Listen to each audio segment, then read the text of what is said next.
Hi, this is stream number 399. Ooh, I got the transcoding options the first try. Nice.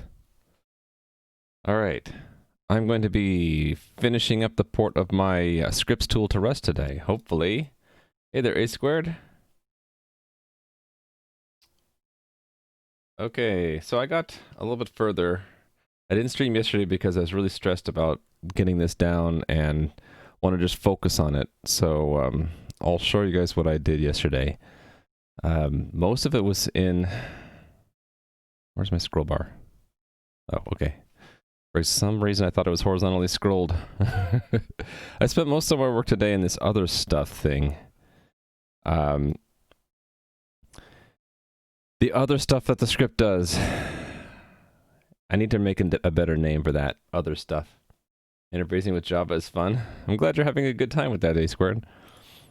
But remember, obey the lifetimes, or else no pointer for you. Okay. So I've learned basically in Rust that when we're dealing with futures, that a trait can't have an asynchronous function yet. Because if you try to do that, let me show you what happens.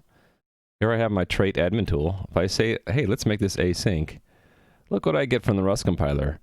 Functions and traits cannot be declared async. Async trait functions are not currently supported. And it says consider using the async trait crate.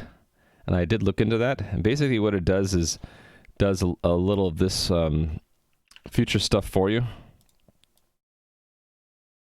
So, yeah, this kind of thing. So I decided to just do it manually. So the way I got trait functions to be asynchronous is they return a this local box feature is just a shorthand for a pinned boxed future. The other way I've seen it done is by, instead of having a trait object for the future, actually make a concrete structure representing the future. But I have to do the future manually, and this is, I don't know. I prefer to do it this way. I prefer to actually make it just async here. But I can't do that, so the next closest thing is to have a pinned boxed feature returned here. Hey there, TS Just. And man, 2003. Hello. So, yeah, this other stuff, I need to find a better name for it, but it is going to be called from the common right here to form a third feature that is handled concurrently with receiving messages from the game server and sending responses to the game server. So there are now 3 concurrent tasks. And for the item script, the other stuff is nothing. The script doesn't have any other concurrent work, but for the scripts, we need to monitor the file system. So I spent most of my day yesterday trying to figure this out. So it's, again, going to return a pinned boxed future, and that is the bulk of the implementation of that function is in this box pin async move. So this essentially is the implementation of making a pinned boxed future by trait object. So this block here is marked async, and I believe I need to also mark it as move, otherwise we have problems with borrow. Yeah, we get all these things about the async block can outlive the current function, but it borrows this and that. So the move says don't just borrow state and WebSocket, actually own them. Hey there, turn forever. So block of code, move to say that we're going to take ownership of state and WebSocket, and then async because we want it to return a future, and then box pin is really doing 2 things at once. It's making a pin, it's pinning the future, or pinning the code, and then, or pinning the future, and then boxing it so that it can be returned. Because again, the current syntax of Rust doesn't let us make the trait function asynchronous intrinsically, and we can't specify that we're returning some implementation of a feature. We have to actually return an object. So the close two options to us basically are a box of a trade object, a future trade object, or to make make our own concrete future type, which I've seen a lot of the libraries I've been using have been doing. Yeah, we're not borrowing here, we're moving. So the other trick that I'm employing here is we're cloning reference counted objects. So you see the WebSocket is held by reference count. And I can get away with this because this is a single threaded app. So if it was multi-threaded, we'd have to use a mutex or something like that whenever we access it. But since we're not, we can get away with it just with a reference count. I think I left the state as an arc mutex, but I technically don't need to do that. The consequence of doing it, though, is that every time we access this state, we have to lock and unwrap, which gives us a mutex guard, which we can dereference to get to the state object, and we can pass it around and stuff like that. And with the awareness of every time we do this lock, it could, if we were multi-threaded, it might block another thread. Did I change colors? Oh, did A-squared change colors? I think A-squared turned pink. I remember A-squared being more red. For me, A-squared shows up as pink.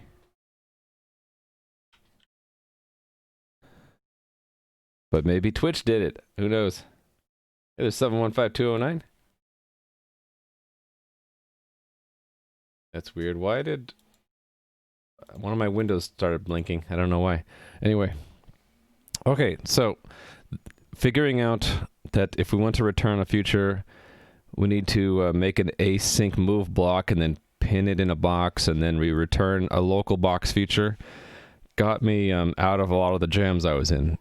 Just making sure that we don't borrow anything from any of this context. So we can't borrow anything. We can only get new references to things, and we can own things. That's about it. I'm going to have to close the window behind me because there's a lot of noise. Maybe not. Maybe I can just wait for the noise to go away.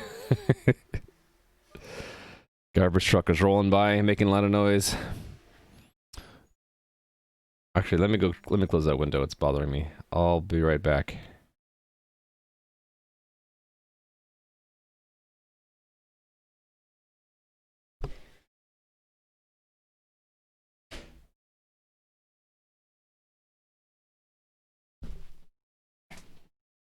Close that window because it was too loud for me. Twitch is showing uptime of 000 negative 8615. Good thing that we have my own uptime counter right there that says 8 minutes 20 seconds now. Hey there, Mardix a 5050. How are you doing today? Your name looks very similar on my screen to Man 2003 because it starts with an M and ends with a 4-digit number. I happen to like people who have accounts with 4-digit numbers. Wonder why? Oh wait, that's because my account also ends in a 4-digit number. And if you're curious, I don't know if you guys have the same reason, but the reason my well, that's the origin of my name, but then the 8354, the origin of that is just because Discord tacked that onto my name, and I couldn't get Raimu and Twitch, so I'm like, okay, I'll just do the same thing Discord did. Gone from Rust Newbie to Future Sorcery very quickly. Oh, thank you, Plasma, and welcome. I would say that I am a acolyte. Is that right? I am a newbie wizard in futures. If I look like that I'm a wizard or that I'm employing future sorcery, it's brand new to me, so I really don't know that much about what I'm doing. Although I studied this quite deeply yesterday to try to understand how it works. So the key takeaway that I had from asynchronous futures is that the lifetime of this block extends way beyond what comes before it. Unlike in synchronous code, where you just assume that when you enter this block, you execute all this code and you leave it before returning this function. It's actually inside out for a future. This is setting up what will be done when the future is polled. But we don't actually do any of this until we return that future. And then the caller, at some point later, will poll our future, and then we enter this code. which is why this code can't borrow anything from the rest of the function or its arguments. We have to own or clone, which gives us owning a copy of. And so a lot of our arguments, we either have to move them straight into the block, or we have to make our own references through the help of either RC or ARC or something else that lets us share objects. Local box pin. Local box future is just a shorthand for a pinned boxed future trait object. I hope I said that right. Pin means that the object doesn't move in memory, that its address stays the same. Box means that the memory, the actual object is on the heap, and we're really essentially holding on to a pointer when we the pointer is on the pointer that we have on the stack is really pointing to something on the heap. And then dyn future says that this is something that implements the future trait, and we're holding on to it through a trait object, which is in terminology like in C++ and other languages, you could think of it as like a pointer with the v table, so that when we call the methods of future, it'll go to the actual object which is implementing that trait, its implementation of future, and not someone else's. So it's a little bit weird because there are different kinds of pointers in Rust, but the dyn, you can think of it as it's a dynamic object.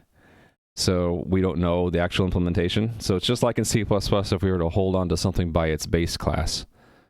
A pointer to base class. That's how I think of it. This is a pointer to the future base class, and then the actual implementation of the future or the derived class might have its own method for poll, and we need to track which one it is through a vtable or something like that.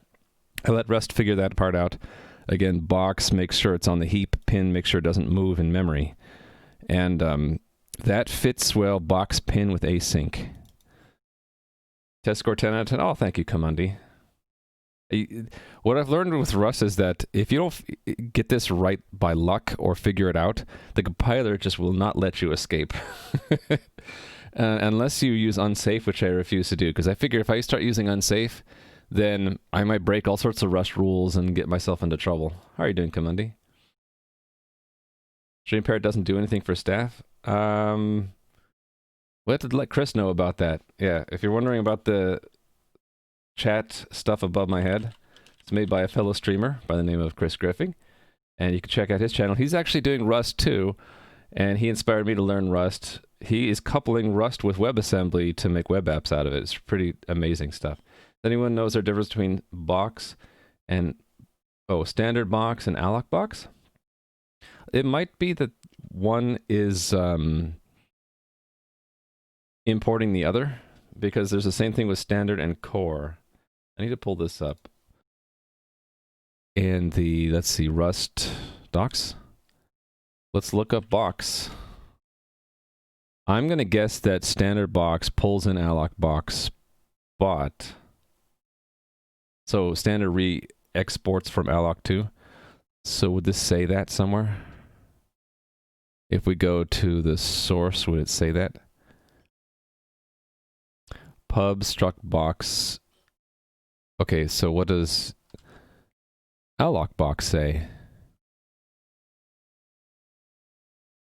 Are we in the same file? Alloc boxed, and then what is standard? Where does that go? Oh yeah, so it's going to alloc box. So standard must be re-exporting, like Bizarra said. So it really lives in alloc boxed, and standard is re-exporting it. There you go. Just re-export it. Standard library is basically made up of definitions in core which don't need an allocator, alloc for all that other stuff. Yeah, so who is it, man or someone else was explaining to me in chat how this STD is sort of a collection of libraries that are available for like a full implementation of Rust. And if you're going to do like embedded Rust and not assume that you have all of STD, you would then descend down to other libraries like core and alloc and stuff like that. Right, so what Plasma said, core is OS-free functionality. So if you don't have an operating system, if you're like using Rust to make your own operating system, you could depend on core but not STD. Doing unsafe correct is very hard. There's a book for unsafe, Rux up doc. Yeah, I looked at the Nomicon, Rustonomicon. And yeah, there are sections in there for helping out with understand how to do unsafe correctly, right? Are you doing static linking? I am not doing linking or Rust libraries right now, but I did when I was first learning Rust. And hello, a Spart Antiger. I got something on my nose. It's going to make me sneeze in a little bit. Yeah, I got allergies. It's a curse. Hey there, Lycan. How are you doing? And Varun Barad, good evening, good morning, good afternoon, good middle of the night, wherever you are in the world. And also Vazara, hello. By the way, I haven't said hi to you yet. Standard re-exports the other two, yeah. To be fair, a C++ programmer writes unsafe code basically all the time. Yeah, so that was the big part of the learning cliff for me. I like to call it the learning cliff, not the learning curve, because basically I kept hitting walls with Rust, realizing that those walls are actually learning cliffs, in that I was just gotten used to habits of just writing things that in Rust would require unsafe. And with Rust, you have to be very, very strict and have single owners. And once you move something, you shouldn't be using it again from the old scope and all that stuff. So Rust is sort of retraining me how to design code to be more safe, which I kind of like. So let me continue talking about this. So there's another problem that I was trying to solve with this other stuff, in that this is called right away from the common, because it's one of the concurrent tasks that the common part of the tool is going to launch. Basically, we're doing three things concurrently.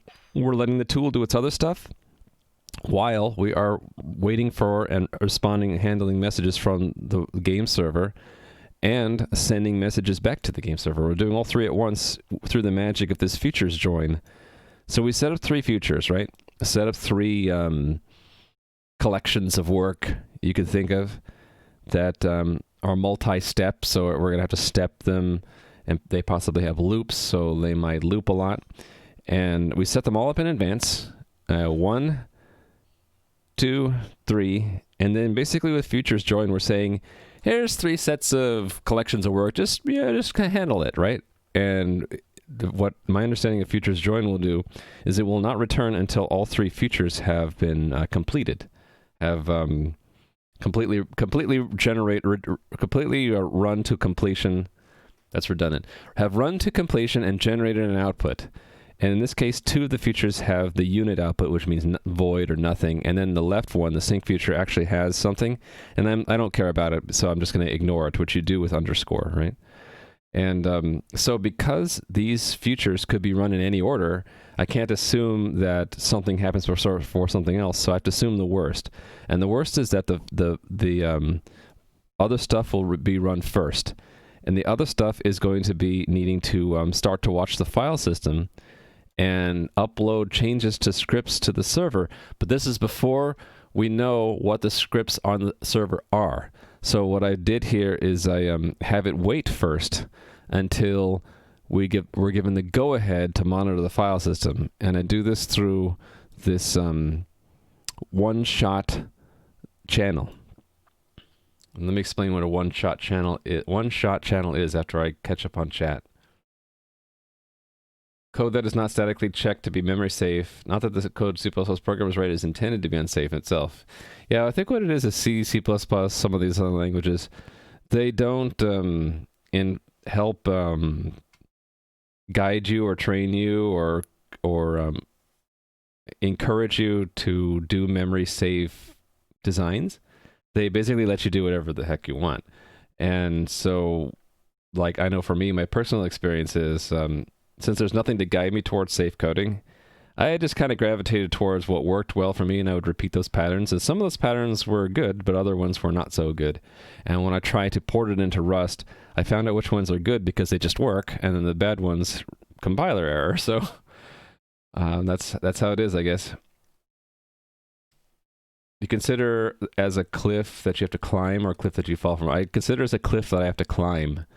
Because it's like you run into a wall and you're like, how do I proceed? And then you look up and you're like, oh, okay, I just need to understand how futures work or how channels work or streams work, and I spend a day rock climbing up that wall. So I consider it a wall and not a a curve or a up an incline because I really didn't know what to do at first, and so I had to do Google searches. I had to go through people's blogs because I really ran out of material from the Rust book. There's 2 books that I have bookmarked. One is the Rust book, and the other one I don't have bookmarked is the Rust async book. This one. And this one, the Rust async book, I got to where like there basically are empty chapters. These links don't even work. They just go to CSS stripped versions of the main page. The link is literally 404.html, right? It's missing, right? And then I would run into similar problems when I go to like Tokyo.rs and I do the getting started and I get down to where is it? I got to this topic and it says in the next section we're going to go look into a more involved sample, and I click the next and it takes me somewhere completely different. It's not even about Tokyo anymore. It's just missing documentation. I had the same problem in async std.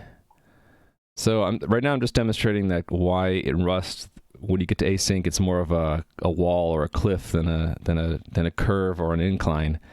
You just go to these learn more, and you eventually get to these where is it? This one isn't even marked to do. At some point you get down to where like it's just missing. Where was it exactly? I'll have to search for it till I find it. You just run into these missing chapters. I'm not going to be able to find it right now, am I? There we go. There's one. You want to know how to do async read write with async std? Sorry, they haven't finished writing the documentation yet. So this to me is a learning cliff or a learning wall where you're reading a book about it. It's the book that you get to from the main pages learn more. Literally, the first thing you're encouraged to look at, and there's a wall built into it because they just haven't finished building it, right? It's just to do. So that's okay. We can rock climb this wall by Google search and by looking at other people's code, looking at blogs, and that's what I've been doing, I don't know, the last week or so, until things sort of click with me. Will you write some docs? That's what I think as a community we ought to do. Like I ought to pay, once I know it well enough, and maybe get it other Rust people that are experts at Rust know more about it than I do, to vet the code or the documentation I write. I should just try to contribute back to this. I think anyone should who wants to give back to the Rust community, so that we can chip away at that cliff and make it more of like when other languages have, where it might be a steep learning curve, but it's a curve and not just a wall. So yeah. Let's before I forget, I want to open up the documentation for my own project and its dependencies. So you do that with cargo doc open, I think. Oh wait, no, I already bookmarked this. Where did I put it? Rust OR. That's right. So I didn't need to run Rust docs. So with this cargo doc, basically it generates the documentation for your own project plus the documentation for your dependencies, which is really handy. So this is the documentation for my project. Since I didn't write any documentation, there are no comments, but all the crates that I depend on are also listed here, and we can actually search, which is really handy. So for example, local box future, we can find the documentation for that. And we have a local copy. I can even go offline and I still have it. It's really cool. Oh, you're asking what my what's happening with my stream? Yeah, that new will introduce you to it. And if you want to try out the game, there's the link there. So sorry I didn't see your chat until now, but welcome. The Face Returns. That's a neat name. And DHG Haman, how are you doing today?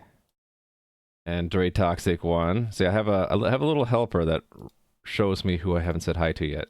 Small question: do you recommend to organization when you're working on a big project? How do you reason in creating crates versus modules versus layers?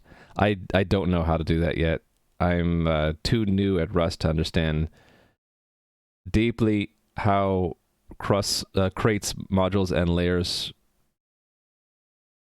are what's the right word?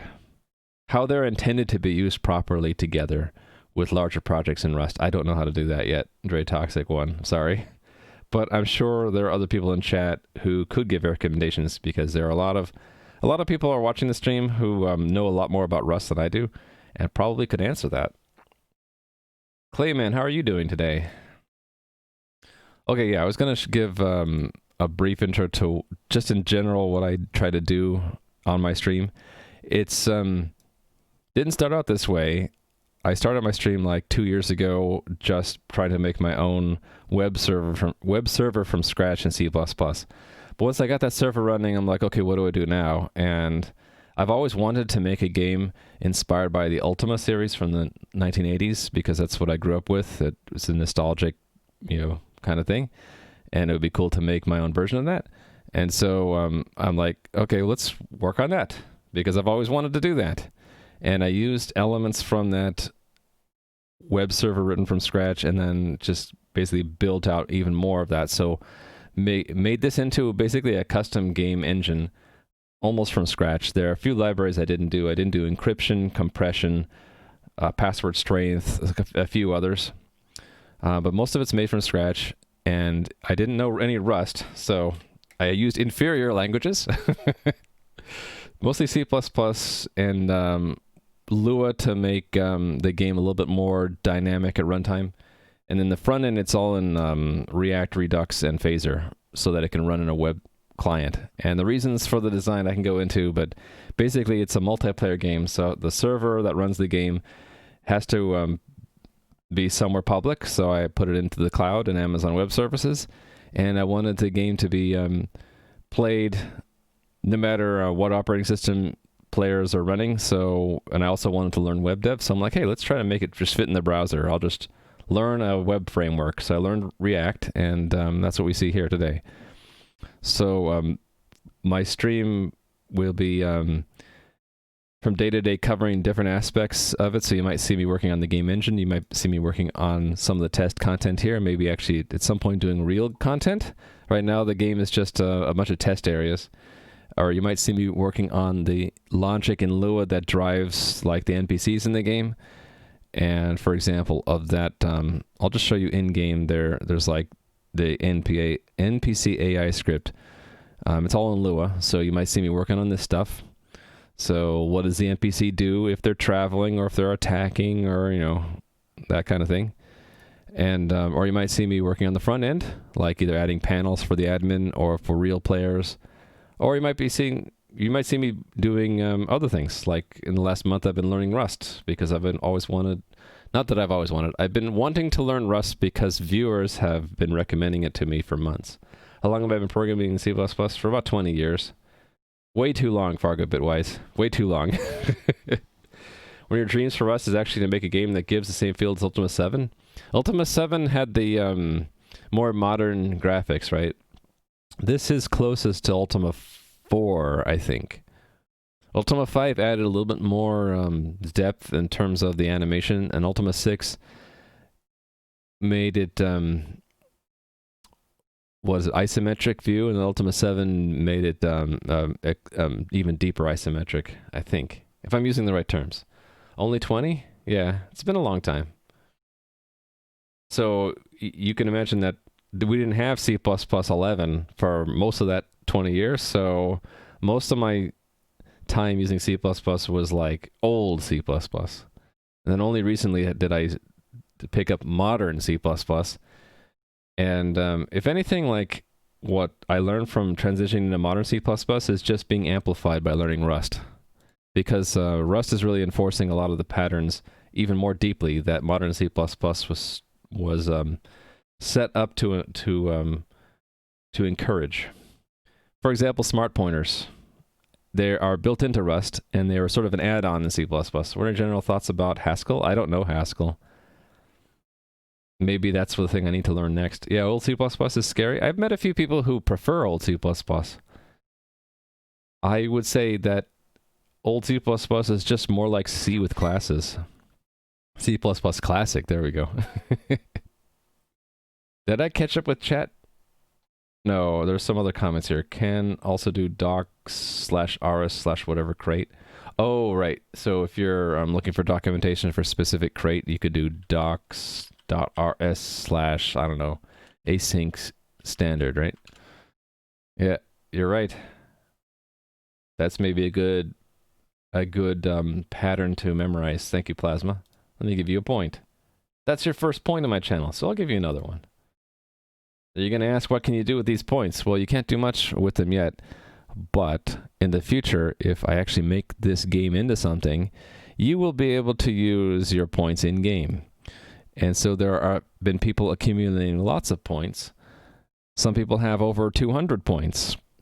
You might be able to use these points later when I have my game working to unlock special areas of the game, or maybe get special items that no one else can get. Haven't decided yet, so right now we're just collecting the points. They're separate from the channel points. They actually predate the channel points. It's more like what other streamers have with their own bot points, only right now you can't actually redeem them, you can just collect them. So keep collecting them. One day maybe I'll give you guys something you can do with the points. Watching this stream is how you get the pre-order bonus. Yeah, that's right, Turn Forever, you got it.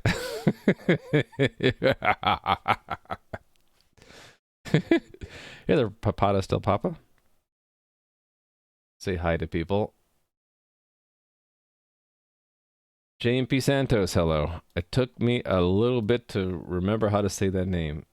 J. Victor Vo, hi. And Fargo Bitwise, how are you doing? Okay, if I miss anything in chat, don't feel offended or anything. Most of the time, it's because I'm older and not used to streaming with a lot of people chatting, and so I miss things. So if you want to make sure that I see something, or if you think I missed something, just feel free to tag me in chat. You say something like, @Ramo8354, hey, could you please answer my question? And then you might add, like Rust Compiler just did, a Swift Rage or two. And I'll be like, oh, sorry, let me answer that.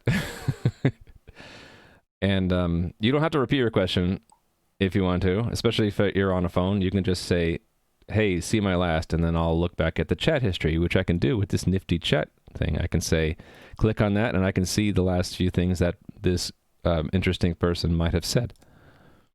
So, yes. If you're interested in that chat client, it is called Yada, made by Hideo, who is a moderator in Adam's channel. All right. Man, 2003, how come I didn't... It shows you that... Oh, you're on your other account now. Hello, a phone-based man, 2003, without the underscore. And Rust Compiler, hello. I have successfully unlurked you by making you laugh with the evil laugh. Rosubaka, how are you doing today? Yeah, it is pretty cool. I like using it because I think Hideo is a nice person and helps out a lot on Adam's channel, and has answered a bunch of my questions about JavaScript stuff. So I'm trying to support that. Also, it's got a lot of nifty tools that the built-in Twitch chat didn't have, but now are starting to pick up. And I wonder if it's because Twitch is inspired by these other developers making alternative chat clients. Hey, could be. You never know. Okay, so that's my game. Let me know if you have any questions about it. Today I'm working on porting from Python to Rust because I need exercise in learning Rust. A tool that I use with my game for keeping the scripts in sync. So for example, we have here the attack script, right? And let's say right here I decide, instead of rolling from 1 to 20 to see if we're going to hit a monster, let's make it 1 to 40, right? So what I would normally do in the past was to edit it directly in game like that, but it's really tedious to edit in my in-game editor. There's no syntax checking, there's no IntelliSense, there's no syntax highlighting or coloring, and we can only look at one file at a time. So what I decided to do was, hey, I have this nifty thing called an IDE. What if I just edit it there like that? I could even run unit tests locally, and when I'm done, have it automatically uploaded to the server, right? Wouldn't that be cool? So I did this. It is in a, hold on. If I go to the secrets folder, which has my secret keys in there, and I run it, yeah, it's called sync scripts. Yeah, so this is going to run the working existing Python version. If I do sync scripts, it will connect to the game and say, oh, we needed to update the attack script. And now it'll go back into the game. And if I look at the game now, it should say 40 for that roll, right? Automatically picked up my change from my editor. And if I put it back here, and if the script is still running, it will detect, because it's monitoring the file system, it detects that the script changed again. So if I go back into the game and look, indeed it says 1 to 20 again. Own version control, it's sort of like a synchronization script, like rsync.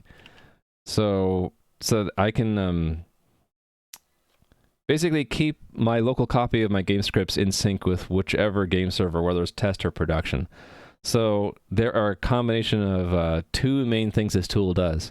It connects to the game server and authenticates and all that stuff, and downloads what scripts the server has along with their digests. We're just using simple SHA-1 because we don't need it to be secure.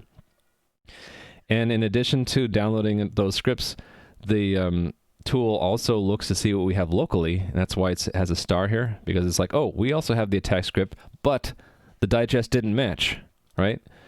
And it will update any scripts that are new or different, and that's one thing. The second thing it does is it monitors the local file system for changes, so it'll detect if I were to save a change to attack.lua. It says, oh, someone just changed that script. Let me re-evaluate the digest and see if it has changed from what the server has. And if it's changed, then we upload it again. You can see the digest here changed. 99.999% sure when a digest changes means that you have a change to the file.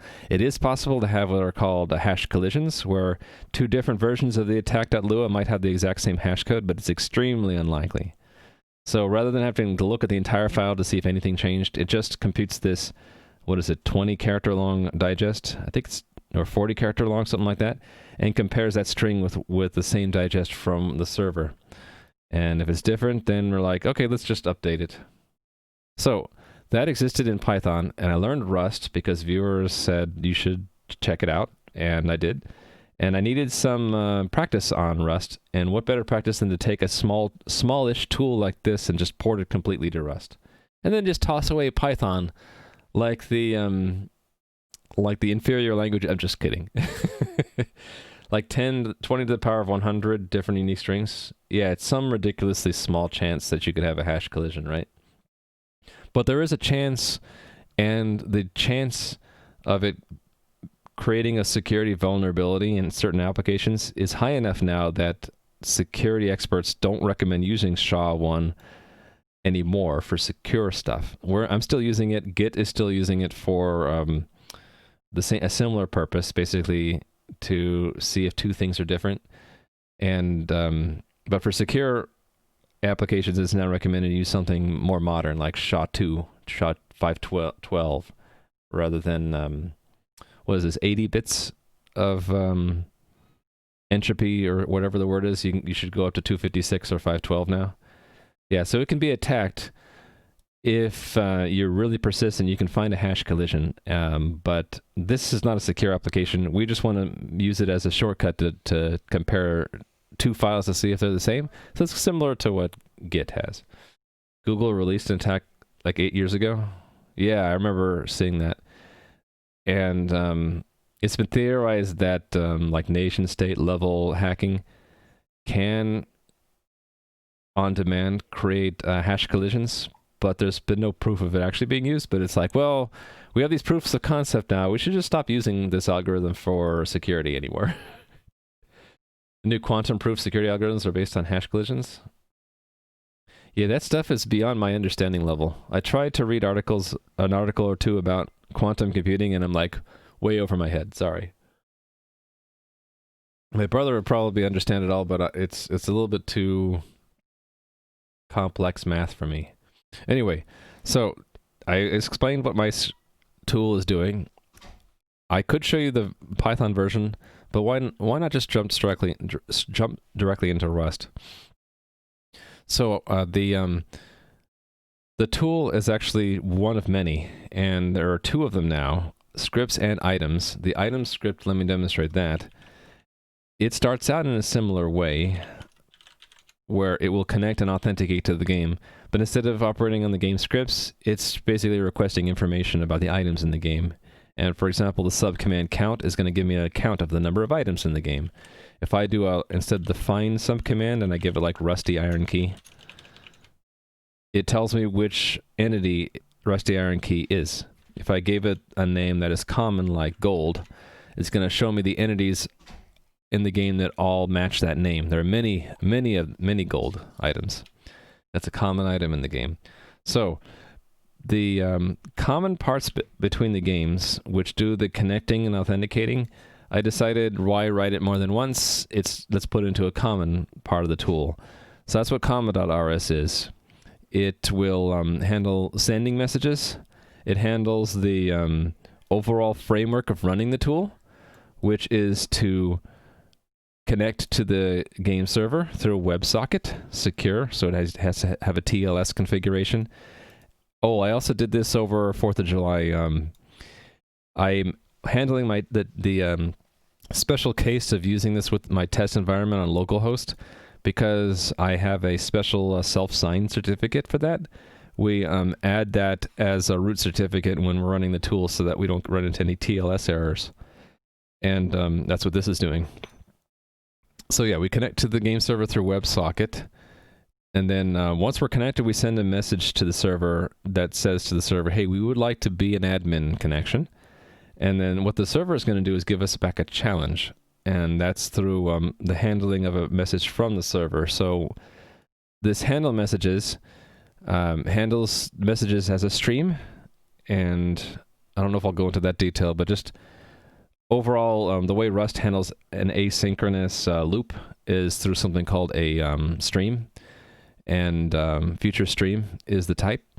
And you treat it like an iterator. So you have things that look like iterators, like map, take, collect, that kind of thing works with iterators. Well, the asynchronous works pretty much the same way, only that the thing you're iterating is a bit of work to be done, represented by the futures, right? And the work will generate the items that are produced by the futures. I'm hoping I'm explaining this correctly. I might not be. Anyway, the handle messages, this is a future stream of messages from the web server. So as messages arrive, this future wakes up and processes the next message. And the way we handle that in this first step here with the map is we see, is it a text message from the WebSocket? If it is, then we will go into our own handle subroutine here that says, let me pick out the type of the message, make sure it's a string, and if so, does it say auth challenge? So this is the first message the server sends us to say, well, we wanted to be admin, so here's your challenge. Please sign this with your admin private key. So the common part of the tool does this. We take the challenge that's in that message, decode it from base64. We use an RSA private key to sign it.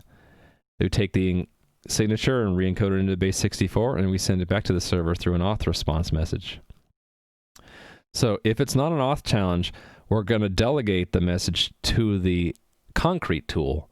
The concrete tool works with the common part of all the tools through a trait object called admin tool. So the concrete tool knows how to do three things, basically. It knows how to handle messages that are not common, so messages specific to the tool. It knows how to what to do after authentication is done, which is that work function. I think I forgot to cover that. Where would I see that? Oh, in the authenticate. Hold on. At the bottom here. Once we're done authenticating, then to know what we do next, we go to the concrete tool and we say, okay, now do the work that we intended to do once we authenticate. So it again knows how to handle its own the messages meant for the concrete tool. It knows how to start the concrete tool's work. And then there's this third thing I added recently. We don't need this in the items tool, but we need it in the scripts tool. It's basically, do we need to do something concurrently alongside processing messages from the server? And I didn't think of a good enough name for that, so I just called it other stuff. So do you have any other stuff we need to do concurrently? A better name might be make future for other work the tool does concurrently. But that's too long, so we're just going to stick with other work for now, or other stuff for now. And that's pretty much it for the common part. What the scripts is doing for other stuff is, like I explained before, in addition to processing messages from the server, we also need to monitor the local file system. So for that, I chose to use this thing called the Notify Watcher. So it's in a crate called Notify, and it monitors the local file system for changes.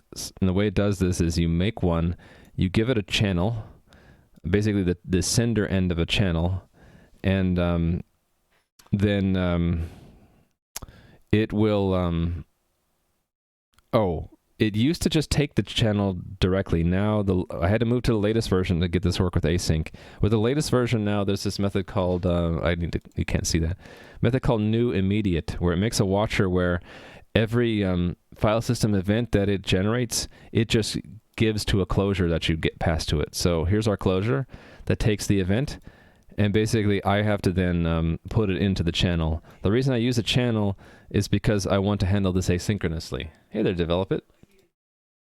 Guys, feel free to stop me at any point and tag me if I don't see it, if you have any questions. So when a file system event happens, this Notify Watcher is going to generate an event for it, and it's going to give it to our closure, which is going to send it into the sender end of a futures channel multi-producer single consumer unbounded, which means that it's meant to be done with asynchronous work. That's what the futures is sort of a hint. Channel, when you see channel in Rust, you think of like a pipe or a queue, a list, that kind of thing, but for work items. So we're putting things in the transmit end, and we're going to get them out the receive end at some other place in our code, right? MPSC is short for multi-producer single consumer, which means that we might have we can share the transmit end with many different functions if we want, but there should only be one function that's going to be receiving. Unbounded means that there's no limit to the number of messages we can put into this channel. We're never going to block the sender. This is beyond your understanding of Rust? Well, to do real-world stuff, sometimes you have to go pretty far away from the starting point of learning. That's what I've had to do. It feels like I've been cramming for the last month how to do Rust. Maybe it could be called action or side effect? Yeah, maybe. Something more concrete. I'm looking for something more concrete than that, like tool, I don't need to say it. We can say like concurrent action or concurrent side effect or something like that. Did you on chapter 12 of the book? Yeah, I went through the whole book. I skipped the chapters for the exercises because I felt like a more real world exercise would give me deeper learning, which is what I'm sort of doing right now. I'm doing the equivalent of one of the chapters in the book that does an exercise to practice what you learn with Rust, and I'm just doing with my own real world thing. So anyway, the file system monitor will give us the event as it happens, and we're going to take that into our closure and so we own the event. Actually, in the way this move works, the move doesn't go with the event. The event is the argument given when the closure is called. The whole thing is called a closure, by the way. The signal that it's a closure is these vertical pipes. It's kind of like a function call. So if this were like a function, it would be something like this, and you'd have a name in front, function name, something like this. This would be a function, right? So that's what you sort of need to be trained. In C++, equivalent syntax would be something like the capture is in braces instead. So you'd have, and then you have to put what you're actually capturing in here, or you do an implicit capture by, that's how you do implicit capture. Right? It's been long enough, now I can't remember, but you'd have to have the event, and would have to have the type first, right? So this would be notify event, and then the block, and then you'd have the code inside, something like that, right? That's what it sort of would look like in C++. They called it a lambda expression. Lambda expression, anonymous function, closure. They pretty much more or less mean the same thing. So this is a function that captures the transmitter here by owning it. That's what the move. If the move wasn't there, then we're just borrowing the transmitter. But we want to own it because we want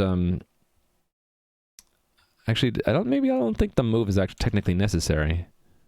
No, I get an error if I don't do the move. Right, because this closure is being given to something, this function, so it might last longer than this transmitter. So we have to say you get to own the transmitter so that there's no borrow issue, and basically take the event and push it into that pipe. Whenever you see unwrap in Rust, it's usually because the function that we're calling might return an error, and unwrap is. Hold on. MetroDev, subscribe with a tier 2? Tier 2 sub. Wow. PogChamp, I'm gonna have to add some, am I allowed to add extra emotes for tier 2, or is that only for partners? I haven't looked into that yet. But thank you so much, MetroDev, for that tier 2 sub. I'm very honored. Thank you. But yeah, whenever you see unwrap in Rust, it's basically saying we don't expect there to be an error, so just take the success arm of the result. You see this result type, right?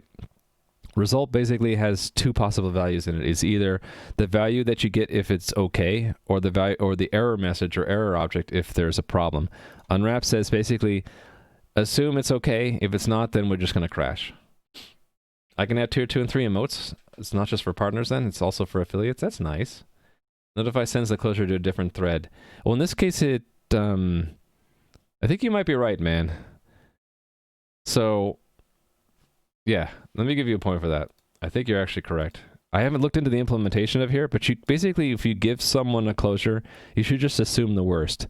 The worst in this case would be, it's given this in a completely different thread, and so this might be called at any point, no matter what we're doing in our main thread. So the safest thing to do would be to send it into a channel. In this case, it's a futures channel, which lets us use it asynchronously, and I'll show you how that's done in a little bit. So what this effectively does is it starts monitoring the file system, and then when things happen on the file system, we'll get those in the form of these events that arrive on the receive end of a channel, kind of like a pipe. So we'll be reading this pipe at some point to react to events. In fact, that happens down here.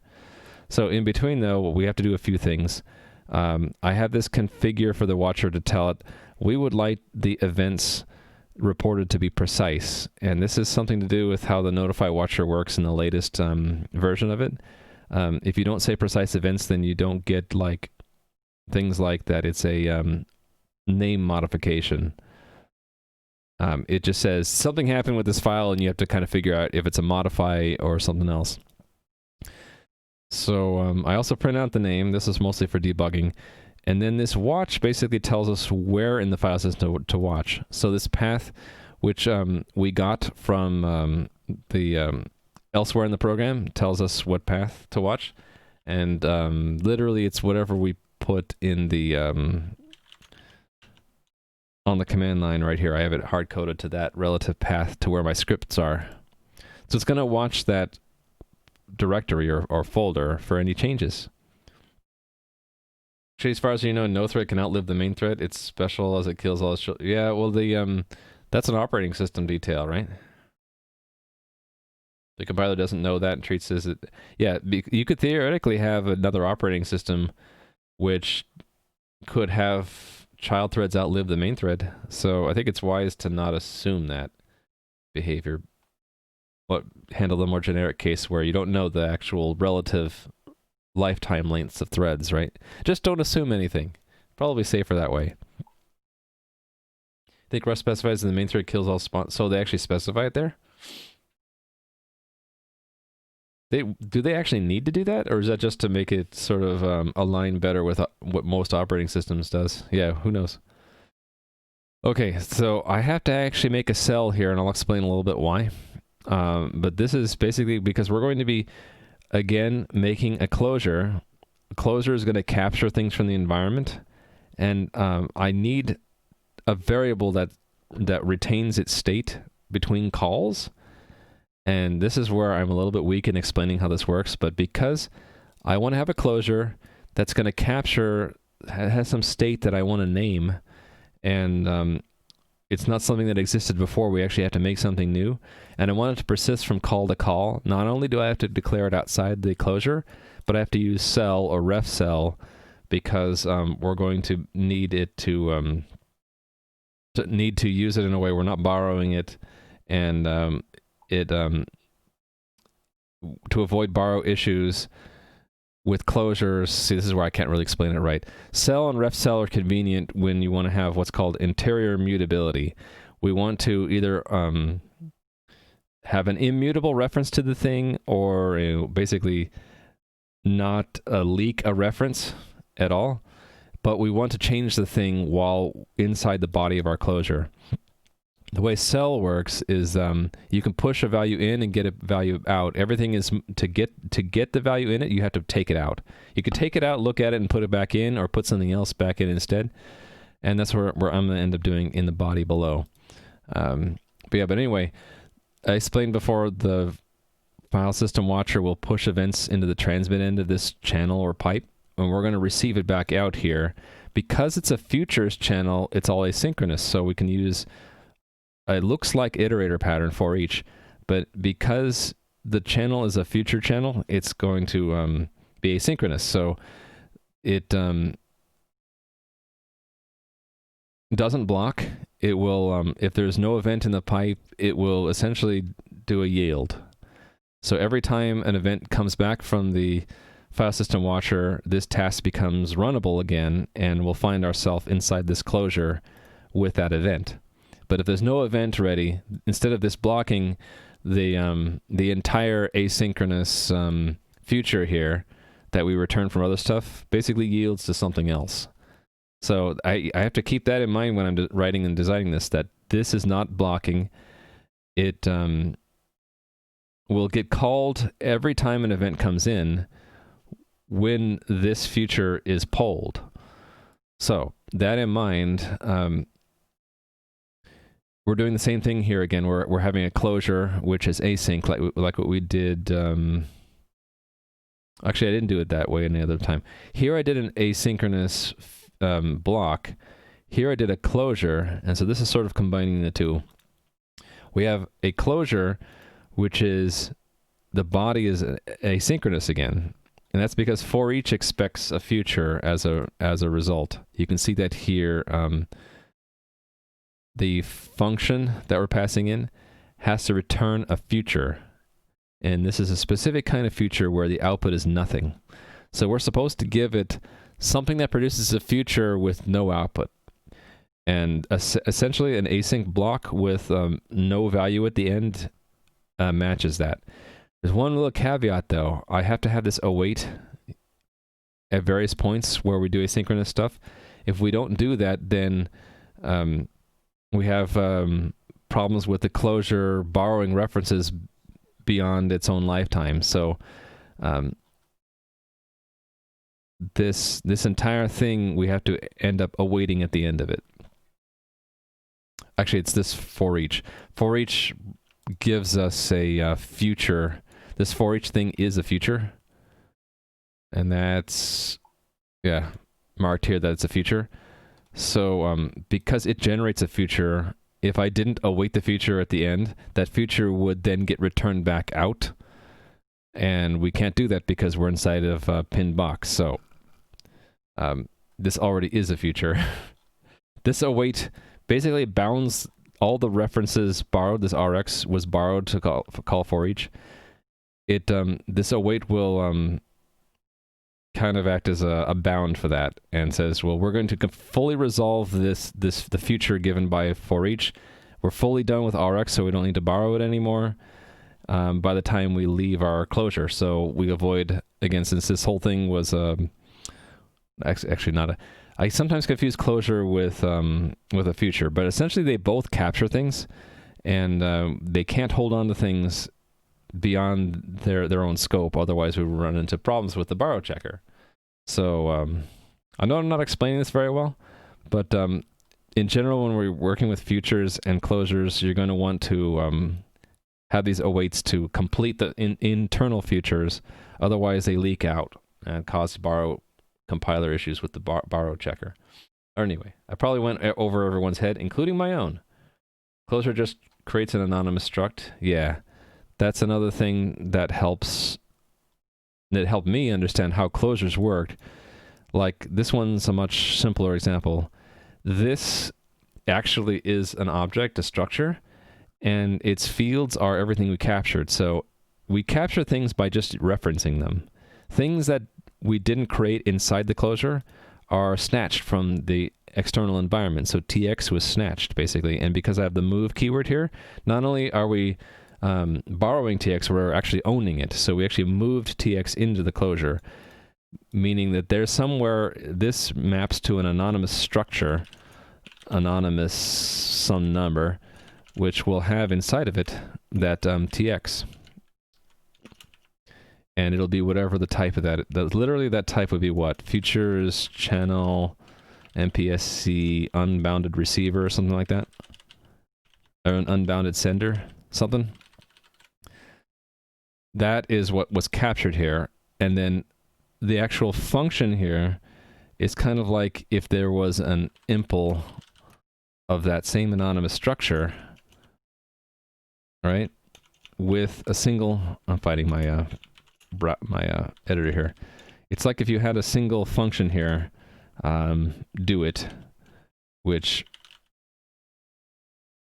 and here's where it gets a little bit complicated. There are actually 3 ways you could do a closure. You could have it so that it's called once, called many times and allow it to mutate its own state, or call it many times and without mutating. And that, when you think of it in terms of a structure with an implementation with a function in it, it's what is self? Is it only, is it going to be moved into the function, basically only call it once? Is it going to be called many times and not mutate, or is it going to be called many times and potentially mutate each time? So because unbounded send is a takes, I think it's because it's not mutating tx, it's going to end up being an fn and not an fn mute, I think. But I'm not sure about this. Anyway, it's the same as this, but then we have this event, right? With that code inside. This code would go here. But with a self in front. So when you see that, think that it's really an anonymous structure whose fields are what we captured from the outside environment. And then the body of that closure is the body of some kind of function. And everything that we captured has a self in front, and everything that's in the argument list is in that argument list there. That's how you should think of what a closure is. Meaning that anything that this function borrows, either in its arguments or when it's in the body, it's happening here. It's just harder to see. Anyway, have I over-explained that? If you don't await, the future won't get executed at all. Right, the inner... These inner futures, yeah.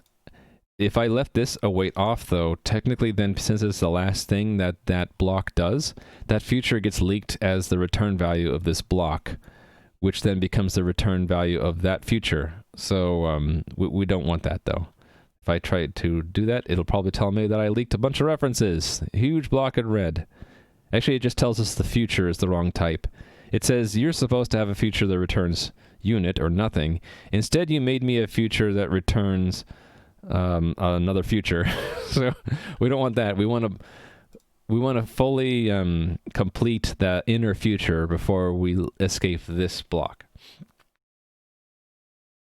Yeah, man. Whenever I look at compiler errors now, they make a lot more sense to me than they did a month ago, which means for me it's progress. I almost got what the compiler does. Yeah, so I almost got it. When I fully get it, then I'll be happy. All right, did I explain all this stuff? Oh, I got basically down to here. What we're doing with file system events is they the notify watcher tells us if files get created, or if files get renamed, or if they get just changed in general and not renamed, or if they get removed through this somewhat tree-like enum called the event. the event kind. So inside of an event, we have not only the paths of the files that changed, because there could be more than one file. There's a bunch of stuff we ignore, but there's this thing called kind, which tells us what kind of event, and this event kind is kind of like a tree. At the top level, it tells us if something was created, modified, or removed. And then if it's a modify, you go one level down. There are different kinds of modification. A name modification is a rename. And if it's a rename, it could be either we knew about it in one event, in which case it would be a rename mode both, I think. Or it could be split into two events, and the first one is it was renamed from something, and then the second event would tell us what it's renamed to. I think that's kind of weird, but I think it goes to how this stuff is actually implemented. It would be neat to know in one event both the source and destination of the rename, but what I saw in practice is we get two events. The first one is a from and then a to.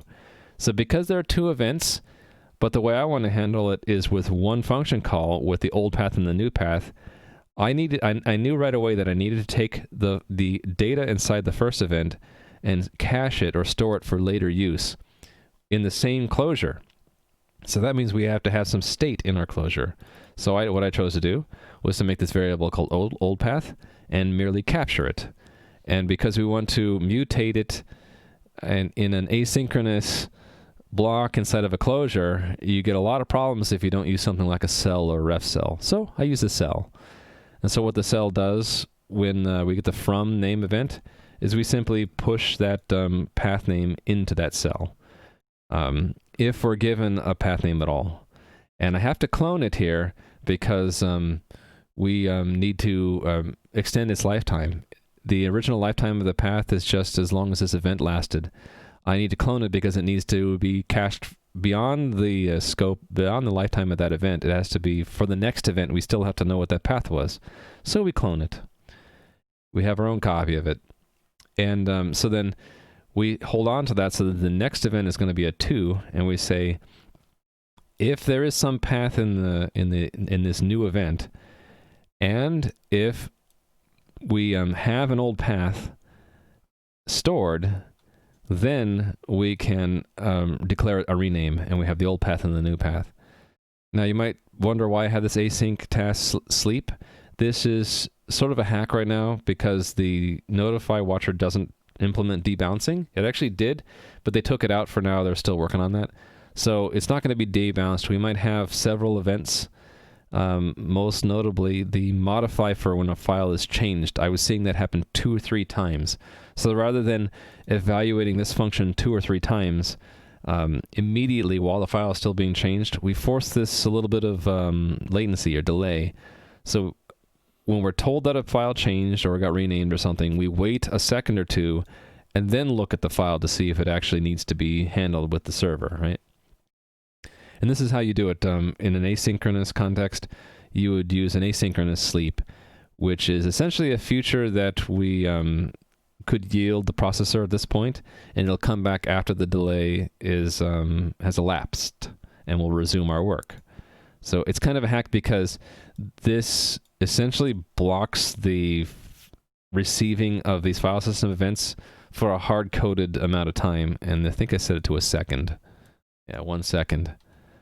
So if we had like 10 events, it'll actually take 10 seconds to evaluate because after each event we're going to sleep for a second. A better implementation of this would be to more intelligently debounce the events. I decided not to do that because number one, it was really hard for me, and number two is the notify watcher developers themselves are going to do it. It's just a matter of time. It's on their list of features that they need to re-implement. They took it out because they're working on this next version, which has a design change, and they haven't yet put it back in. Anyway, so I showed how we handle the renames, and then how we handle modifications.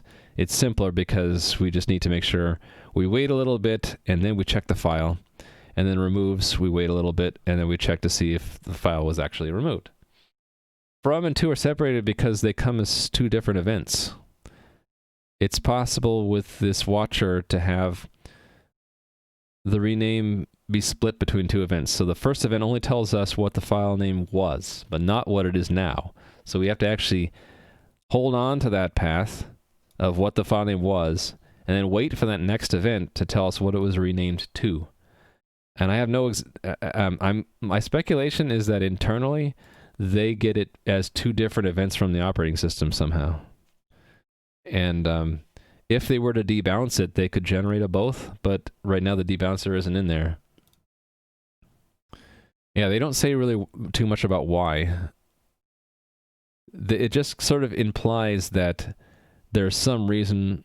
This implies that there was something at the lower level that forced it to be two different points in time.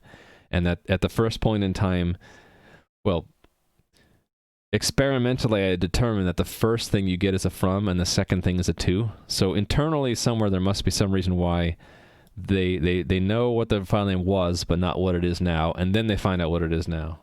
Why did I choose async standard over Tokyo? Sort of an arbitrary decision. For me, it was just, I didn't really like the way Tokyo RS had, it required setting up, where is it? Is it in the getting started? It was the boilerplate. I didn't like it. This Tokyo main. And the fact that it forced the main program to be asynchronous. I didn't like that. I didn't like the opinionated, this I felt was a bit opinionated. That basically your entire program has to be asynchronous. I preferred async standard because they didn't require this overhead. And they kind of leave it up to you when or if you want to be asynchronous. That's the only reason. You think Tokyo won the async wars? Well, maybe I'm a rebel. I don't know. I don't have a real good reason. I think the async tungstenite library that this is all used for uses both. It supports both. Tokyo doesn't enforce that you can start runtime manually. Yeah, but what if I don't want to start the runtime at all? With my program, I haven't had to start the runtime at all. What I chose to do when I get to the asynchronous part is I don't go through either library. I just go through features. Where does that happen? In run. Yeah, I just go through features executor block on, just to say that this is going to be single threaded, and we're just going to block the main thread to run everything on the main thread. So I didn't have to start any runtime at all. I'm assuming by runtime you mean like the infrastructure to do like multi-threaded, like thread pools to do tasks, right? I'm not doing any of that stuff. Do the same thing in Tokyo? Well, then I don't have a good reason. There you have it. I have no good reason why I did async standard. This is a Rust tree now, and you're not mad about it? Hey there, Jackamus. I'm glad you're not mad about it. And also, hello, Silmith. As if there was a impl function event foo for anonymous struct. Okay, I missed something. You got interested in Rust between 2013 and 14, so you saw the stabilization happening, but didn't really start learning it before 1.0. You didn't learn too much, things had disappeared. That's good. Function that returns foo is just a trait with a weird syntax. Enclosures are syntax sugar for structs with that trait implemented. Yeah. Yeah, whenever you see this, there's a lot of syntactic stuff hidden. That this is really a trait object of type, in this case I think it's fn, but it could be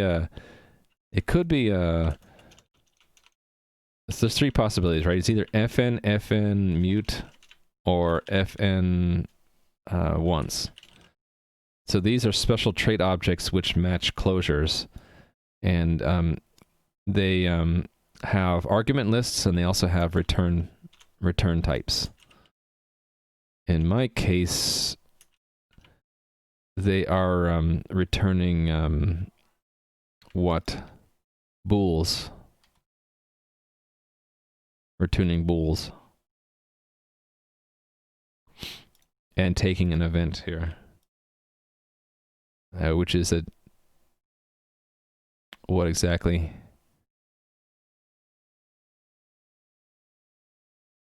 It's whatever this took. One of these.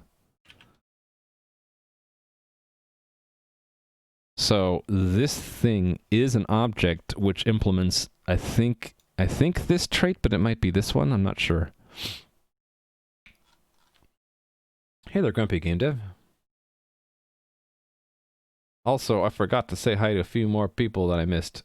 Marco Dev, hey, how are you doing? And TS Jost. No, not TS Jost. Metro Dev. Hello. Thanks again for the tier 2 sub. You have a nice little sparkle on your sub badge now. Very cool. Alright, I think I've thoroughly explained my work up to now, right? So what I need to finish today is in the scripts RS, when we actually receive these file system events, right now they mostly just do print line and they don't do anything about it. I have implemented update, but I haven't implemented add, rename, or remove yet. Haven't seen any proper benchmarks currently between small and Tokyo. You've seen gains in what you're doing before and after. Okay. Yeah, I suppose if I try to keep my code agnostic about the runtime, I could pretty easily measure it against all the different runtimes and pick the best one, right? If I cared about performance. Right now, this tool, I don't care about performance. Greetings, program. C17R. You watched Tron again? How many times have you watched Tron, C17R? Have you watched it enough times that now you are, have memorized all the dialogue? There are a few movies I watched as a kid where I watched it so often that I had memorized a lot of the dialogue, like Star Wars. I remember watching that so many times I've memorized a lot of the lines. I even started to try to do the voice impersonation. Alright, I need to implement these. I've done updated and I haven't done added. Let me demonstrate this actually working. So we're going to cargo build, if I can spell it correctly, build release. I need to take a break in the next 20 minutes, by the way. Hey there, Thompson. If you're looking into touch typing and you type slower than your dead grandma, you have cramps in your fingers, you'll get over it. It's all about training your brain and your fingers. Make sure you have a good ergonomics setup. Cramps in your fingers might indicate that you don't have the setup ergonomical.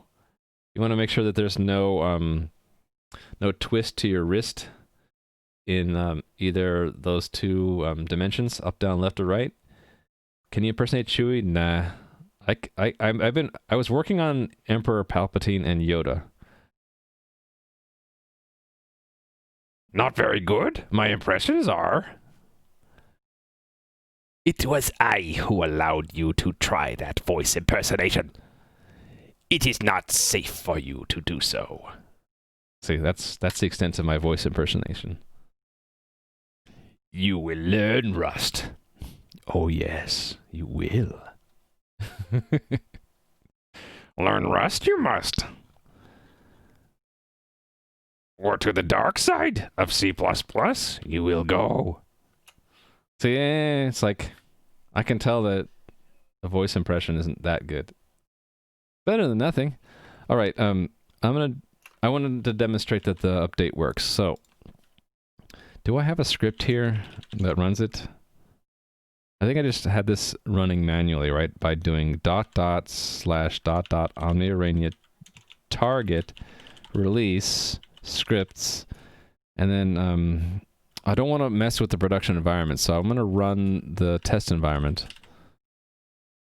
That means I don't want to run it from the secrets folder. I want to run it from the stage instead. Oh, and here I did have a script, right? Yeah, I had a script here. So I can just run it like this, script sync. There we go. Path required, okay. That means I want to do ... Why don't I have that built into this here? I don't know.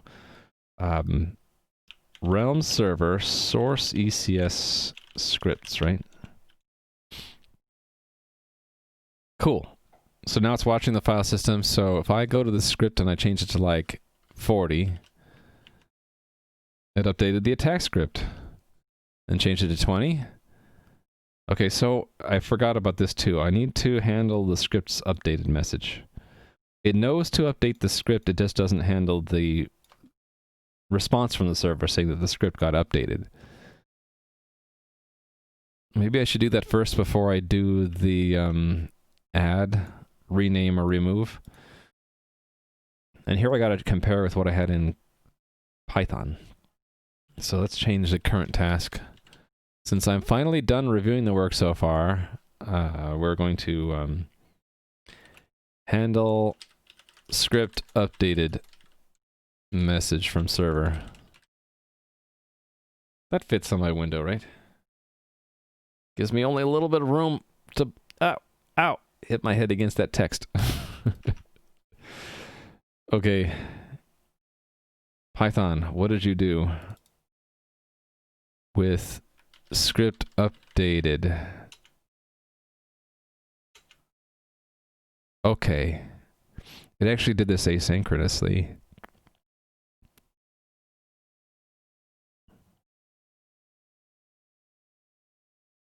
Upload changed. Oh, we have to do this again? Huh. Why did I end up doing... Oh, wait, I'm looking at the wrong thing. I need to go to on script updated. Okay, here we go. It pulls apart the script contents. Why do we need this? Oh, that's not the contents. That's the entity number. The entity number of the script, the name, and the digest. And it says if we don't have a record of that script, we're going to add it to our collection. We have it keyed by name, and we store the digest. Looks like I don't do anything with the entity number.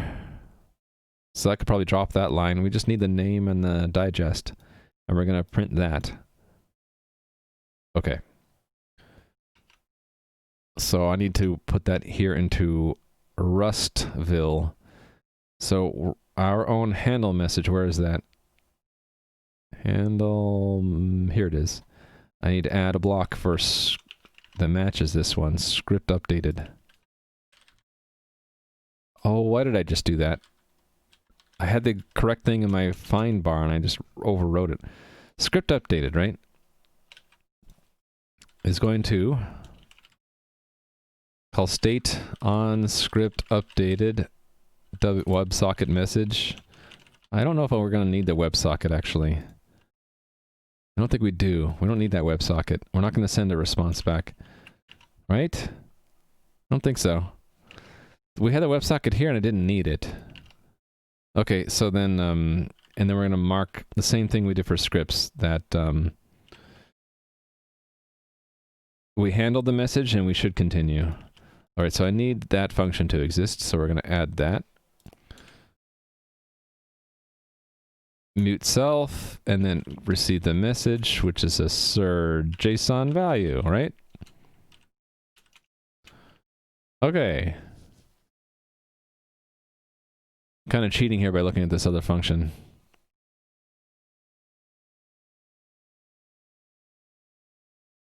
Okay, so we only need the name and the hash code, so I'm going to just steal these two lines and paste them down here. And it's message, hash and name, right? As string, unwrap, or... Okay, I don't need the or here, just do unwrap. Because we're going to expect that those are both strings that we get. I'll even put them in the correct order. Like that. Hey there, NanoBlit. What was your code editor choice before VS Code? Visual Studio on Windows and Xcode on Mac. And on Linux, I didn't really have a good editor. For a while, I used Emacs, but it hurt my fingers because I was constantly having to hit the Control and Alt for almost everything. So it's my fault that I didn't do the key remapping on my keyboard for it. But yeah, I used like Emacs and Emacs for a long, long time. Also, hello, Nui. Where is your chat? I don't see it here. Oh, there it is. Hello, world. Welcome to the world, Nui. And then also, I'm not sure how to say your name. Naru. I'll just say Naru. Evil mode. concrete region commencing. Have you considered using cert JSON with concrete types? Yeah, we tried that. We tried using cert JSON with concrete types, but the problem is that a lot of the actual JSON objects that I pass between client and server for my game don't conform to any strict structural shape. And so I was running into a lot of having to code into the serialization specification a lot of exceptions and a lot of things that we didn't care about. And so this is we're just sort of playing fast and loose with the JSON and just picking out what we need and not bothering to make sure the entire message conforms to any kind of certain shape. So it's not that you started something, it's just that I looked into this before and I ended up, it's like I wanted to learn how to do it to make this, to use JSON with CERD to fit it into an actual structure and not have to dynamically do this kind of thing. So I know how to do it, it's just it was too much overhead for the specific implementation of this tool. But in the future, if I work with JSON values and it has a nice consistent structure, it is really good, and I know how to do it, that we would define structures that implement, that include some of the attributes to allow CERD to deserialize directly into them. So we're just not doing it right here. I don't remember which, but you could, if you're really intent on finding it, it was in one of the previous week's VODs where I explored that. Yeah, but don't feel bad. It's just that it was a little bit of a controversy at the time I was looking into it. I got a little bit frustrated by it. Okay, so let's just copy this, right? I need to do this, but in Rust. So I need to say, I need to search for it, and it's a collection. I think it's if self.script collection.contains key name and negate that, and then go into the block. And then I want to say self.script collection.insert, and the key is going to be name.clone. Whoops. Hold on. I hit the wrong key. I rematched the keys on my keyboard recently, so if you see me struggling with my keyboard, I'm still trying to train my brain to use the new mappings. So value would be a new script, right? Script, do I have a new? I do have a new. And then hash is hash, which I'll also need to clone, right? I think that's right. Nope, it's not. What did I do wrong here? Found a slice. Okay, so I need to do string from instead of clone. Probably here too.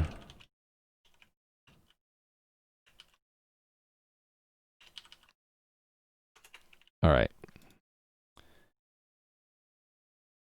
Yeah, I got rid of the hydrate because I just didn't feel like being that distracted, but I'll still hydrate occasionally. I felt like having hydrate connected to channel points was a bit too distracting. What I need to do is come up with some more creative things that I can allow viewers to cache in channel points for, which are not too distracting to me. I was thinking what I would do is when I get my interface, if I get my overlay for my stream to have more things you can do interactively with it, then I would link channel points to that, like what I've seen Coding Garden and a few others do. They allow you to either with channel points or through commands with a bot manipulate the overlay, like maybe funny little things you can do. Stream avatars is another example of that, right? I think I want to do something like that with channel points and not have be so distracting to me. Concrete it'll deserialize to a struct enum nested rather than dynamic type. Yeah, but I had trouble getting it to work with some of the odd exceptions to the JSON objects that I had. For that I should use hash map method entry. Why? Hold on, let me put this into the browser up here, see what you're talking about. Gets the given keys corresponding entry in the map for in-place manipulation. I don't think I needed to do... Oh, wait, you're right. For that, right?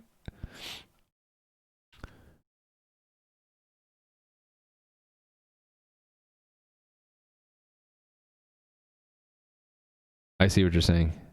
Well, how come this didn't work here? Oh, this sorry, this should have been script new. That, right? Does the new actually clone it? No, it just owns it. Okay, so we need to do that. So you're saying for the next part here, I should be using entry? Because I'm kind of getting that too. What happens if I... Could I do that to replace the contains key? What does it do if it's not in there? It doesn't say. It just says gets the given keys and corresponding entry in the map for in-place manipulation. What happens if it's not in the map already?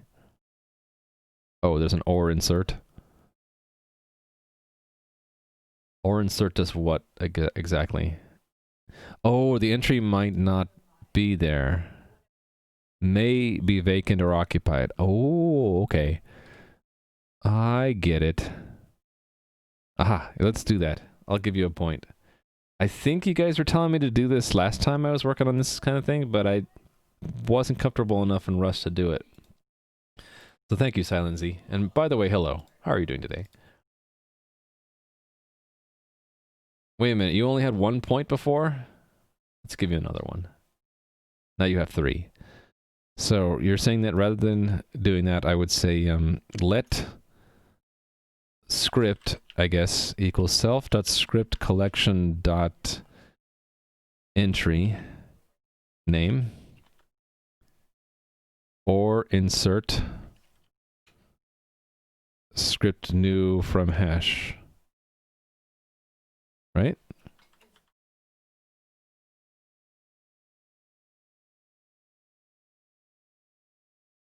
And does entry take... Okay, I need to clone that right away? Huh, so I need to do a clone there. Alright, and then let's put this on another line. No, it's not, it wasn't clone, it was string from. Because it started out as a slice. There we go. Wait a minute, use, what is it trying to tell me here? Use of or insert followed by a function call. Try this, what does it try this what? Okay, obviously it can't tell me here, so I gotta try it here. Cargo Clippy. What's it trying to tell me to do? Or insert with? It wants me to use or insert with instead of or insert. Why? What would be the difference?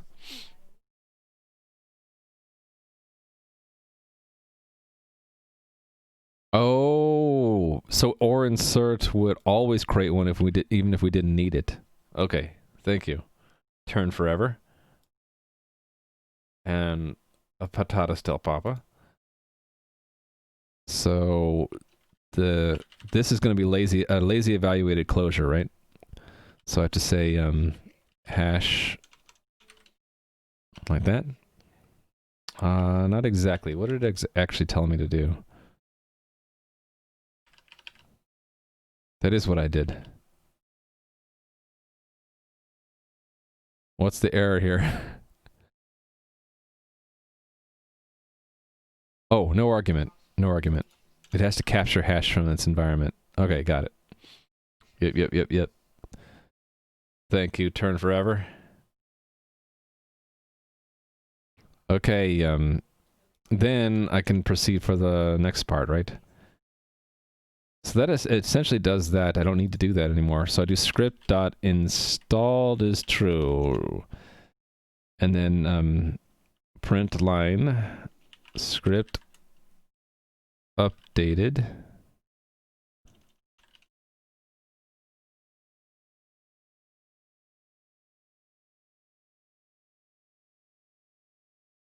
Why did it just print that string only?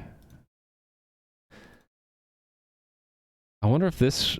can I go back to Python for a minute? to see what does that actually print with timestamp do.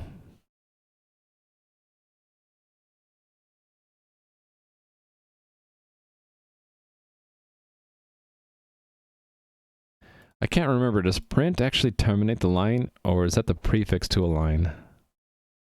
I can just run this. I can just run this from here, right? Python .tools script.py a candinal sync realm server source ECS scripts. Let's see what it actually does.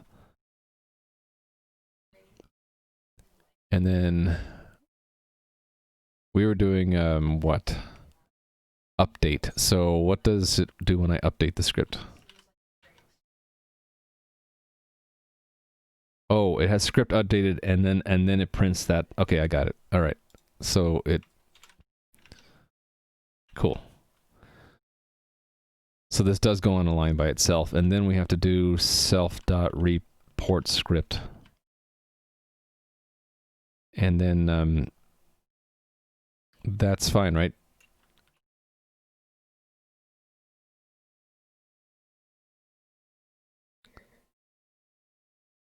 Okay, we borrowed it here.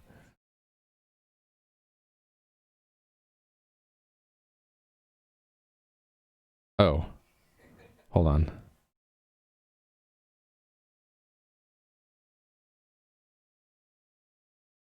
Oh, is it because entry borrows self?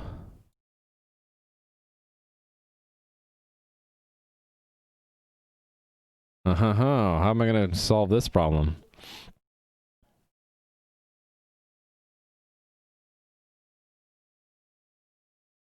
Yeah.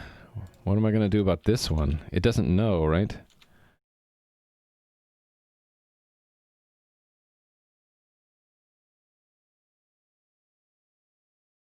We borrowed that to get the entry, which, so it considers that we're still borrowing it because we're still holding on to script, but I need the script to pass into self-report script. So how do I get away, like, I could drop the script, right? But that just trades one problem for another, doesn't it? Oh, it doesn't. Hold on.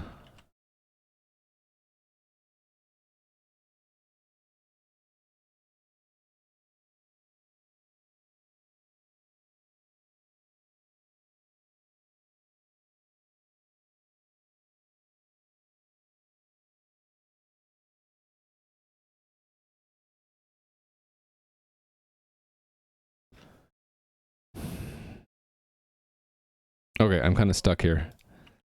It's my weakness understanding borrows and their lifetimes. Is it because entry takes a mutable self, so we're borrowing self collection mutably?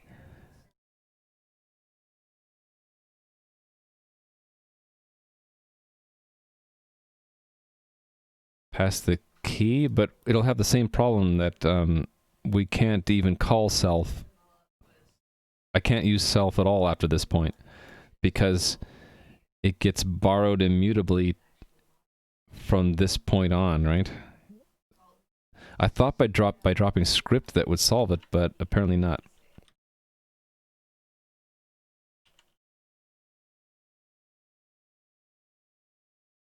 That's interesting. By putting it into a scope, it solved that problem. Of course, this is another problem. It just doesn't know what script is, right? I thought we could do that with drop script. But it's still a problem here.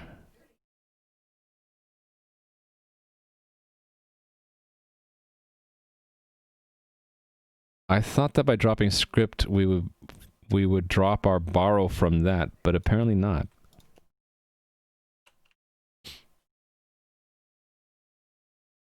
Can do it with match. Oh, I need to take a break.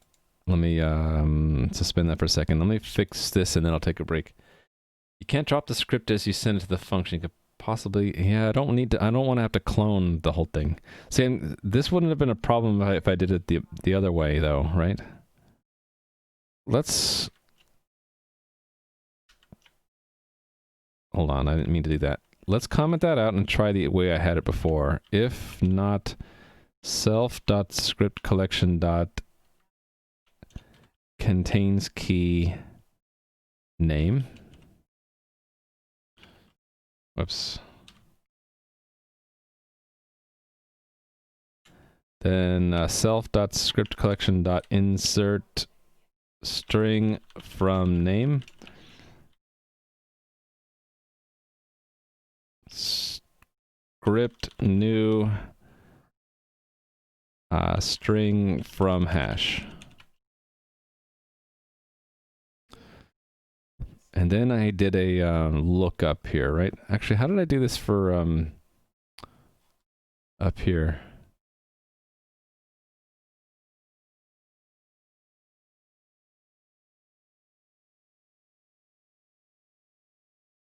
Do I not have contains key anywhere else?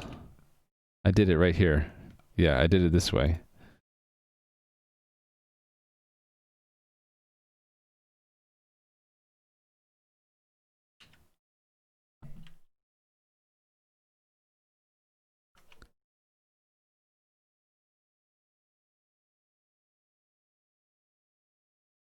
Yeah, and I don't need to set the contents here.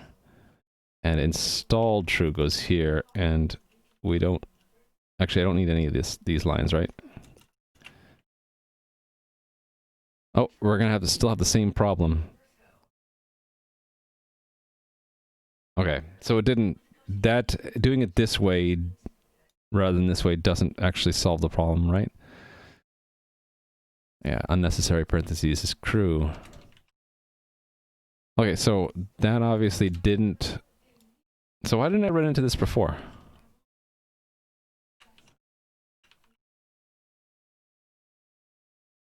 Let me try to figure out why I didn't run into that before when I did the contains key. This right here.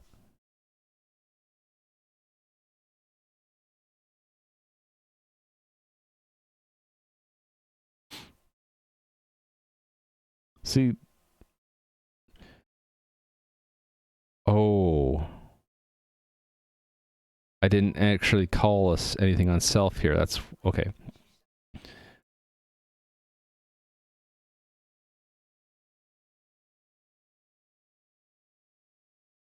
Wait a minute.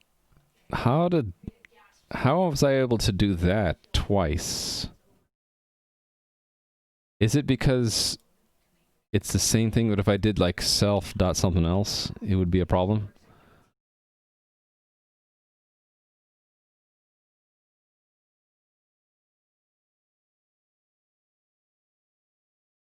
Let's say let x equal the reference to that. Is that going to give me a problem? No? Okay, I don't get it. What does report script do? It just borrows self so that... Actually, there's no reason why I need to have self there. It just borrows self immutably, and it says I can't borrow self immutably because it's all also borrowed as mutable. It says I'm borrowing it mutably there.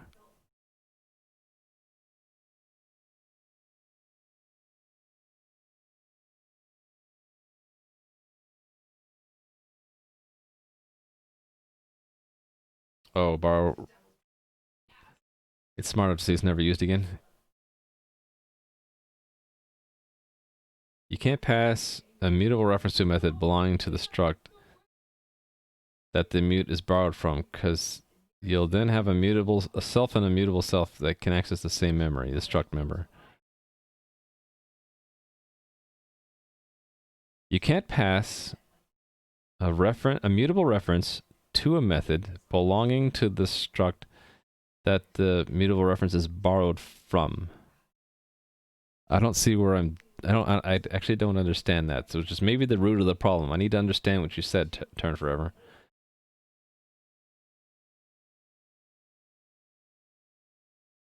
You can't drop the script as you send it to the function. You can possibly clone it to 140. Oh, that was from before. Okay, never mind. Also, hello, by the way, melting lava. Okay. See, I'm just used to doing this stuff in other languages all the time. I never thought that this would be a problem. We're mutably borrowing here in order to modify part of self, right? Is it because this is part of the script state? So calling that would be changing self. Can also use get on the entry to get a reference to the inner value and stop borrowing self. Get on the entry?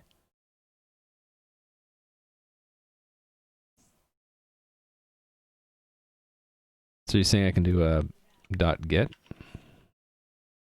Hold on. I'm not understanding what I would get. Use get on the entry. So that would be like dot get. But there's no entry is of type entry. I don't think there is a method called get. It's an that's an enum. Oh. What does or insert with do?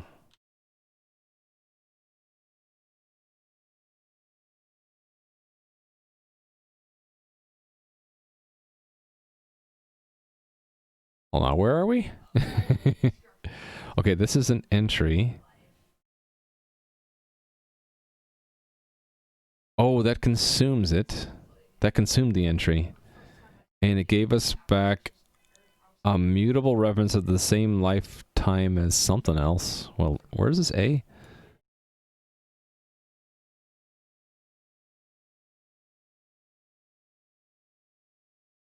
That's weird. I didn't know you could do that. Entry into mute. It's okay. It's returning a mutable reference to the entry.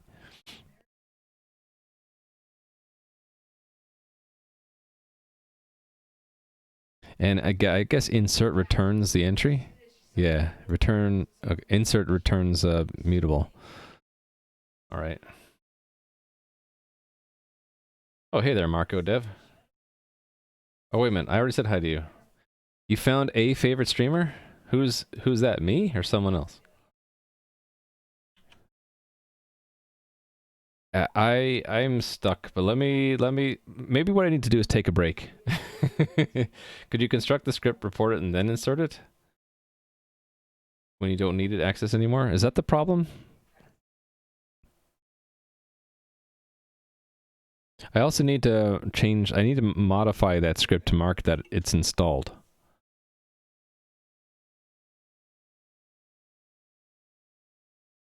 I don't know what you're talking about, Marco. Teaching her software development now. Does report script require mutable self? No, it requires immutable self. But the problem is that it's telling me that is borrowed. I'm guessing it's borrowed because it ends up being in this entry. This is what it says. Mutable borrow occurs here. And then we're using it there. And then we're trying, while we're still borrowing from self mutably in terms of the script, we're then trying to give it back to self. I think that's the problem. Is that these two are tied together. The borrows are tied together.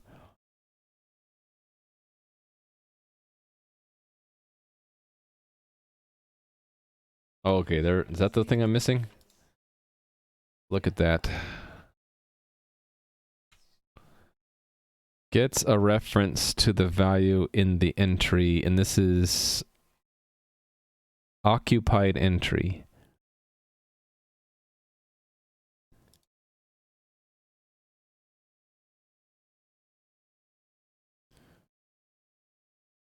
I think the problem is at this point script is not an entry anymore. It's a mutable reference to a script. So I can't use get. I'd have to use get before I do or insert with, right? Does this even work? What does this do? I don't even think this works.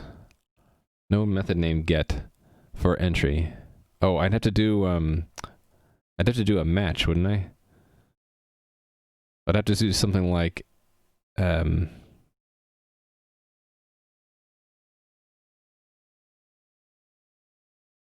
if occupied, if let occupied script equal, right?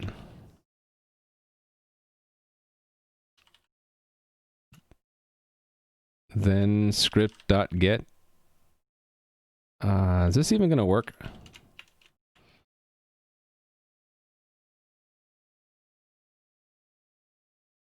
I'd have to say I have to put that in. Did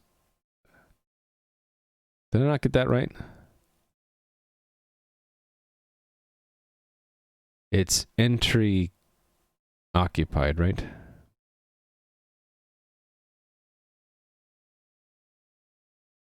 Do I have to do the whole scope thing? Standard hash. Well, I could do script collection.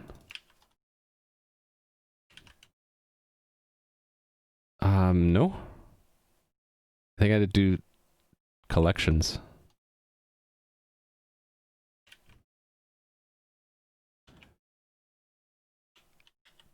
Where is this dang thing defined? Hold on. B tree map. Wait. What? Oh, no, where is this defined? It's an enum in what scope? Standard collections, right?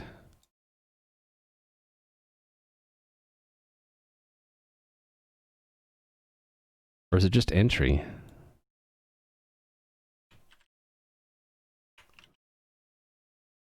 Standard collections?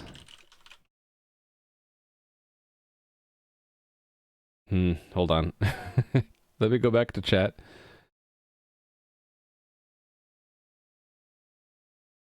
Problem is shared, exclusive, or mutable, yeah. Just downcast mutable borrow to immutable and it should work. Oh, yeah. How do I do downcast that immutable, mutable borrow? Because once we're done, I don't need to mutate it anymore. Do a double get. Did you make sure to understand the example in the docs? No, I didn't. Get returns a reference with lifetime bound to an entity object.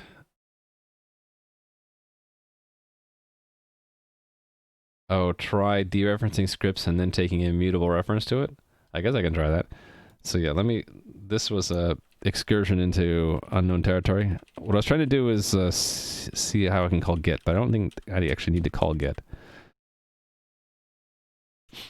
Okay, so then that ends there, right? And then once we're done with the script, we would, whoops, do that trick. No, it still doesn't like it. Can I shadow it? Let script equal that, and then do that. Nope, still doesn't let me do that. It still says that I'm borrowing that immutably. What's the type of this now? And the type of 4? Yeah, so it's no longer borrowing it immutably, but it still says that.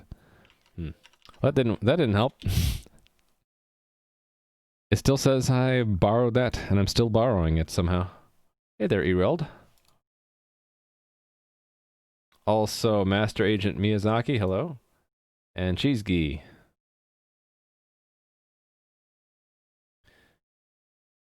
Construct the script reporting and then insert it. I guess I could try that. Yeah, isn't that weird? Like, how do I tell it I'm done borrowing that? Do I have to just abandon it and look it up again? I mean, I guess I could do that. It seems silly, but I can do that. I can just say,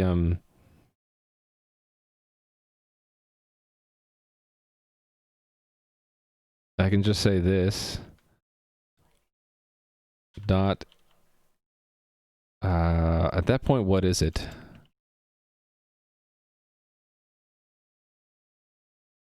Well, like, there's no function I can call to set that unless I made a function. So I can just do the next best thing. I can put that into a scope or a block. Pardon me while I fight with my keyboard. So I can do that. And then I could look it up again. So it would be self.script collection dot get name unwrap, and that works. The thing is, I don't like having to look it up twice.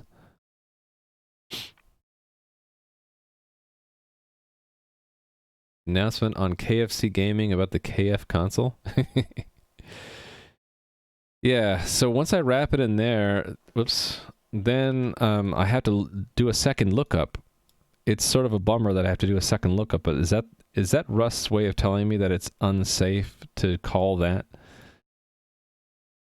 It's unsafe to use self while we're holding on to this mutable script? Maybe that's what it's trying to tell me. That I do have to, there's no way around it, I have to look it up twice. Unless, like I said, there's a way to demote this one and release this borrow. I don't think there is.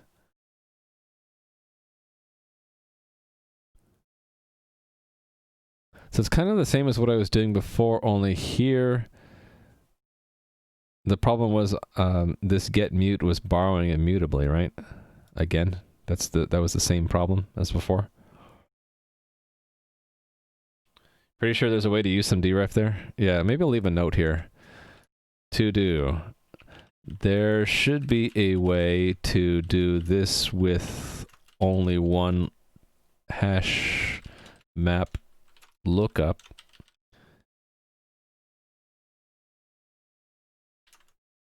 But I'm not able to I'm not able to figure it out yet.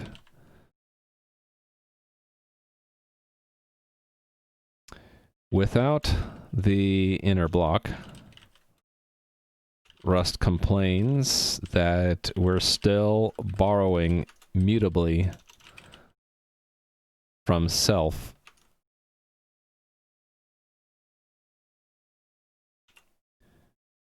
When we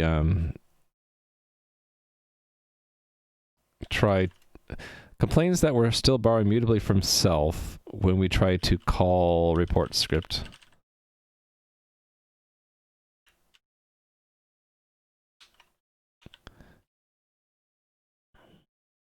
Even if we try to what were we calling it? Downgrade script to an immutable reference. Probably because Rust is conservative and believes that while script is in scope, we're still borrowing the immutable reference to self. You can do as ref on the mutable reference. I see what you're saying, so I can try that, yeah. Okay, so then I would comment out these blocks, and then that. Get back to our error, right? And you're saying I can do as ref? Or should I, okay, it didn't like that. No method named asref found a mutable reference. Asref exists with the following trait bounds are not satisfied. Hold on. Let's get it in a nicer view here.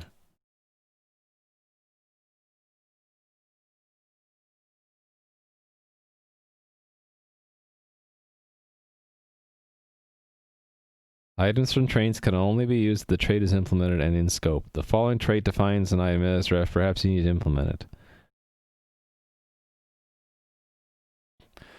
What's the signature of report script? It is...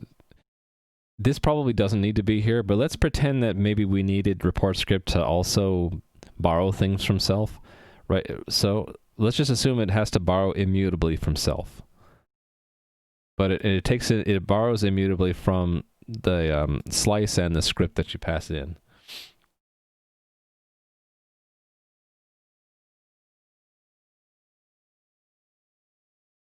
Yeah. So, you know, I could fix it also by just making this self colon and then removing the argument here. That works too, right? Yeah, that works. Of course, I have another problem where we call this, I'd have to say again, self colon. So that works too. But it doesn't really solve the problem of me understanding why this ends up holding on to the mutable reference to self that we needed to borrow here. I think I understand it, kinda.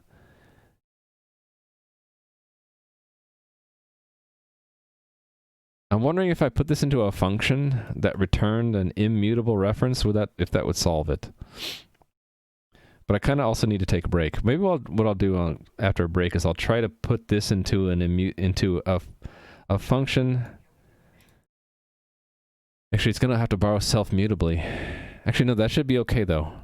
Have it return an immutable reference to a script after mutating self. I'll try that after I take a break. Let me take a break.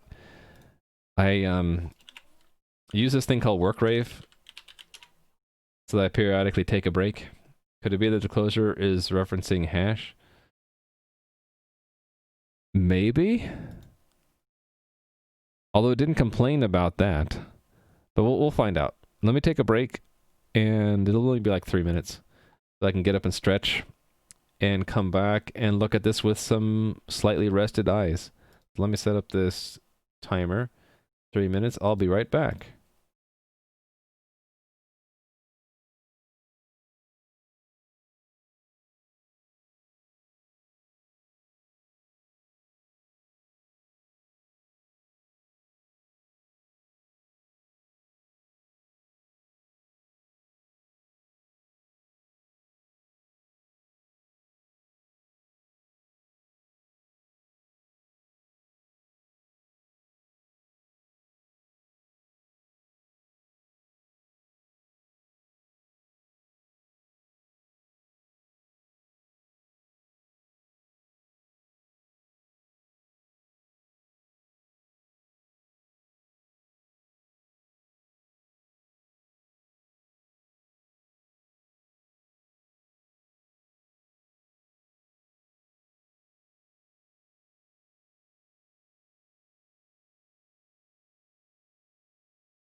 I'm back exactly on time.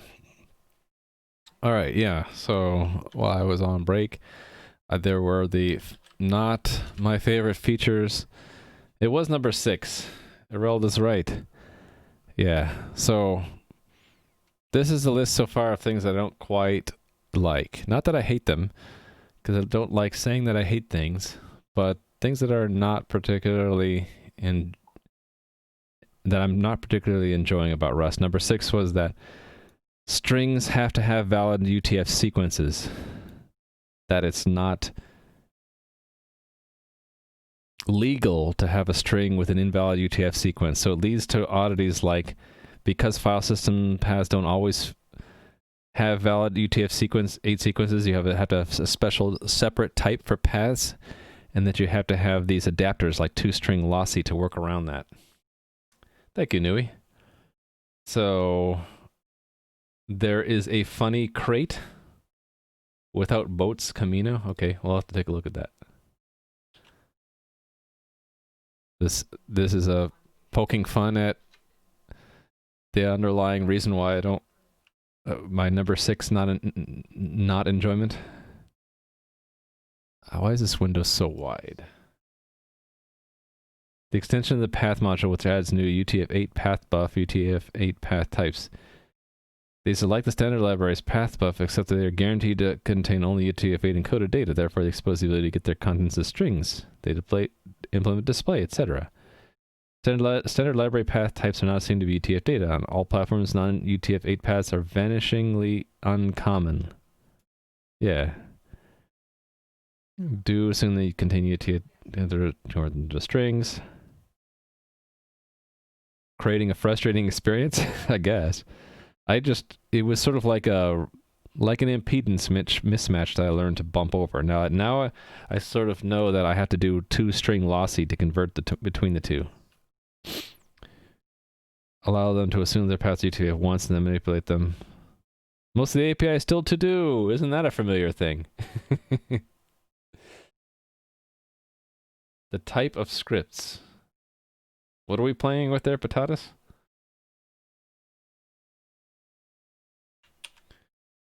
What are we playing with in this playground?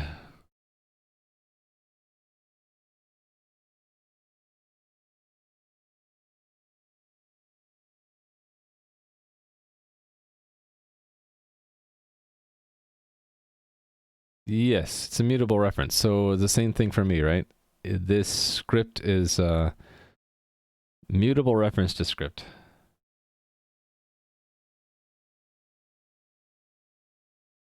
Okay, so there's one thing I wanted to try here, and that was, did I do this yet? Let script equal script. Did that actually just fix it?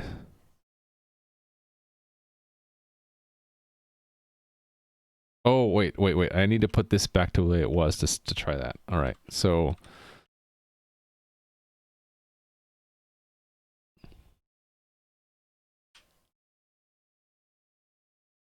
Okay, and then undo a bunch of times. Okay, and then paste. Nope, yeah, that doesn't solve it.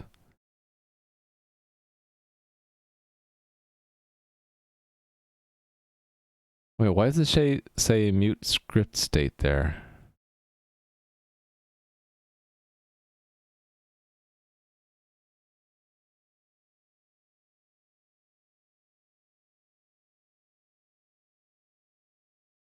All right. Yeah, I did. I fixed it. I fixed it by not needing to borrow from self again. But let's say I want to know how to do this. I want to know how to get when I run into this again, because I'm going to run into this game again undoubtedly. Might as well know how to fix it, right? Where fundamentally I'm taking a piece of the state and borrowing it mutably to get something else, which apparently we can't, if we have to get rid of it completely in order to borrow from self ever again. Even if I tried to downgrade it to an immutable reference, it's still the borrow checker still thinks that we're still borrowing this mutably, even though I've tried to drop.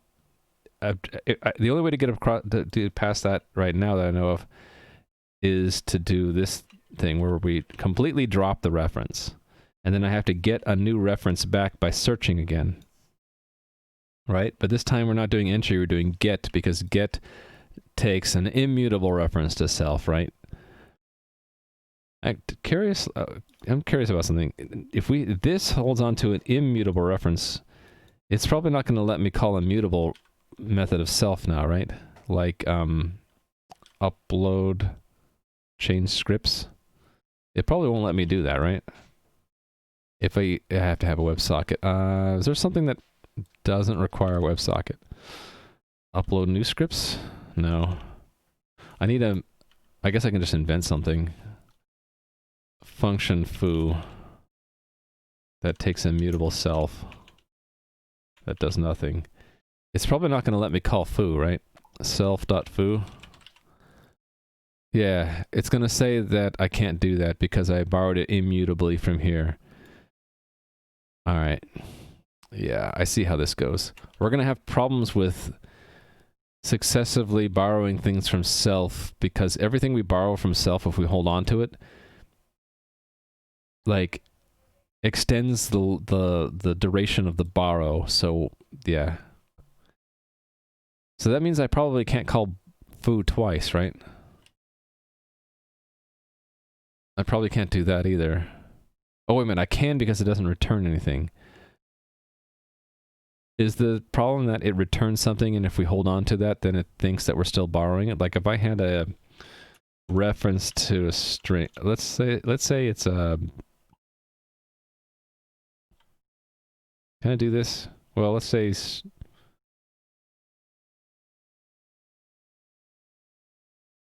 It had to be something that's in there. How about we return the command or something like that, right?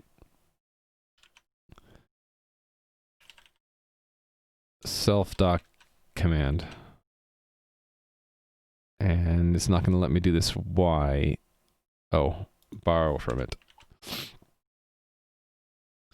If I say let X equal and then let Y equal, that's probably going to give me a problem, right? No?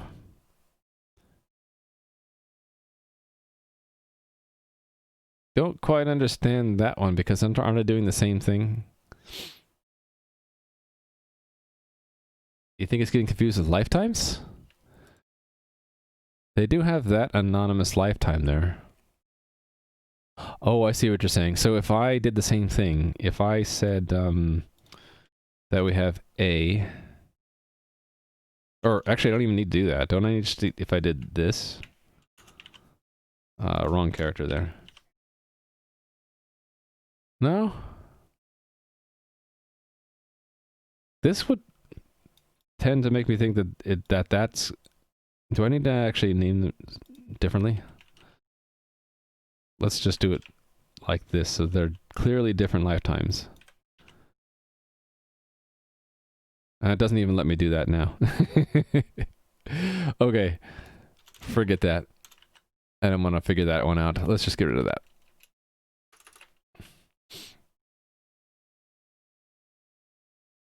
Lifetime's already alighted because it works with non-lexical lifetimes. I'm not sure what that means, non-lexical lifetime. If you do a mutable reference borrow and then stop using it, Rust can usually figure out what you intend to drop the borrow again. But for some reason, like, let's put this back in.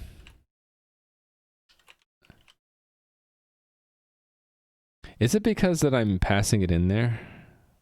Like if I called something else rather than report script and have it not take the script, would it actually work? Oh, hold on a second.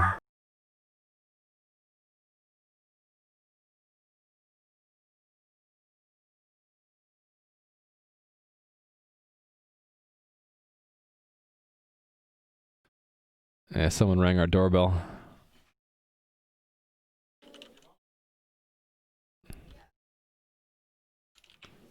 Might have to help answer the door.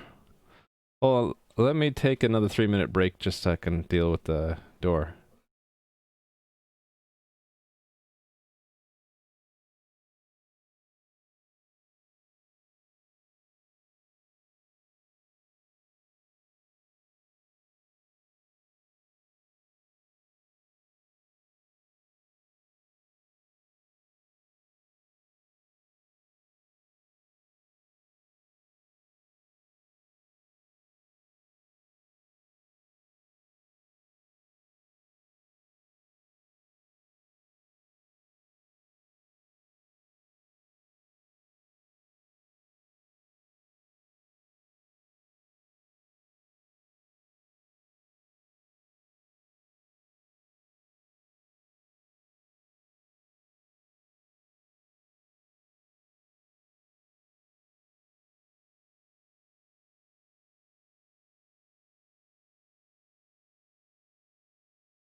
Sorry about that impromptu break. Someone was at the door. We're having work done in our bathroom, and they came over to do some measurements. Let me catch up on chat again. Why does the dog sound like they're being tortured? That's just how our dog sounds. She's like overly protective of us, so doorbell is an automatic trigger. Rather than using or insert with, would it be possible to do or insert and then later use the deref to access the key?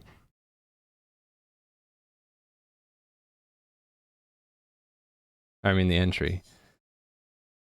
Well, I thought the only difference between or insert and or insert with is that it's the closure is evaluated only if the entry didn't need to be inserted, right?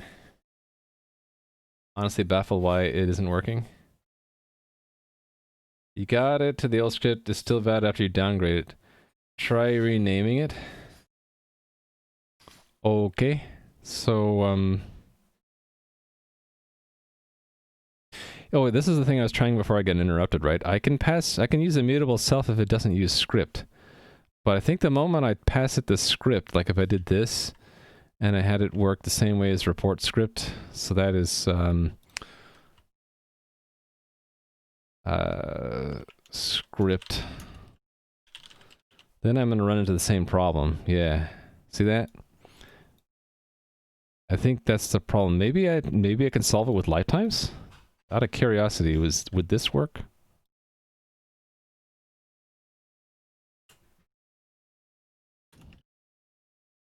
No. So it doesn't solve it to say that they live the same length. It's still, I think the problem is that these are referring to the same state but different ways. And you can't have, I think that's it. These are referring to both to state, potentially, but you can't have two references that are mutable at the same time.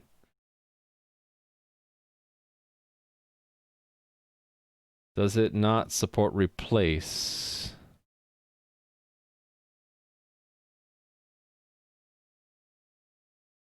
Replace. Well, we're not trying to replace. It's if we know about the script, we just want to get it. But if it's not in there, we're going to insert a new one.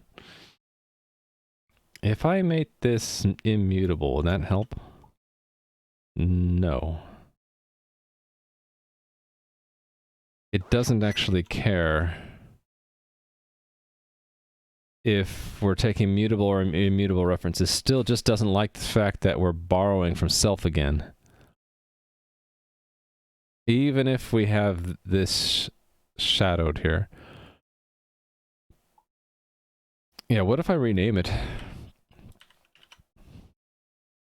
I think it still knows that these are linked.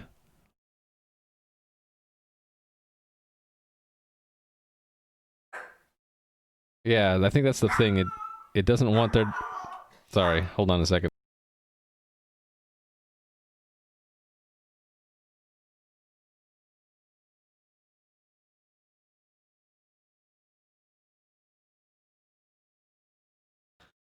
Sorry, the dog doesn't like, or actually it's the other way around. It's not that the dog doesn't like the visitor, the dog loves visitors so much that she barks. Is the problem the compiler links the lifetime of the immutable reference to immutable self? Yeah, something like that. It's saying that this script came from that borrow, and so as long as we're holding on to it, we might be holding on to a mutable reference still. So yeah, what if I try the technique of having a function that does this? Let me just put this into a function and see what we get. The idea would be that we're giving it a name. So let me think about this. Entry takes a reference to the... it consumes the key. Okay, never mind. Why is there a fix me in there, by the way? What's that? Ah, that was just going to think about that. If it's consuming the key and we didn't insert, then why are we allocating? What's this ensure root object is owned? Oh, never mind. Actually, this has nothing to do with the key. This is saying this probably isn't necessary for not doing an insert, right? Yeah. No idiomatic way to consume the mutable reference and generate. Yeah, I think there would be ways to fool the borrow checker if you could do that, right? Because what if, like, even if we have an immutable reference to the script, even if we have this immutable reference to script, what if script itself had, like, methods to allow interior mutability that somehow went back, had maybe an internal reference back to the self again, and so we could use it as a way to mask mutating self. Which makes me think another way to solve this would be to, rather than this being just held directly, I could have a cell or a ref cell or something. I could break it that way. Let me do it this other way though.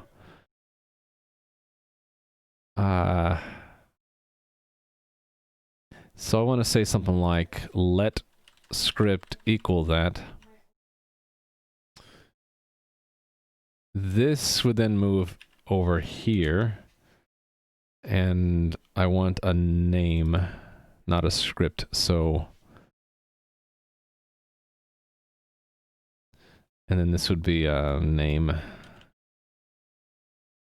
which is what we're going to say here. It doesn't matter its lifetime, so...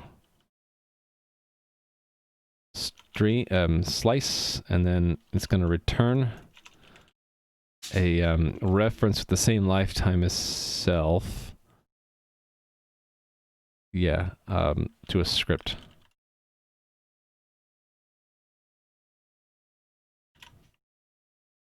Oh, I also need a hash.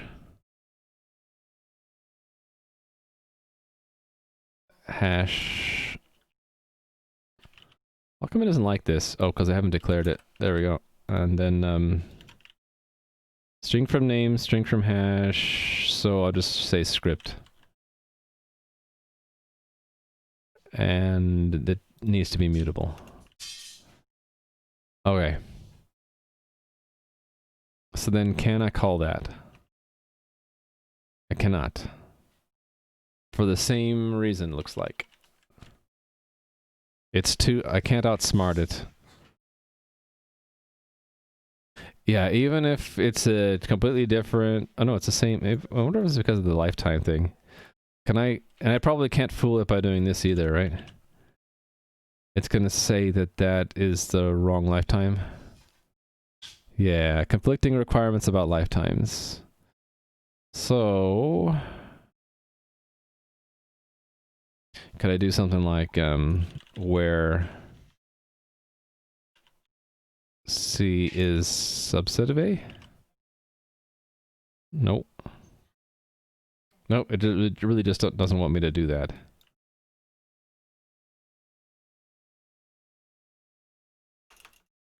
Yeah, I think the borrow the checker is just way too smart. I think while we're holding on to this script, it's just the same as if we held on to a mutable reference to self, which means we can't do that, because we're borrowing twice now.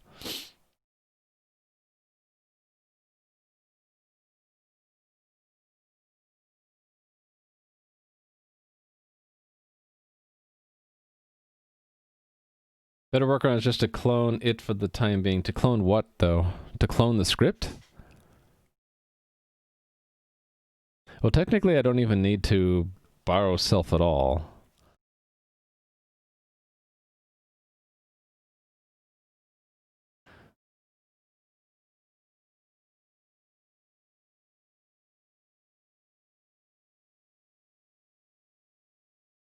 Yeah, I think I'm just gonna cheat right now.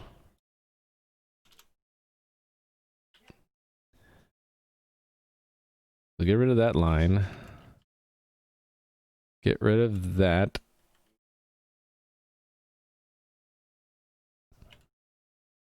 And we'll just turn this to self, colon. And then get rid of this to do. And then report script doesn't take a self, it's a associated function now. There we go. And now we're back to it working, right? Okay. I will ignore it. Yeah, I really wanted to avoid searching twice. I like doing that. We don't need this line anymore. Yeah, if we wanted to continue mutating self or borrowing from self, I would just block that off and do other stuff on a different block. All right, so then I don't need this anymore. I don't need the original Python. Okay, so let's see if it actually works. Cargo build release.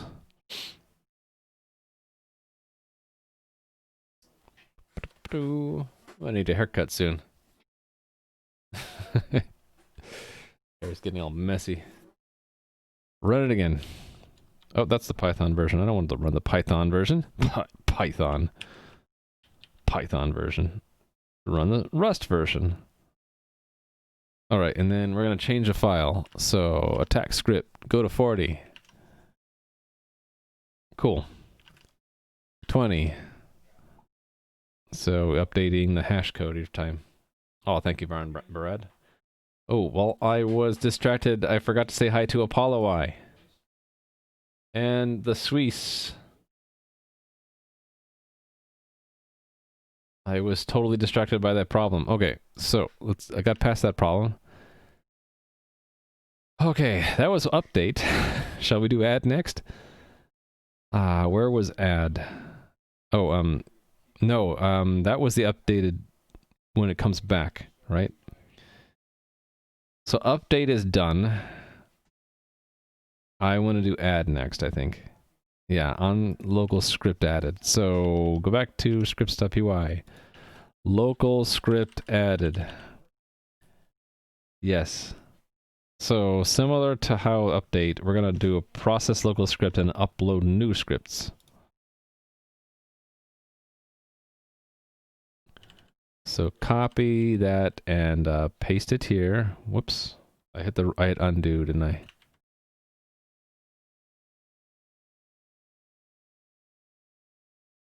Paste. There we go. And I need a self. Or I need a state, actually. State. Mute. Script state. I should move these into self, actually. And I should move it into that, really. That's where they go. And I need a WebSocket. Copy. Paste. Okay, so then it's add news. It's new. Upload new scripts. Hold on. Oh, it's going to consume the path. Okay. All right. Because this consumes the path, right? Why do I have that consuming the path? I don't know. I suppose because it's more efficient that way?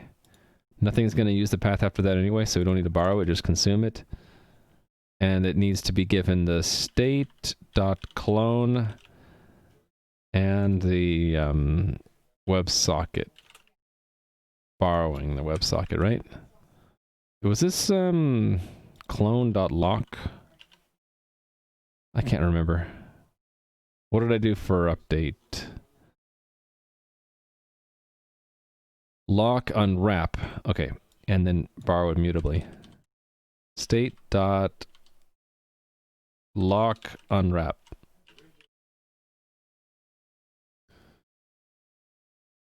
Right. To get a mutable reference to the state, we have to lock, which gives us a lock result.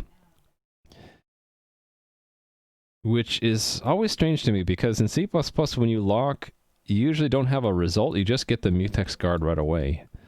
But anyway, yeah, so we get a... We get a lock result, so I'm going to unwrap that because I'm going to assume that we're not going to actually have a problem with locks. Panic if there is, and then borrow it mutably for the remainder of the function call. Because of poisoning, yeah, that can happen if you have a thread which held the lock and then crashed, right? So I never have to worry about that in C++. It's gonna crash, so if we have a problem, that's fine. Okay.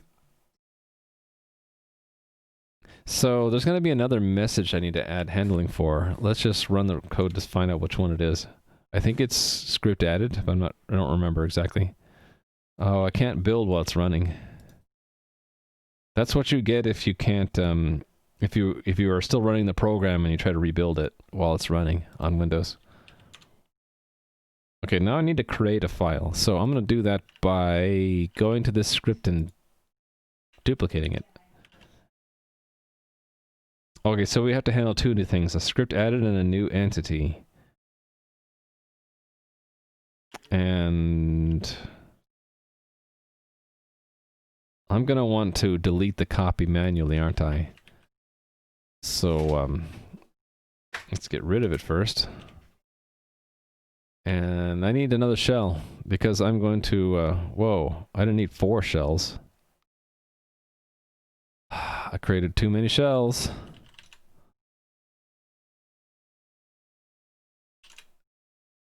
Just needed this extra shell here. Let's move it over here to go to the, not planning, player, npm start, because I'm doing this in my test environment. Yeah, the linker was a really, really elaborate error message, wasn't it? It's like, wah, can't open file. Okay, we don't need some of these windows, right? I'm gonna close that one. I'm gonna leave those two open. Go to localhost. All right. So I'm just here to delete that attack copy wherever it went. Here it is. Remove it. All right. Might as well leave that window open. Okay, so then I need to add support for those two messages. Script added a new entity. We'll just see what the Python did. Script added. Okay, it did something similar to script update, so we're going to do the same thing in the Rust. Script updated. Okay, so just copy this. Whoops. Copy and oops, that was undo. Still getting used to the keyboard mappings I made myself. Okay, that is script added on script added, which doesn't exist yet, but it's going to be a lot like script updated. So I'm just going to copy, paste, added, and then I'll just pull in the original Python and place a copy of that down here, comment it out. All right, and see what's different. I think again, oh, here we needed entity. Okay, because it is new, right? No, because it's installed, that's why. Right. So I will need to decode the, oops. I'll need to I can't talk and train my brain on the key mappings at the same time, apparently. Copy, paste, entity, and it's not as a string, it's as a uint 64. All right. Cargo doc open when? I already did it, Papatus. That's what this window is right here. You might have missed it earlier, but I did the cargo doc like really early on today's stream. If I go, well, not this window actually. It was this other window. If where's my scroll bar? There it is. Scroll all the way to the top. I did a cargo doc open. Look, see? You missed it. Yeah, but then after I did that, I realized that it's always going to end up in the same place, so I just made a shortcut for it right here. So this always goes to the last time I built the documentation for my project. So yeah, I love it. It was a really good suggestion you and others gave me to do cargo doc.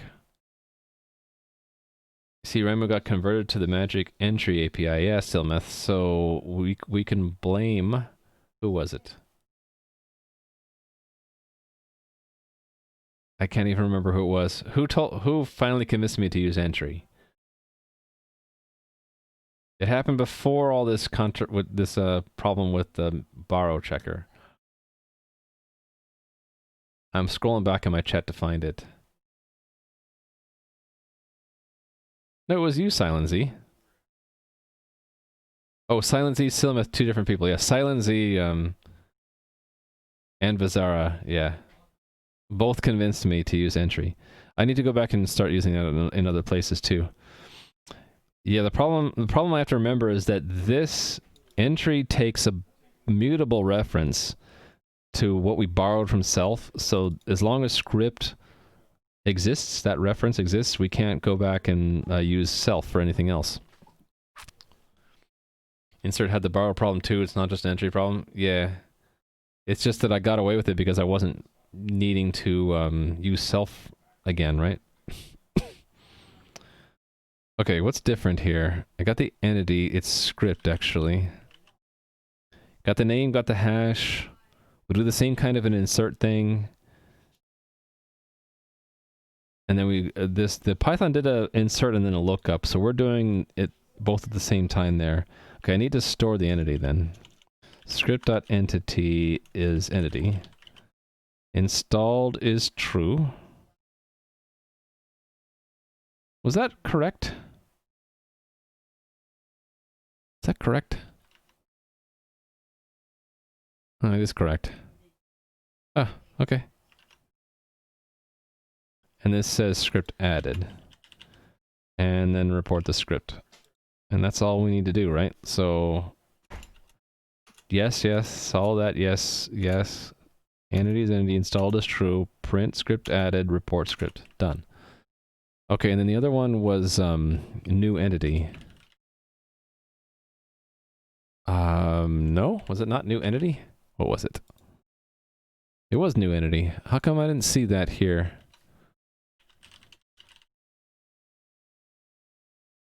There's no handler for new entity. Oh, maybe it's in the common?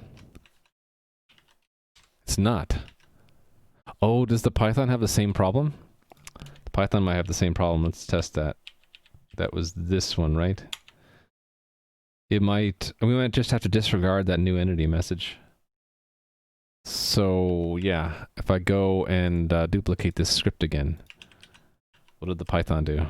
Oh, yeah, it had the same problem. Unrecognized new entity message. Okay. We're going to delete that. And I have to remove it from the game.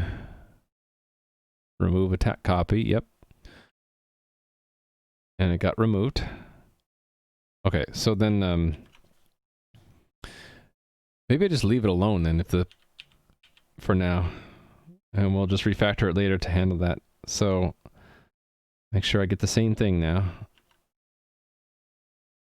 Duplicate, oh, did I forgot to build it. I'm dumb. Sometimes I be dumb. I need to build it again.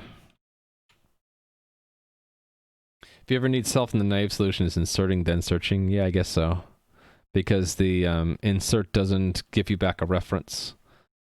So then the initial borrow doesn't persist. But the other way is, like I was doing with the block, is to just separate the logic into different units of work that don't share things. All right, so you'd get the entry, and then you'd be done with the entry before you go change self again. All right, so adding script attack copy, added it, and then that's just the same thing that Python did, except for we put quotes around it, right? Received unrecognized new entity message. Received... Yeah, I should put quotes around it to be pedantic. Unrecognized. That was in common, right? Why do I have it twice? Oh, because it might not be a string. Okay, so this needed to have quotes around it. That's all I need. Okay, so then when I'm done with add, so let me do remove next.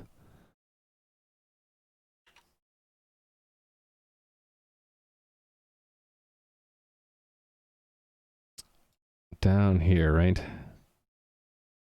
Okay, there's rename and remove. Let's do remove next. It's probably easier. So removed. Local script removed here. Okay, that's in here. And here we go. So grab all of this stuff. Copy. And paste. Copy. Copy. Paste. Ah, I keep hitting the wrong key.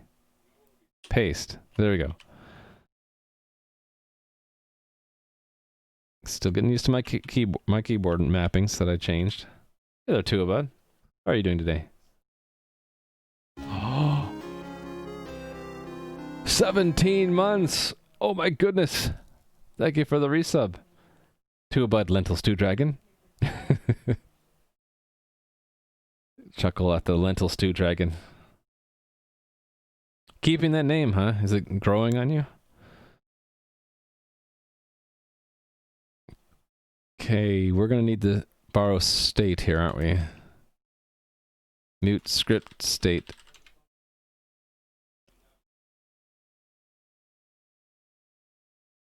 Do I need a WebSocket here? I don't think so. Yeah, we're not talking to the game here, so... Oops, what happened here? Script state. I don't need the WebSocket here, so, why do we do this? Why do we use a path here? Oh, to get the name. Yes. Is that what, something like what this did? Yeah. It did this thing. So I'm going to want to do the same kind of thing, right? I'm going to want to grab that and go back. Do something like that down here. Paste. All right. Yeah, it's a long time for this stream. How long have I been a sub? I've been 1 year. How come it only says 1 year, not the number of months? If I click on my own name, it actually doesn't show me that. I'd have to go into Twitch chat to see it. Hold on. I want to see this. My own 24 months. So that's the maximum time you could be sub for is 24. Yeah. 24, yep. The 17 is quite long compared to the max, which is 24. All right. Thank you so much for the resub, Toolbud. I hope you enjoyed the stream. That you're still enjoying it. I try my best to make the stream enjoyable. It's kind of hard with like a lot of different people. A lot of people want different things. Okay, so the equivalent of OS path base name path would be to get the name, and then why do we have to unwrap that? Why is it an option? Because it might not have a name? Is that what it's trying to say? Where do we get... Oh, here we go. Right, if it's a directory, then it's not a file. Okay, so assuming it's a file name, convert it to a UTF-8 string, and then give me a copy of it. And then, I don't need to do this stuff, right? I do want to do that stuff. Oh, no, I am doing that stuff. If name is in the scripts to ignore, if so, self scripts to ignore contains name, so that's, state. Scripts to ignore contains name, then return. If, so we then map it, right? And then chop off the extension. And then the last one would be, so this is different. We're going to look it up. Okay, so I'm probably going to do a match, right? Or I can just do an if let. If let some script equal state dot script collection get name. Then, yeah, so far so good. The less C, the more enjoyable. Really? Okay. Why are you using Rust and not C++? Hey there, Mars Raptor. I have a nice command that TS just already ran. Yeah. I started looking into it just because people asked me about it enough. But the more I look into it, the more, like, there are two big things that attract me about it. Number one, the challenge of learning Rust is a difficult puzzle. And if there's anything that I love, it's trying to solve difficult puzzles. And then number two is that Rust tends to guide the developer to make good designs. Just by its nature and how rigid it is and how the borrow checker works and the lifetime checker, it kind of forces you to make good designs, because if you have a poor design, inevitably you'll run afoul of the borrow checker or the lifetime checker. The compiler will just give you a hard time. So these are the two things I really like about Rust. Now, I also have the things I don't like about Rust, not my favorite.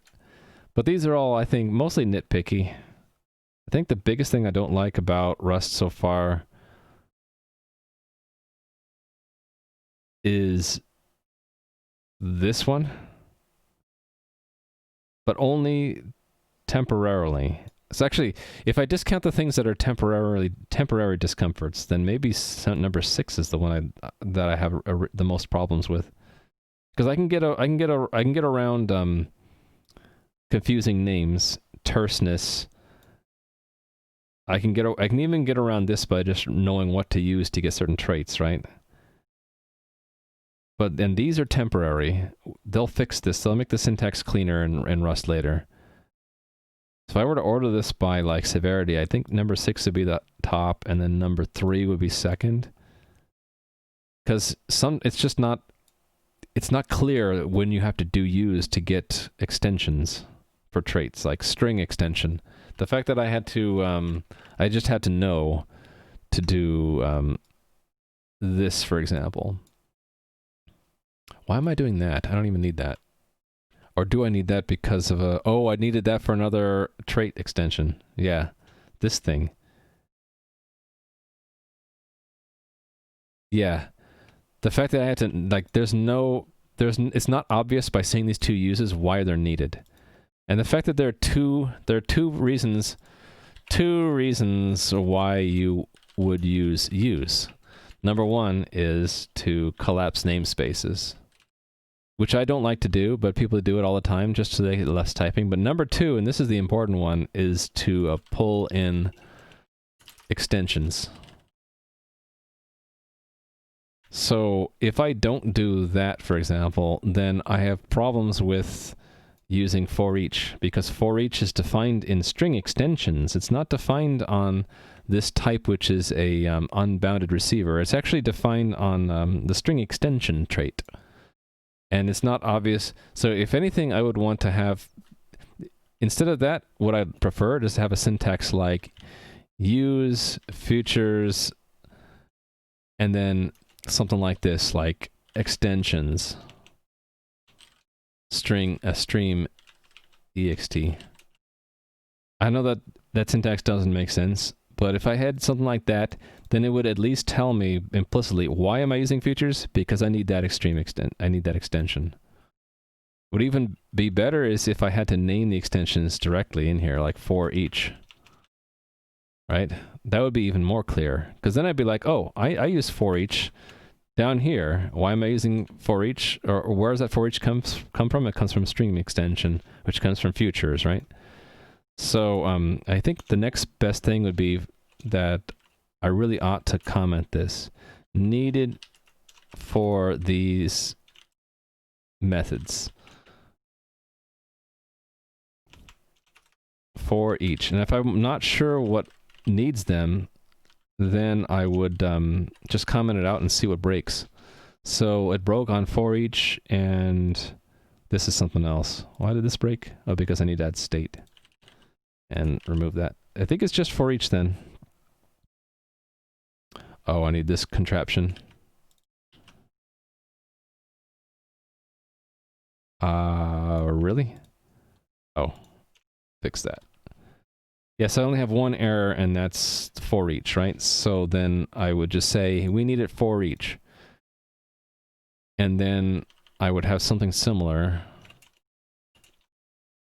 Copy, paste, and then I just comment that out to see what breaks when I don't do the use. So here it's configure and watch.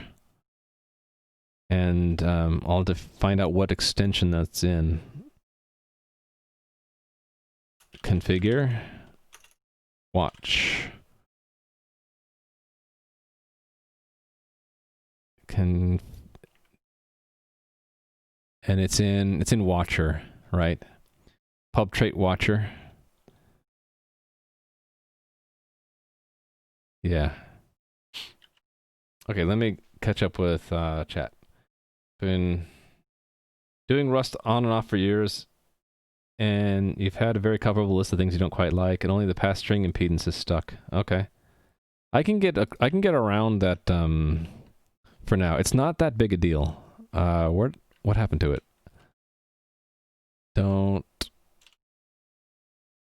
I'm looking at the wrong thing.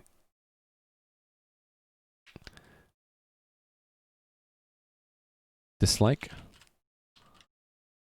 What happened to my How come I can't find the file now? Particular... What happened to the buffer? How come I can't find it anymore? Is it in recent? Oh, there it is. Anyway, I can get over it just by remembering to call toString lossy. That's my adapter, right? That's the most important word in this paragraph. toString lossy. So if I memorize that, then I know how to go from pathbuf to string. And then I can get over that problem. Anyway, yeah, I think I might get into the habit of doing this so that I know why I'm using it. Because I don't use for collapsing namespaces for now, because I want to get used to knowing which namespace B tree map is in. It's in standard collections. Now, once I no longer care about that, I would do something like this, right? I would say something like collapse namespaces. And then I wouldn't need to say this anymore, right? Boom. Is that how you're supposed to do it? Oh, I have to say B tree map, right? See, I'm not even familiar with the syntax because I don't do this very often. I have to do colon there or something. Yeah, but then see, I had B tree set as well. So once I get okay with collapsing namespaces, then I can do that. But I'm not really that comfortable yet. I wanna force myself to type the namespaces in there to remember where things came from. But these are required to even call these at all. Like, I don't even think it's not possible to put that in front of for each. Like, you can't say that. There's just no way to do it. So the only way to make that work is to do the use, and the use is in a completely different spot from the actual for each call. Right? Then I want to at least put that into a comment to remind myself, why am I doing that? I'm doing that for the for each. Anyway, that was a really long distraction. I'm sorry about that.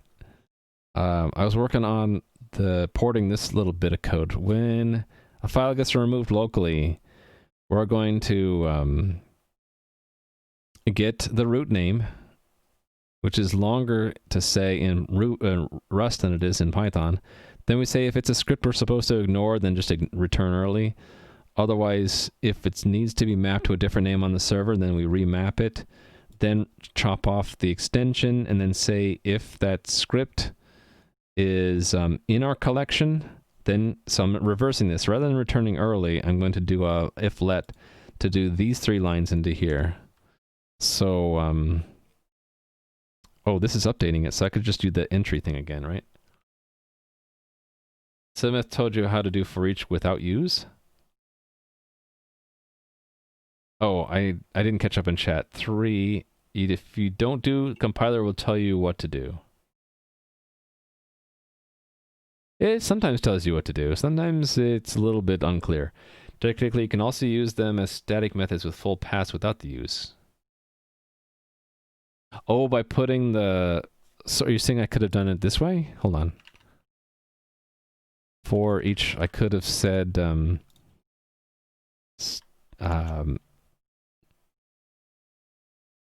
features stream extensions for each rx comma. That works too. Oh, well, there you go. Maybe that's what I'll do, because then I don't need to use the for each. I like that. I like that, Silmeth. Let me give you a point. You guys are going to hate me for doing it, but I actually prefer that a little bit better because I know where it comes from. At least until I get used to it. So that means I don't need this use anymore. Sweet. Can I do the same thing with Watcher? So I needed it for the configure, right? What if I just axe this right now? And then just save it and see where I need to fix it up down here. So you see I can do notify Watcher configure Watcher comma. That. Well, that's sweet. That's what I'm going to do.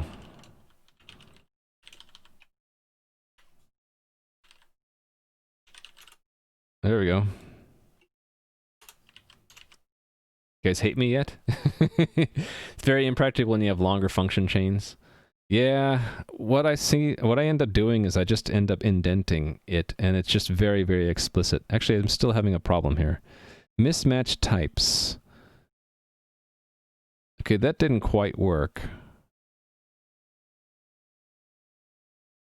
Oh, do I have to say mute watcher? Yes. So it's even a little bit more gross. Because you don't have to do that when you call it through as if it was a member. And this doesn't work quite right as a method call because the type is slightly different, right? And this is going through a trait, which right, because this is a trait object. I think. Actually, why doesn't it work to say this dot configure? What was the error again? It says that no method is named configure. No method is found. The method is available for box, arc, or reference count. It's implemented, but not in scope. Perhaps add a use for it. Right, the compiler tells you to add a use for it, but I don't want to do that. It said it's not in scope. Right. Why is it that it's not in scope? Because it's defined in pub trait watcher. Yeah, I don't quite understand why. But anyway, I'll just leave it the way it is. Created a monster. Yes, you have. Yeah, I'm going to be explicit. It's an explicit stream. It's not for children, I guess. Going to be explicit so I don't have any uses at the top. And maybe when I get more comfortable, I'll start adding use back in and I'll just join the community at that point. All right. Thank you for all the follows, by the way. You guys are awesome. Did I address everything in chat? I don't know if I did. Okay, I just did the Silmeth comment. Why wouldn't the compiler add the use when needed by extensions? I think it's because use actually does namespace collapsing and the compiler doesn't want to force your hand. It just wants to suggest that you do it. Like, it knows it's like, oh, I wish he had done a use because then it would have made the code compile. I guess also because there could be two different methods with the same name, and it depends on which one you use is the one that you'd select. That's my guess. That would be my actual guess, is that when you say for each, this for each actually might be defined in two different traits. So which one you pick either needs to be explicit or brought in through a use. And if you brought in through via use two different traits that had for each, you'd probably say that it's ambiguous. You don't even like standard collections hash map? I'll get over it. It'll be hash map eventually. What else did I say? You could do for each, that's what I ended up doing, right? Future standard extension. Yeah, exactly. And what Areld said, he can't resolve which possible for each method. Okay, that's exactly what you said, is what I was guessing a little bit ago, right? It can't resolve which possible for each method you'd want to use across multiple different traits with the method name for each. Yeah, right, because this could be in multiple different traits. It's like, which one do you want? This one's being very explicit about which one. Okay, catching up on chat. It's very impractical when you have longer names. Yeah, I know. Sorry. There are no trait objects dynamic pointers to trait there. Yeah, I've been saying the wrong word. It's not a trait object. This Rx is a structure, and it happens to, that structure implements this trait, right? Or maybe it wasn't for that one, but for the configure, for this one it definitely is, right? This watcher is a read directory changes watcher, and if I go to that, it'll say there's an implementation of watcher for that somewhere. Maybe not here. Here it is. There it is. So it implements that trait. So this is an object, and it implements this trait. And so we can call that We just have to be explicit about that because there are multiple different configures and watches and it doesn't know which one we mean. That's my guess. Gotta get to the point where we start to write code like type S trait function. Is that a reverse turbofish? With the braces on the left side instead of the right? Just a special syntax with foo method works only when the method is in scope. Oh, really? When it's, oh, I see. So when we're going through a trait to get to a method, it only works if the trait is in scope. By importing it. I got it. All right. By doing a use. So use is it actually importing the trait or is it just bringing the name of the trait into scope by collapsing the namespace? It's called fully qualified syntax as explained in the book. Yeah. I'm doing that all over the place. Fully qualified. We're fully qualifying everything here. Until I get comfortable with where things come from. All right, back to here. I need to say, to try to implement a doubly linked list in Rust someday. Yeah, but I kind of cheated with that. I saw, was it in the book or was it in the Rustonomicon? They talked about if you want self-referential structures, you need to start using pin. And then if you don't use pin, then you'll end up fighting the compiler a lot. Because the pointers are... The compiler is not smart enough to update pointers when the things are moved around. You mean when you call foo.method only when you import the trait, but if you use a fully qualified call, then you don't need to use... Yeah, I understand that. Yeah. Same page. You guys have to remember, I use the wrong words sometimes when I speak. But you know what I mean, right? Okay, this was all to set local to false. Local is false. And then self-report script. It's not going to help fill it in for me. What do I need for that? I don't remember. Name and script. Actually, it's down there in the Python. And this won't work because it's script state. And this I can't do because it's not mutable. So I have to say get mute. There we go. I think I just did it. Let's try it out. If I did this right, then what will it do? It'll report whenever I remove something locally, right? So build it. I'm getting hungry. Must be lunchtime. Okay, and then run it. Now watching file system. And the foo as trait function is helpful when there are name conflicts between traits. Oh, you're saying that syntax actually exists? Let me try that out in a little bit. Huh. Oh, if you collapsed it and it's ambiguous, then you do something as a trait and then function? Huh. Hold on, let me try this first. Did I not delete that? Oh, right. I was going to delete it now. Delete it. It should say, right, so it's removed locally, and then... Did I implement this one yet? Nope, it's unrecognized. Let's do that next. Okay, so then that would be handle message. Script removed, right? And what did the Python do? Script removed. It did that. Okay, I should just copy this. On script removed.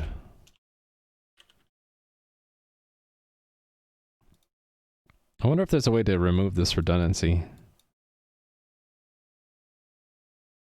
can't off the top of my head think of a way to do it. All right, new function. Why am I typing this when I can just copy it? I get more practice with copy-paste shortcuts that are giving me trouble. All right, and then this. Copy and paste. And comment it out. All right. Okay, I forgot I was going to go try that other thing out, right? So, this thing. Can I say watcher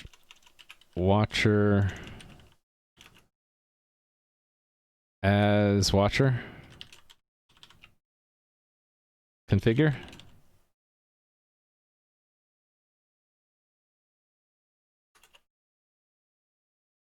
That didn't... Oh, I have to say notify. It didn't quite work. Oh, do I have to still pass mute? Oh, hold on. Dot, right? Wait a minute. I still have to pass mute watcher here? Is this syntax even valid? I don't think that syntax is actually valid.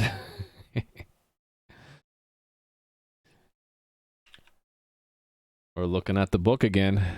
Must have been a chapter I forgot.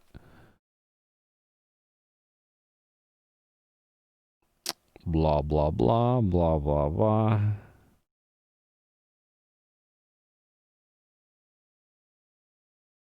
I want the answer. There it is. Type as trait.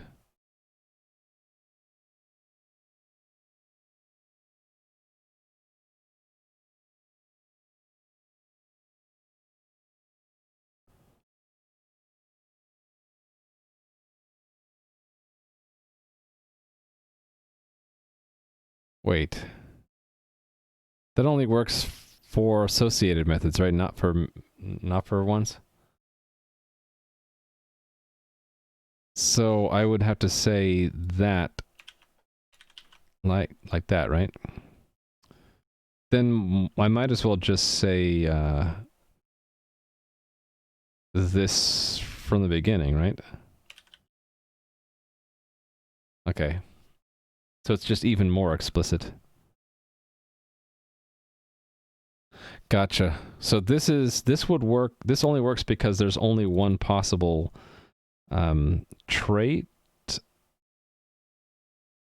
No, it just works because it's implicit that this supports that trait.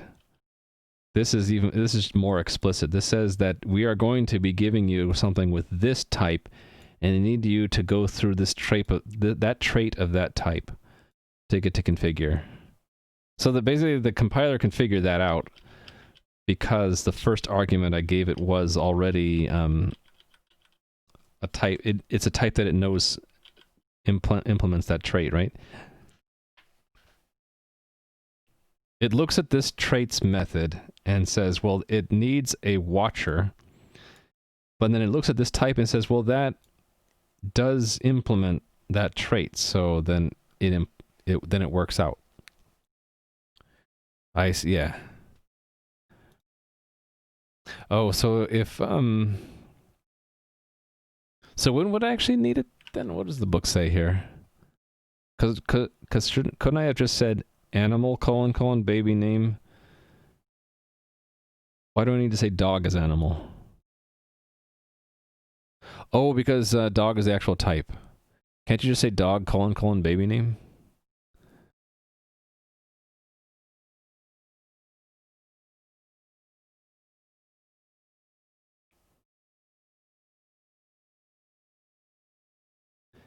It's because animals associated function rather than the method and just doesn't have a self parameter. Can't figure out which one we want.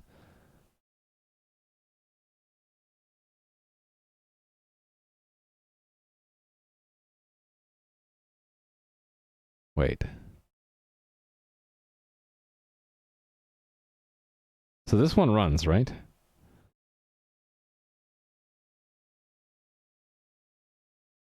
Oh, I see. it is ambiguous. Or it's not ambiguous, but it's going to call the wrong one, right? If we wanted it to print out puppy, this will print out spot, not puppy. But if you say dog is animal baby name, then it will print out puppy. Got it. All right. It's because this name is used twice. And I don't know why I'm using such a small font for that. It's because this name is twice here. There is one on the structure itself, and there's one in the trait the structure implements. So it's if you wanted to get to here through dog, that goes to the wrong one. Polymorphism? Is it polymorphism? I don't know. That word I hardly ever use. Okay, where was I? I think I was here, right? What am I... what's the warning here? Messages unused. Oh, right, because that's where we are. Got it. Okay. Yeah, well, what's the name for multiple things having the same name? Shadowing? I don't know. I don't know what the right name is. Hey there, Cthulhu. Yeah, I'm rewriting all my Python tools to Rust. What does it look like? It looks way different. This looks a lot different than it does in Python, because we have to be very strict about the types. And we have to do a lot of checking. These are all checks to see if it really is an integer or really is a string. If not, we're going to crash. Hell? But Minecraft has hell. It's called the Nether, and some people enjoy it after they get used to it. How are you doing, Cthulhu? Also, hello to SimC and iRazorX. Where was your chat? I missed it. I don't even know what color it was. I had to do a search because I can't see it. Overloading. Yeah. Oh, you just said that too. That's probably the right word to use. This is overloading the word baby name. So to get to the correct one, you sometimes have to use weird syntax. I'm doing so-so, Cthulhu. So the learning Rust has been a bit stressful, and so I've had to like focus on it to the extent I couldn't even stream yesterday. I'm like, I have to get over this problem. I need to fully concentrate on it, and I think I'm getting over that learning cliff with Rust. Runtime agnostic or specific. Wouldn't overloading be in the same class? Well, I guess I would still call it overloading. Actually, maybe not. If we're being pedantic about it, this might not be overloading because they're in different contexts. One is there's a specific meaning for that name for dog, but then dog also happens to implement a trait which requires a function of the same name. I don't know if you call it overloading or not. What was the reason for switching? It was mostly what the yrust command says, just people asking me about it, and then I was most attracted to these two things: the challenge of learning it, becoming a difficult puzzle. I love difficult puzzles. I can't release a puzzle once I start working on it until I've solved it. So learning Rust has been a difficult puzzle, and I like difficult puzzles, so I'm lashed onto it. Number two, though, that I'm noticing that it tends to guide me towards making better designs. I like that about it. And then my not so favorite features, the list is kind of long, but they're all kind of nitpicky things. These are admin commands? Yeah. So you might have seen me develop these in the past. There's the items command to count the number of items in the game or to find lost items. So find gold or something like that. These were all in Python, and now I've rewritten them to Rust. I'm done with the items command. I'm working on the scripts command right now. So almost done with it, actually. I hope to finish today. The major thing to switch language halfway through a project? Well, what I'm doing is I'm taking these standalone tools, items and scripts, which are fully disconnected from the game. The only way that they're associated with the game is in the messaging format. So that is all through JSON. So when you see things like surd JSON value, and we're handling different pieces of a message, that's the only way in which it links to the rest of the game's design in any way. Otherwise, they're fully standalone tools. They would work with anything that had the same message formats. So it became like a standalone exercise. Why are you using JSON for messaging? Oh, I've been using that for a couple of years now. It's just so convenient.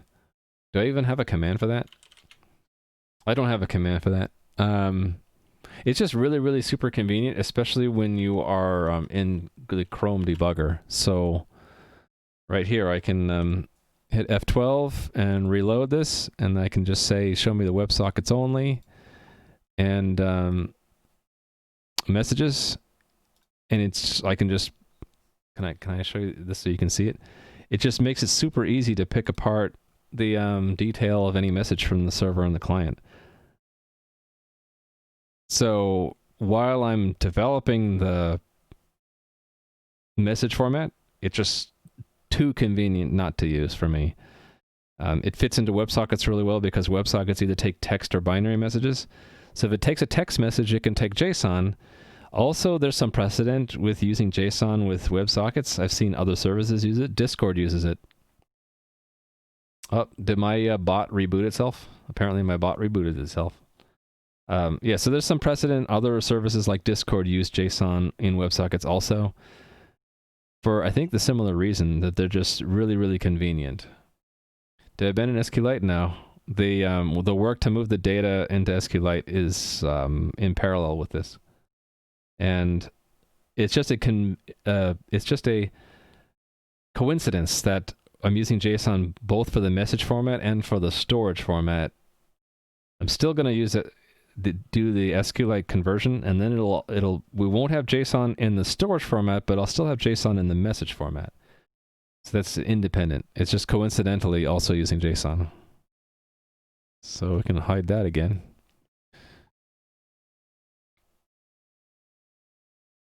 Yeah, I don't want to get vendor locked in. Like, that's another reason I'm kind of avoiding the Tokyo RS, is that what Papadas just said. If I start using Tokyo stuff, I'll kind of get locked into that. Discord doesn't use JSON WebSockets? Wait a minute, what are you saying? They create a WebSocket, you authenticate with, then everything else is over HTTP instead of the WebSocket? Well, you know what I mean, A squared. I mean, within their WebSocket API, the messages themselves are all JSON. I didn't mean to imply the entire API was, but that part of the API was.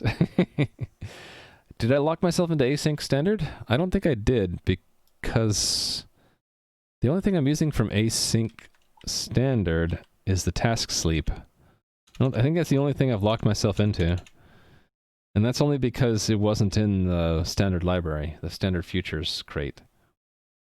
If I've locked myself into anything, I think I've locked myself into using the futures crate. But I think that is okay, right?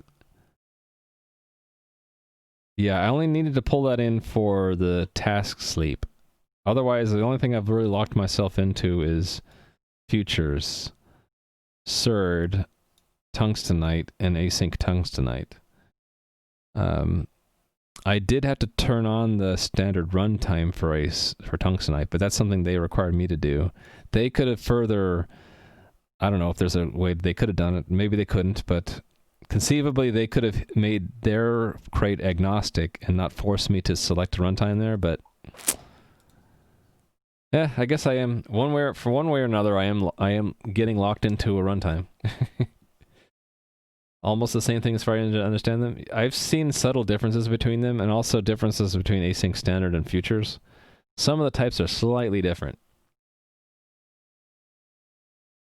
Okay, I'm already missing some chat. But they go to HTTP and it's so dumb. I think it's because it's like the same problem with Twitch, right? Rather than like reinventing the whole API, they just add things onto the API, and so they probably started with an HTTP API, and then they're like, oh, let's add on this WebSockets thing. But it's an add-on. It's not like they're replacing the old HTTP API. And then there's less incentive to repeat what they've already done in the HTTP API part. So they end up with, what do you call that? A heterogeneous API, where parts of it are in HTTP and the newer parts are in WebSockets. rather than just pushing everything into WebSockets. Sending is our HTTP, receiving is our WebSockets. I guess because in the original API you could only send and not receive. That'd be my guess. It forced you to choose a runtime because the library switches the exact stream impulse for TCP connections. I mean, I guess that makes sense. They also have a way you can select your own HTTP anyway, right? And that's what didn't I end up doing that? Or was it just the TLS? We just did it with the TLS, but I think there's an alternate way you can just pass the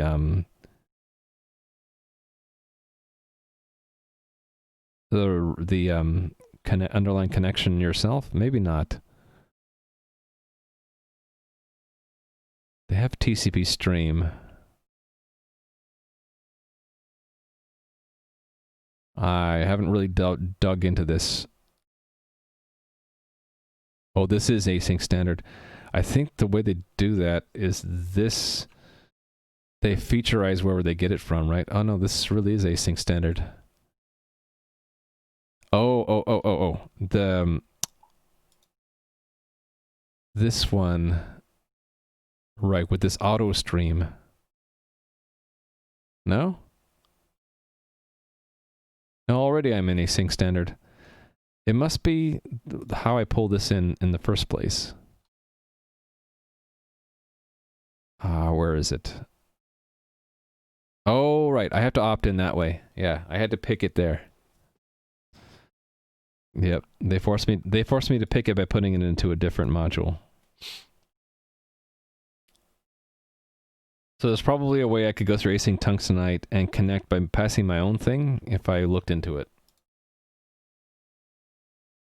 Discord doesn't work at all if you can't receive messages from other users. Well, that's if you need to receive. What if you just needed to send? What if the only thing bots did was send? I don't know. I don't know why I'm justifying what Discord did. It is sort of weird to have it disjointed like that. Anyway, where was I? I don't know. I think I was down here where my warning is. Yeah, here's where I was. Yes, but you still need to depend on at least one dependency, right? The futures crate. Now, if they were to put that back into the standard library, so I didn't have to depend on the futures crate, I would feel a lot better. Discord bots can capture every single piece of text typed on Discord server. Yeah, that's what bots do in general. A Twitch bot you could just assume that Twitch bots do the same thing too. Just assume that anything you type in a Twitch channel is probably being captured by some bot and stored somewhere. Even if Twitch is cracking down on that.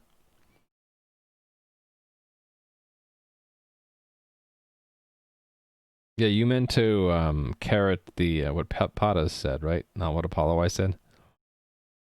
Because of the timing. Standard library has a future trait which future re-exports, so futures has a ton of really useful utility methods. Is that why they don't want to put it back into the standard library? Because they don't want to bloat the standard library?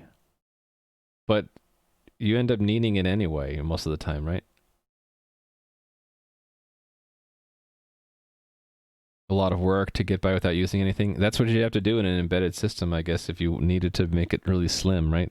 Is to just implement the things you need and not pull in stuff to bloat that you don't need. All right,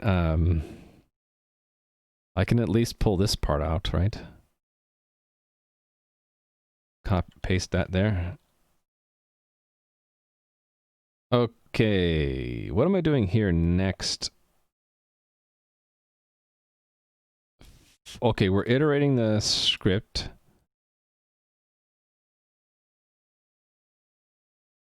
And picking out the one with the matching entity.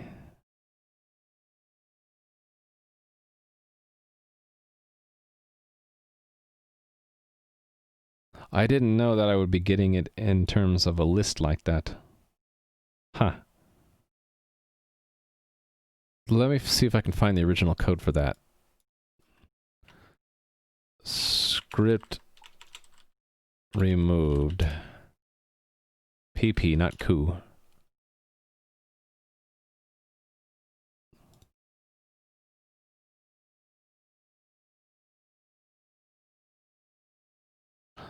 Oh, it only gives us the entity reference. So what was I iterating through? Oh, I was iterating through the collection. Oh, right, because the collection is by name, not by entity number. I remember that. Okay, did I need to do the same similar thing for added? Maybe not. So I need to do the similar thing. I need to find... Basically, this is finding the entry where the entity matches. So I would do the similar thing, right? Let script equal...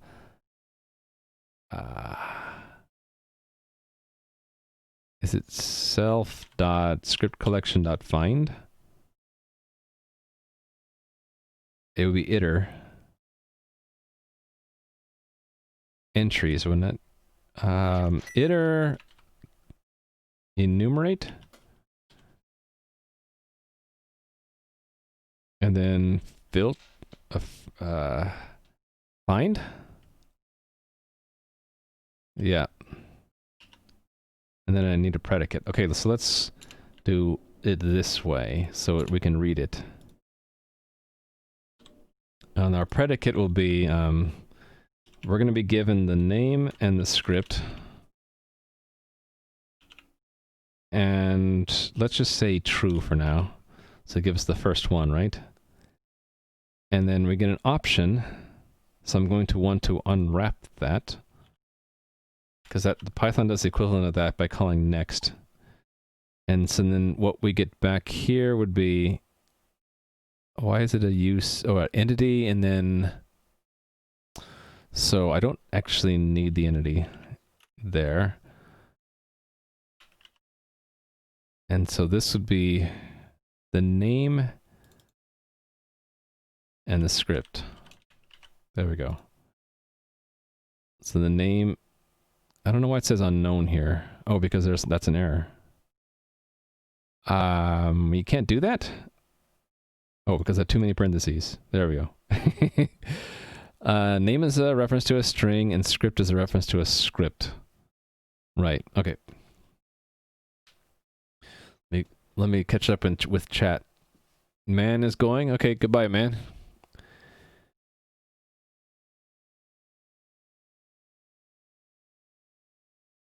You think futures are experiments that they can be added to standard? Remember that something in standard cannot be changed back. Oh, so they want to wait until sort of the dust is settled and then they put what is good and stable back into standard? They should make it so that when you add a bot, it registers what commands it listens to, and only when the command matches, it sends a text.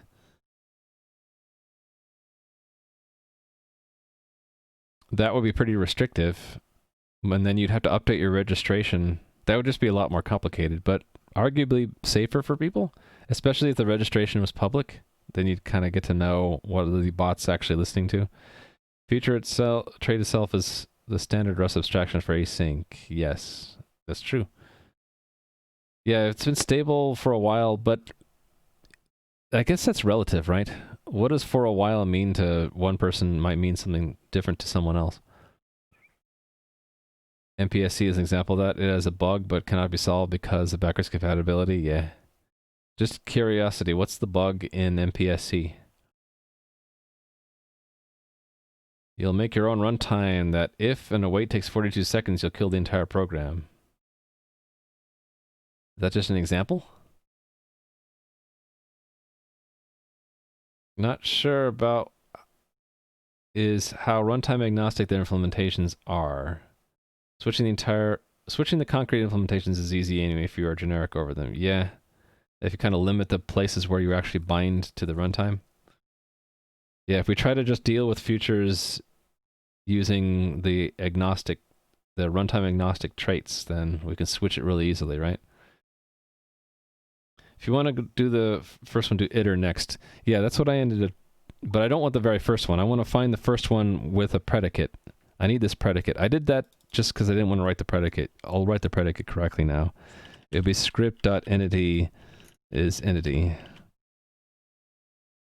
And I can't get to that Y because this is the wrong type. Oh, I had this wrong. Oh, right. We get entity and then another tuple with the name and the script in it, right? Or was this just script?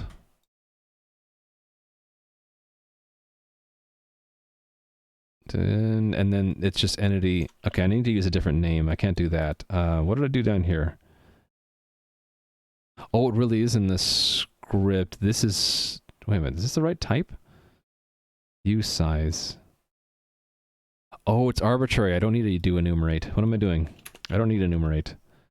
So I don't need that at all. So get rid of that.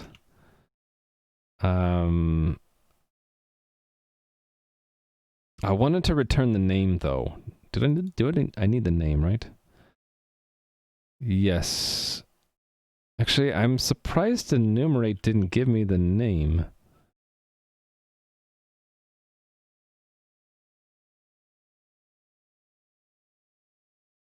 What does iter do? Or do I need to use entry? What is it? Entry? Iter gives me an iterator, right? And the values in that iterator are what? It's whatever v is. Right, so how do I get the keys from an iterator? I thought that that was enumerate, but I guess I'm wrong. It's not enumerate, it's something else, right? Is it entries? Dot what? If I want the keys and the values. I just haven't memorized this yet. Oh, there's the issue. I was going to look at that. Iterating a map gives you an iterable. Oh, okay. So, okay. I got it. Thank you. Thank you, Simsy. So this already is what I want in this tuple, right? Name script. So script dot entity equals entity. And then I don't need that there. It already gives it to me like that, right? Sweet. So that matches that. We're taking our collection, iterate, and find the one with the matching entity number. And then expect it to be in there, because we should have seen it if we reach this point. So then script.installed is false. Am I going to be able to do that, or is it going to... It's not going to let me do that because I have a reference only. Is there like an iter mute? There is. That's exactly what I want. And then I'll still need the name, but not quite yet. Print line script removed. And then self, or is it self? Yeah, self report script name script. Ah, hitting the wrong keys. Right. If script local, then self up. Can I call upload? I don't have upload new scripts. I do. How come it's not helping me complete that?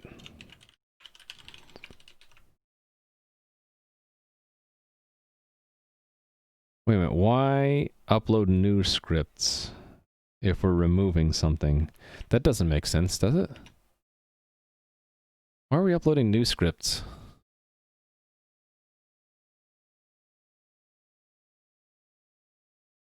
This doesn't make sense. This must be a copy-paste bug.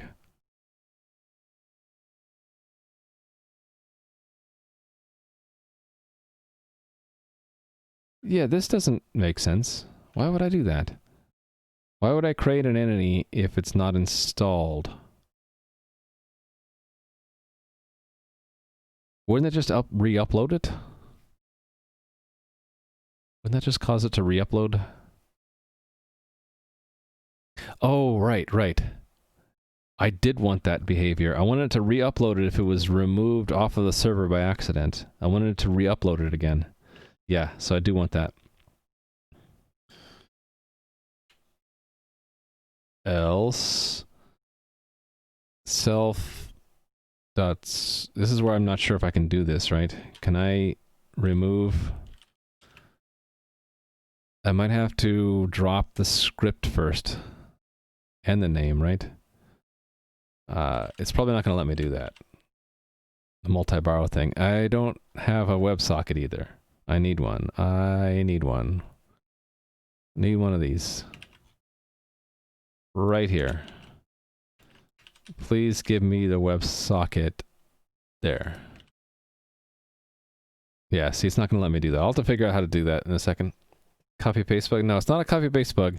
We actually do want to re-upload the script if I accidentally removed it in game and the sync script is running, it's like, oh, we might want to re-upload it now because it's no longer installed.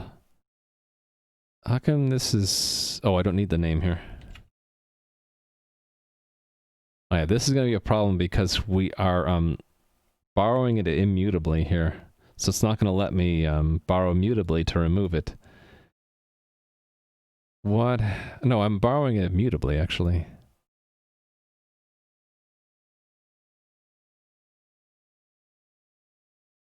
Yeah, I think I'm going to have to just drop my references here. So can I say drop name, drop script? No, it's still going to be a problem, right? Borrow it up here. Yeah. So if I actually need to remove it from the collection, when do I do that?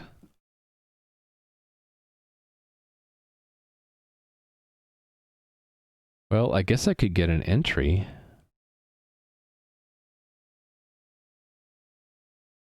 If there's an alternative to iter mute that actually gives me an entry.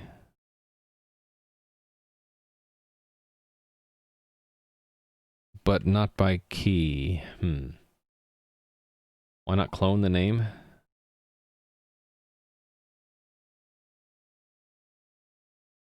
I don't understand.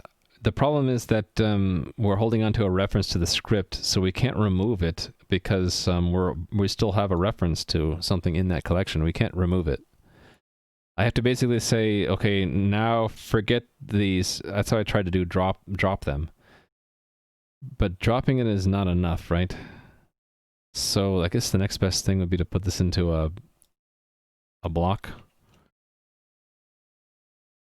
Something like this.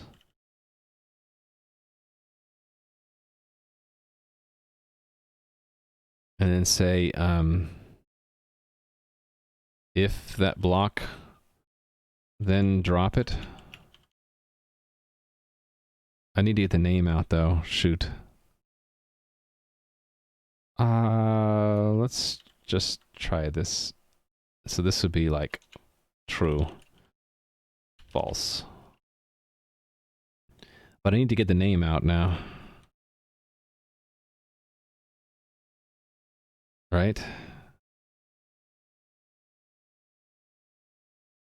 So I could do that here. Let name is none. Name to remove.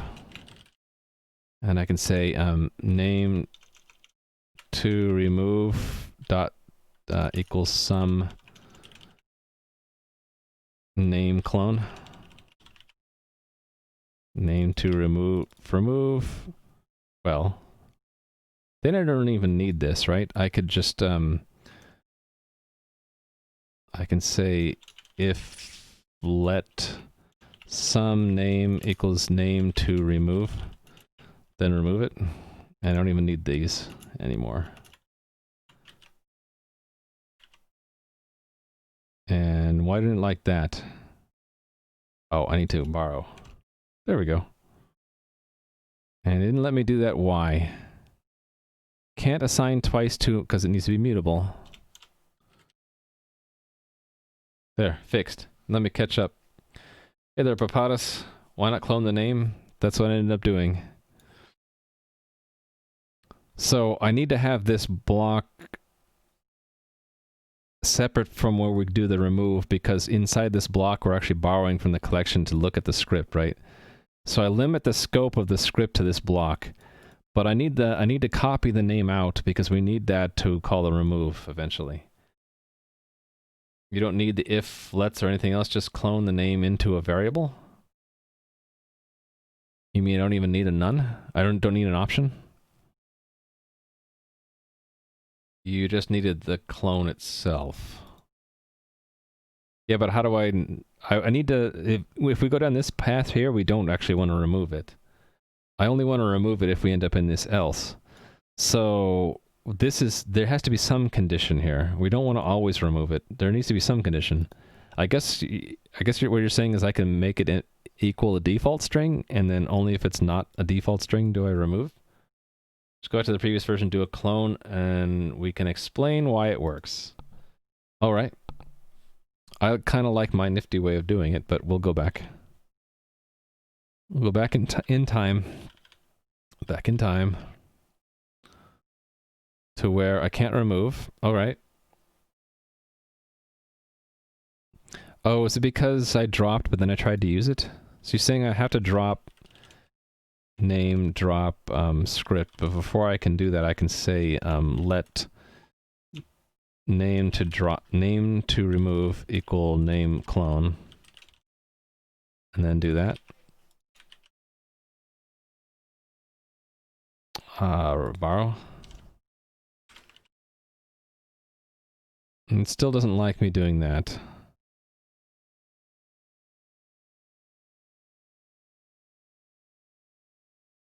Calls to drop with the reference. Okay, that's a reference. How do I do that then? Don't drop it? It just knows that I can do that? Ah, okay. Because I'm not using it anymore. I see how that works. So, is that why you guys were confused why we couldn't do that earlier?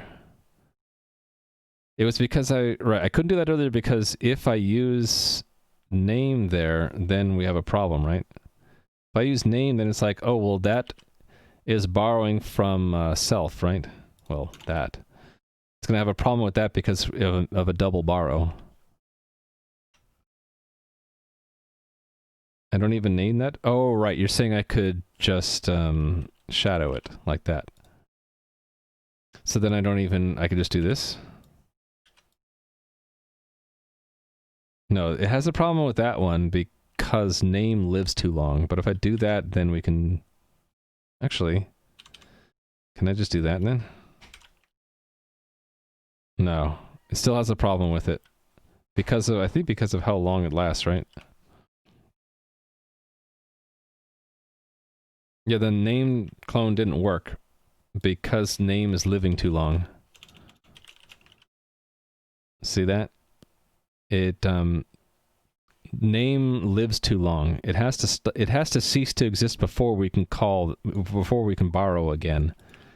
So by doing this, now the old name goes out of scope and the borrow goes away so that we can now borrow again. Yeah, the lifetime is extended to the whole function. Yeah, it can't assume that it ceases to exist the moment after the clone is done for some reason. Interesting, huh? Yeah, you'd think that it would be smart enough because that is really equivalent to that, right? Those are equivalent, but Russ is like, nope, you're still borrowing name.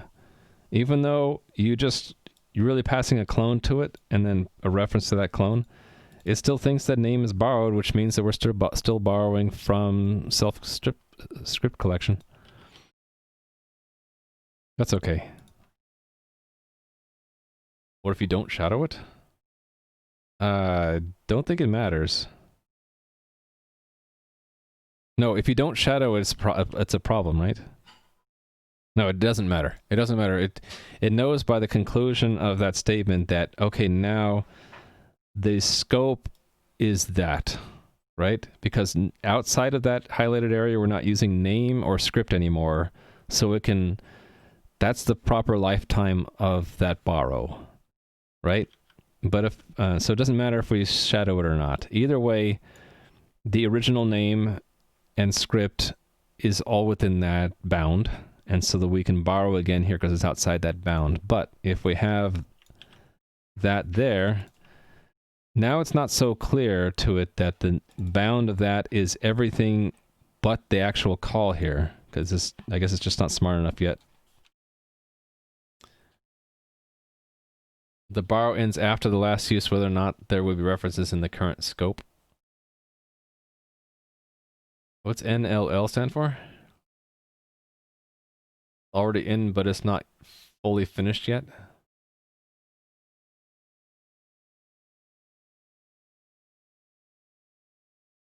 Imagine an ID that highlighted lifetimes. Yeah, something that... Wouldn't that be awesome? If I could say, what's the lifetime of script here? And it would say, that's the lifetime of script. You'd be like, oh, wow, I get it. Actually, technically the lifetime of script would be here, right? We're actually not using script out here. But the lifetime of name is that. And so is the lifetime of this borrow. Wouldn't it be cool if I could highlight that and right click and say, show me the lifetime of that borrow? Wasn't another borrow checker more smart but experimental? Yeah, I'm on stable, not on nightly, so if it's in there but not fully finished, I wouldn't see it. I guess what we're saying is what's not in there yet is the ability to do this and get away with it. What's not in there yet is the logic in the borrow checker to notice that we don't need the original name anymore after we're done cloning, but before we call this method. It doesn't know that, so it thinks, oh, you're still borrowing it from 160. You're still borrowing that, even though we're technically not. And this is telling the compiler explicitly, look, we want to clone it and then be done with the original. So we're going to make a new variable. In this case, we're shadowing it, but it could be a different name. Could be name too, doesn't matter. Either way, we're saying, okay, now we're done with name, so now you can go borrow from the collection again. Today, as far as you remember, the arguments of our order of arguments list matters even if in cases it should not. Yeah, it looks like what it just does is it, if you use something, it remains borrowed for the entire statement, even if logically you don't need it anymore after you were to clone it. Need to hydrate. There is such logic? Maybe it's just not complete then. This is one case where we needed to do it that way. Alright, do I want to test this? To fully test this, I need to walk both arms. So I want to remove a script from the server and have it where it still exists locally, and it would re-upload it. Otherwise, it would remove it. Did the old code actually print something when it was done with that? It did a report... Yeah, it did a report before. I guess that's good enough. Let's build it. Approaching 4 hours. I kind of want to finish this tool before I'm done with the stream, so I gotta get a move on. What does NLL stand for again? I'm not... Oh, non-lexical lifetime. You told me that. Sorry. Liquid Plumber said it. And hello, by the way, Liquid Plumber. Thank you for that. And also, Vizara said it.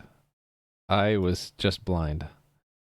And so did SimC as well, said it. An extension to the borrow checker is non-lexical lifetimes. Good to know.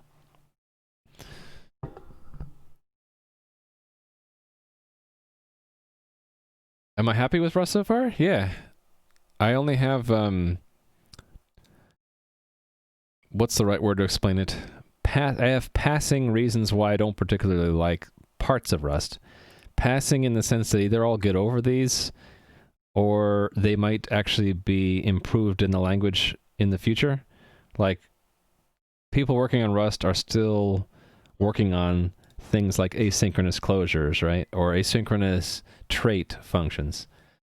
Aren't in there yet. So once they are, and then my hang up about the complexity to learn and to describe in syntax probably will be alleviated. These other things are passing concerns, like I'll get used to this one when I get used to string lossy. The terseness, the repetition in names, I'll get over that stuff. What's really hooked Rust for me are these two things. The fact that it's a challenge to learn it. I love difficult puzzles. And number two is that once you get it right, you're kind of guided to make better designs because Rust is extremely strict. Yeah, GATS. Yeah, I read about that a couple days ago. That's generic associated types. Yeah. Just the complexity of understanding what that means. Generic associated type. once they get the syntax improved and support for it improved, and they bury those names into the language and just make it so that it's more intuitive, then my hang up about number 7 will go away and I'll have one fewer thing that I don't like. Right now it's a two-edged sword. It both presents difficulties, but the difficulties make it a puzzle that I enjoy solving puzzles. So there you go. All right, let me try to finish this. I'm getting faster and faster at Rust, but it's taking a while, and I don't think it's the most readable, like, especially if you look at how I did the asynchronous stuff. Like, this is not the easiest thing to grok. Even if I got rid of this explicit thing, and I set RX for each, just imagine for a moment that this compiles. I had to do this, I had to do a use statement. But anyway, this is not the most readable thing. I can read it now that I've gotten used to it. It's saying that RX, which happens to be an unbounded receiver, which again, there's more complexity because then you have to know what does unbounded receiver mean. There's a lot of things you just have to learn and know and build upon to even read code, right? It says, for every item that you're going to get from this stream, take that item and run it through this closure, and that closure is going to asynchronously, meaning the closure is going to return a future. It's going to match that event against different possibilities, and as a side effect, call these functions, right? The end result is we're going to await that, and the future will have a unit or void output.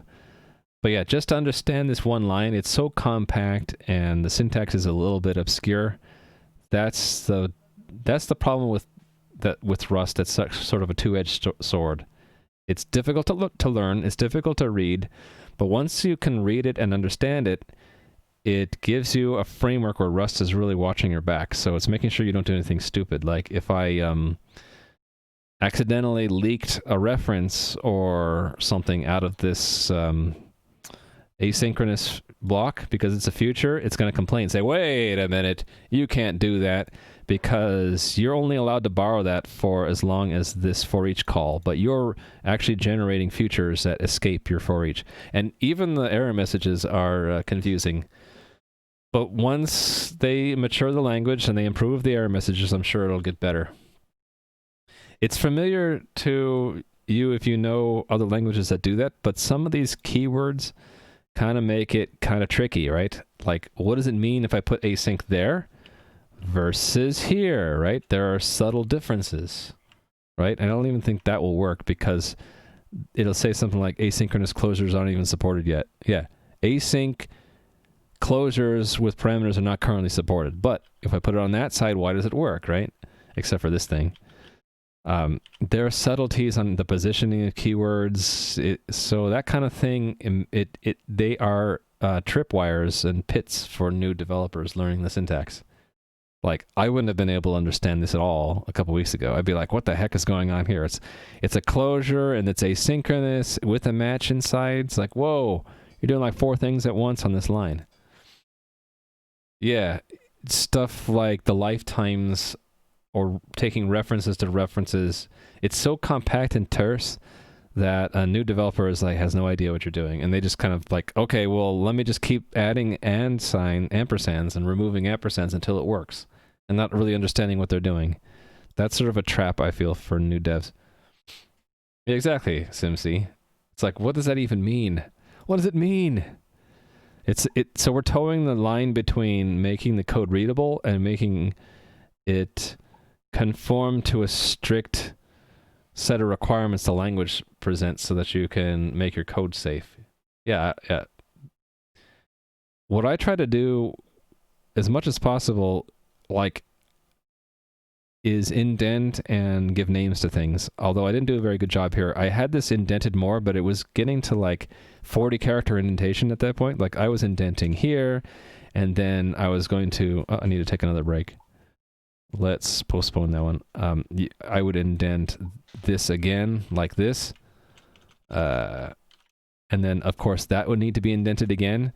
And you can see, like, the indentation level is getting all the way over here. And it's a little bit easier to read now because it's like, okay, well, That's one argument, and then there's another argument here, which is a closure, and inside that closure we have an asynchronous block, and inside that asynchronous block we have a match, but the indentation level is too deep. So sort of a compromise. I'm like, okay, I understand this well enough to know what all that means without making it indent too far. Anyway, actually, you know what I think I'm going to do? I'm going to stretch the stream and not... Well, should I take another break? How much more work do I have to do? That's the question. If I'm almost done, then maybe I'll just finish the stream. Actually, I am almost done. So I'm just going to dismiss Workrave and finish this and call it. So I only have a little bit to do left, which is the rename, I think. Right? Oh, I didn't test the remove. I didn't test that yet. Did I build it? It should build, and then we should be able to run it, and there are two paths of remove that we need to test. We need to test, it's not the removed, it's script removed, this one. We need to test the path where it re-uploads, and then the another one where it just removes it from the list. The difference is whether we have a local copy, right? So we'll do it first, should be in this, it's not in the list yet, right? So you need to run it. Right, run it. And then, let me create the duplicate just by copy, paste there. So it added the script, and then I'm gonna delete it locally, which will run through this one. So it should stay in our collection, but no, sorry. It'll go through this one. No? No, it won't be local, right? So we will have removed it locally, and then it will have told the game to remove it, and then it'll go through this path and remove it completely, right? Let me think about this. How does this work?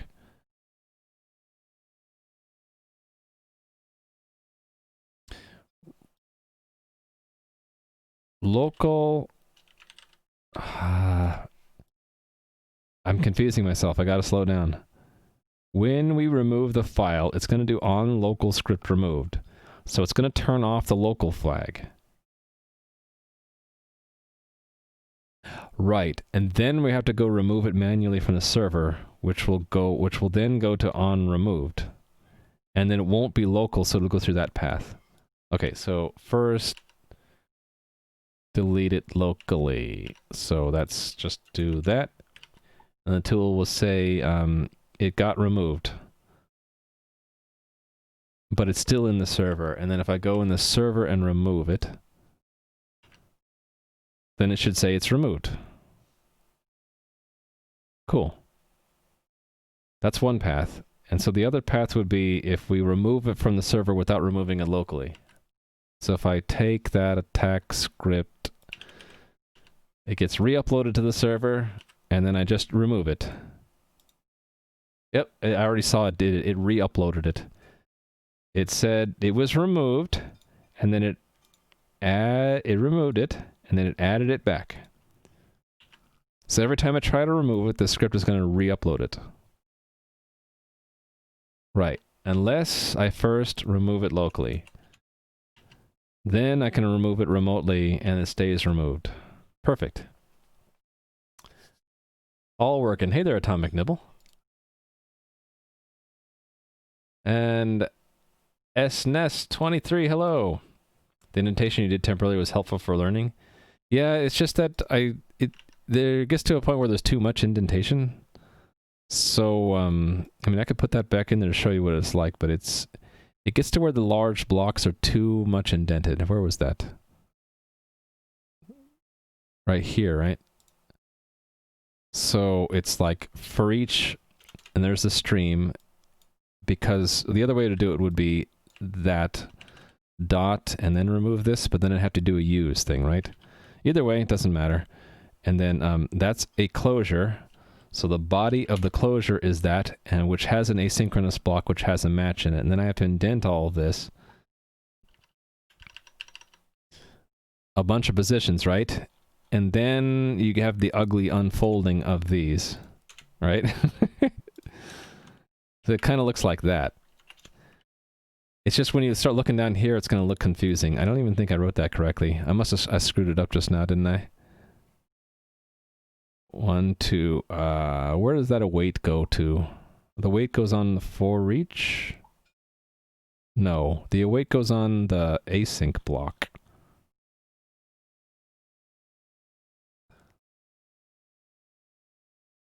I messed it up. Can I undo? See what I did wrong? Okay, I already messed it up. Oh, I added another brace, didn't I? Didn't I? I added another brace somewhere. Yeah, that works. Okay, so before I start messing with indentation, if I add a brace there, I have to add a brace before the last parentheses of the for each. So that's there. Good. And then I can fix the indentation. So like that, and then indent like crazy. 3 indentation blocks over, and then we can unwind these braces. There's actually even another level here. This could have been indented again. But you see, I looked at that and saw that pyramid pattern, which is a sign that you're indenting too much. And because I'm not comfortable enough putting these into other functions, I just collapsed the indentation a bit for a while. You're really digging the stream? I'm glad you like it. You have some huge indentations. Indenting too far is a sign that you are not breaking your code up into smaller blocks. And by collapsing indentation, I'm really kind of shoving that under the rug, so to speak. But I don't know how to make these into functions yet because it's complicated. This a closure, that's an asynchronous block. Probably what I could do is make this part into another function, and then it wouldn't be so bad. That actually is the bulk of that code, right? I can make this into a function like handle file system event, and it would probably be fine, right? I just have to be cautious about what I capture with... This is going to capture stuff, right? So I think I'm just capturing old path. So I'd have to move old path into the function call, right? And then move it back out because it's technically owned by this closure. So it would look a little bit ugly if I made it into a function. Yeah. Anyway, hope that helps understand that we are using a stream extension called forEach with this stream, and we're saying for every item in the stream, we're going to run it through a closure. And that closure is going to return a future. And that future is going to be taking that event and doing some side effect on it. And ultimately, we're going to be blocking on the for each so we don't leave until all of those features are resolved. And that's the conclusion of the outer future for other stuff. Futures within futures. You can make an asynchronous function that takes an event and made all that processing. Oh, you mean to take that block and put that into another function? Yeah. I was just thinking, can I put this match into its own function? That would be kind of hard, though, right? Because it needs this old path, which is owned by this outer closure. So it'd have to pass it into that somehow. But you're saying if I made this whole block with the async, the function, then I could just let it borrow old path mutably, right? And that would work? Yeah, it gets complicated when you have nesting like that. Now, I have to do that because there's no... If I try to do it, I would rather have it do it that way, right? Problem is that Rust is going to say that that's not supported yet. I have to get the syntax right. So it would be one less block, right? It's going to say something like, that's not supported yet. Async closures are unstable. They are not currently supported. What is a cell? It's an interesting little thing. It's talked about in the Rust book. Let me undo this a little bit, now that we're done talking about that. Undo this. Put it all on that one line again. Okay, what is a cell? It is a way you can have what's called interior mutability. It means that we can capture this old path and not have a mutable reference borrowed for it, and yet be able to put stuff into it. Yeah, so it's like, the way I think of it is, like the name implies, it's like a jail cell in which we're holding something.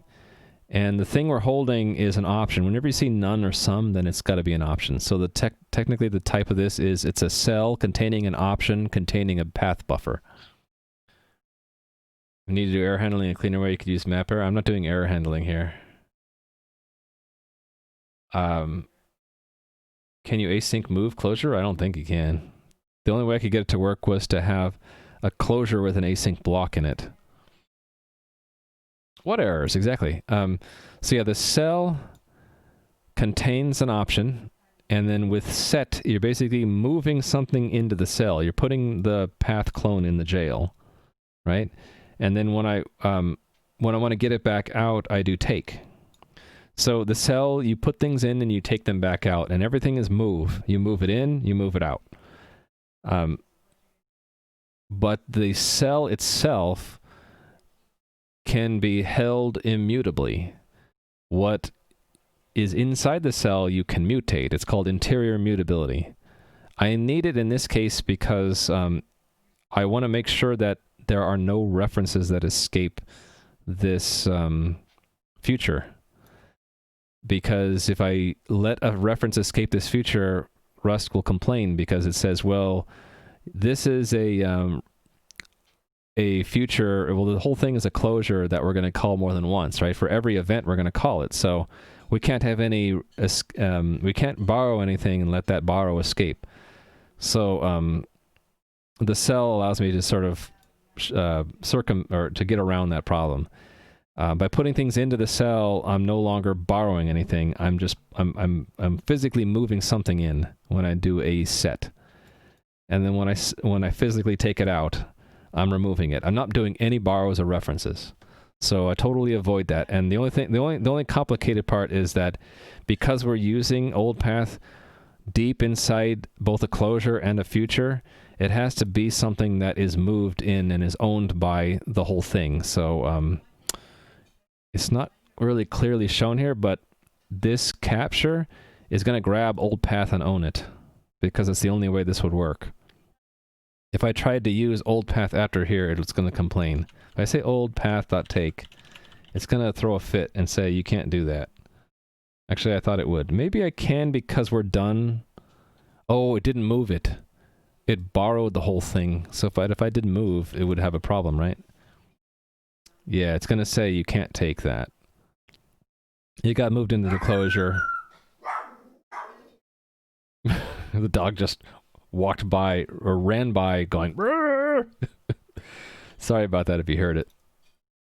Actually, I think I have two problems here, right? Okay, my example's flawed. I can't do that because this whole thing is a problem. Oh, the move doesn't work. Why? Okay, I think this had to do with that it's called more than once, and if I do move, then it owns it, and so it can only be called once. So we're borrowing that because we call it more than once. It was less of a bork bork bork and a more of a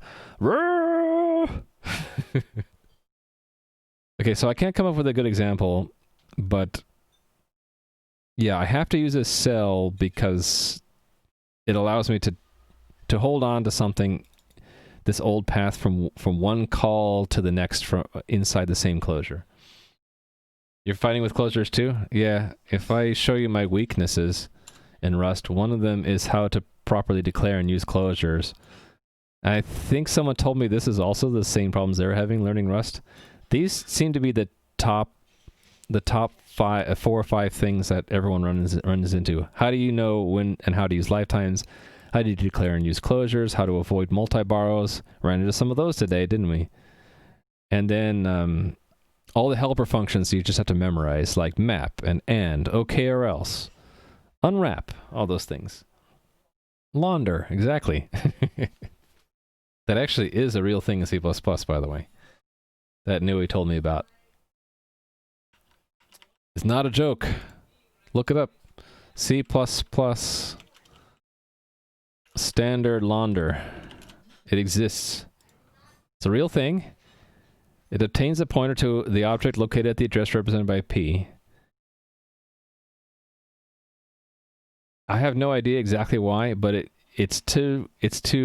was explained in some dev blog as this needed to be added because to fit a very specific problem with the language. Yeah. And I don't really understand it exactly. If you guys could read this and understand it, then you're masters at C++. But I think as the name implies, what we're doing is we're cleaning out some kind of pointer so that you can use it outside of where you normally could.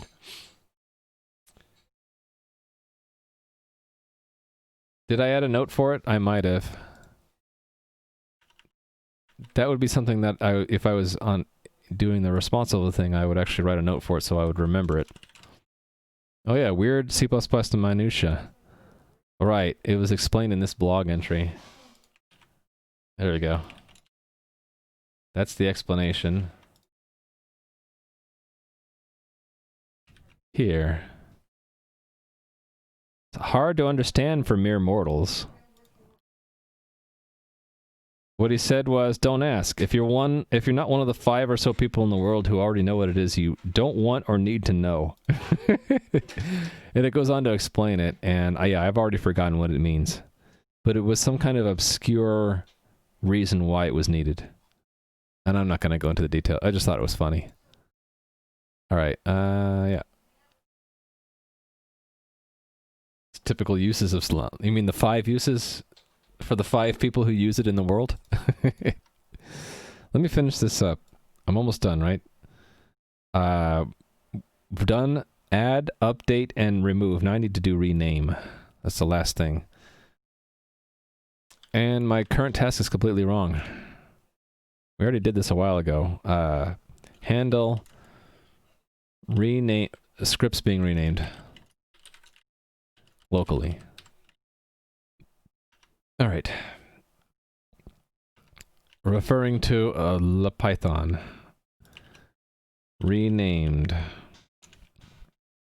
It is this one. Here it is. So I'm going to take this code and copy it. And paste it here. Comment it out. Delete that line. Okay. We can might as well own these. And we're going to need the state, and I think I even need a WebSocket. Yeah. So we're going to need both of these lines. There. And might as well fix up the function call. This has to lock the mutex and borrow a reference to it, and it needs the WebSocket, but it's going to own the 2 paths. And this... What's the type of this new path again? Dereference new path. There we go. No? Oh, wait. We can't... I have to take it out, don't I? This new path. Paths get. What does that do? That just gives us a reference, right? Can I do a take? I can't take. I can get mute. Will that work? No, I need to clone it, don't I? Or I can not own it. Okay, sure. For this one, we'll have it borrow it. Just for this once. Why did I have these own it in the first place? Is that because we actually needed to consume it? These could have borrowed it.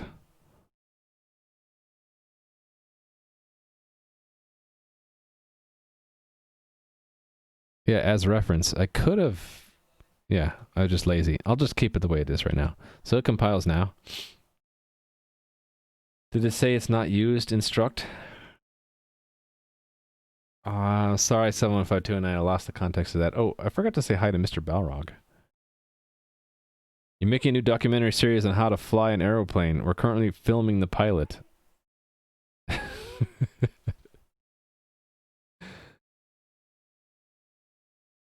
That's an interesting one, Mr. Balrog.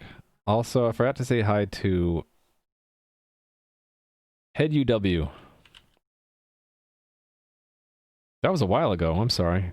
I didn't recognize you were a new chatter. Hi, Head UW. TS Joss, you don't like Mr. Balrog's jokes? Sup? Yeah, sorry, I didn't notice. As I get towards the end of my stream, I start to forget who I've said hi to and who I haven't. All right. Let's continue porting. Okay, this base name, this, you know, I should just make a subroutine to do this. Should I just make this a sub? I'll do that when I refactor. That's the same thing though that I've done here, right? All this stuff, right? Let's just grab this and paste it up here. For now. So we get, oh, I need to operate on old path instead of path. Okay, so we take the old path to get its name. We map it to the server. No, this ignore. We don't do the ignore here? Oh, because it'll be returning there, so we don't need to do the ignore. Okay, so then we see, is it mapped to a server name? If so, we use that name. Then we strip it of its file extensions, and we say, well, if we do the rest of the script if we know about it, which is what this does. So here, it's this part we have to do, right? Here. If self, wait a minute, why is it not helping me here? Oh, is it state? State.scripts to ignore contains old name. Well, name, right?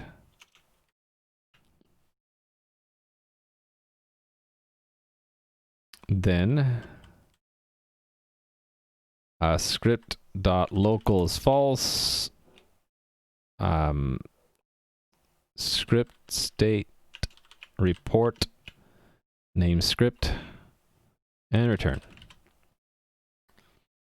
Doesn't your helper program keep track of that for me? Yeah, but I don't see it out of the corner. I stopped looking to the left where I keep that list. I don't know what it is, getting tired or what, but I stopped glancing to the left and I stopped noticing it. I need to make it more in my face, really. Let's make a face API attached bot that checks for frowns on my face, and if I frown enough, it gives me a random dad joke. Is that why I get the dad jokes, is when I'm frowning?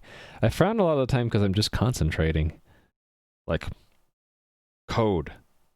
Makes sense to me. The only part you would have to dig into there would be to capture a screenshot or frame from the stream buffer, and then run it through a machine learning face recognizer. See if he's frowning or smiling.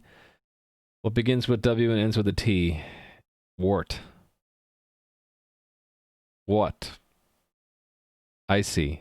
You just phrased it like a question, but it was really a statement. I should have known because you didn't have a question mark.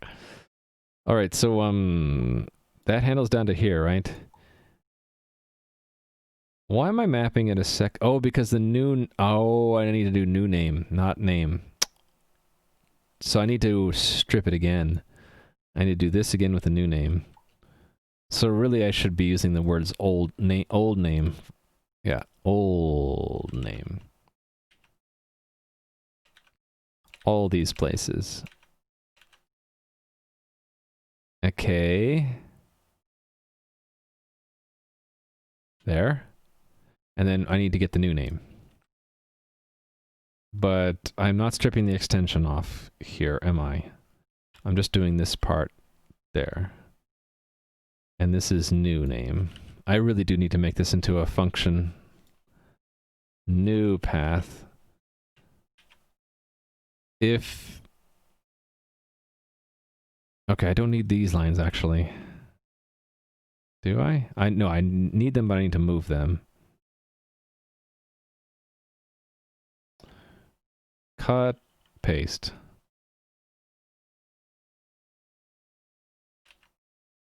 If the new name is in the list of names to ignore, then... Okay. Is the language... I'm just hitting the wrong button. There we go. So I'm reporting the old name as being what? No longer present. And this we need to borrow. Okay, so far so good. If this is wrong.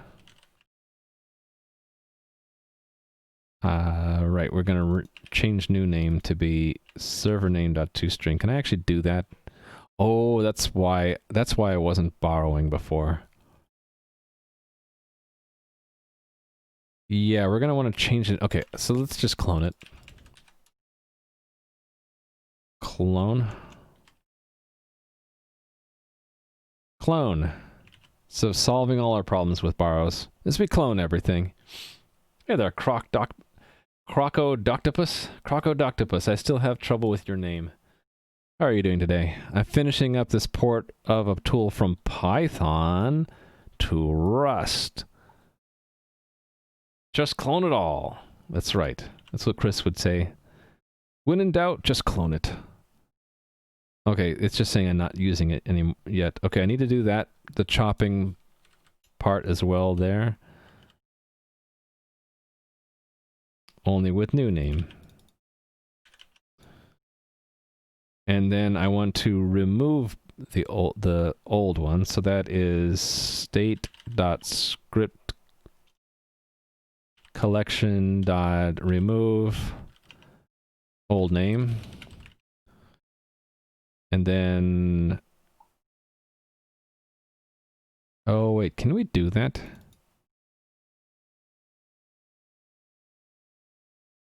It's gonna give me a fit because script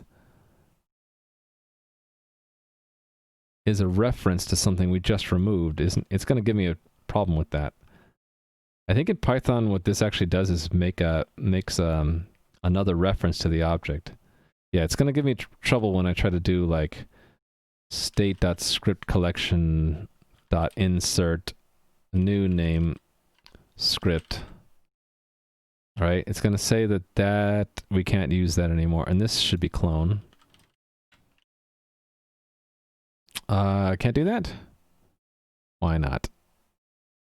It found a slight... Oh, right, because this was string from...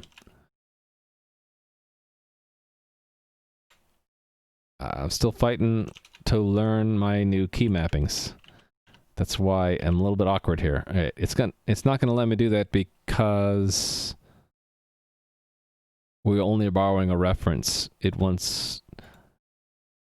Can we even do that if we removed it? How does that even work? I still think I'm going to run into problems because it's going to tell me I can do this. Interesting. The nothing joke is actually slightly better in Swedish. Would it make sense to a non-native speaker or someone who doesn't know Swedish? In get, and the sentence would be read as nothing starts with it. Okay, let me just complete the port here, and then we'll worry about the problems in Rust. So yeah, this is another problem would be that we've adding it and then we're still looking at it. Is script.installed.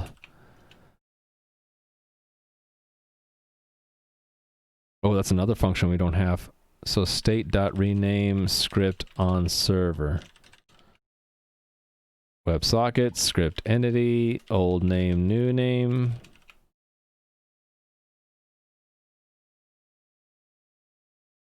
We don't have that yet. Well, let's just define that. That would go where?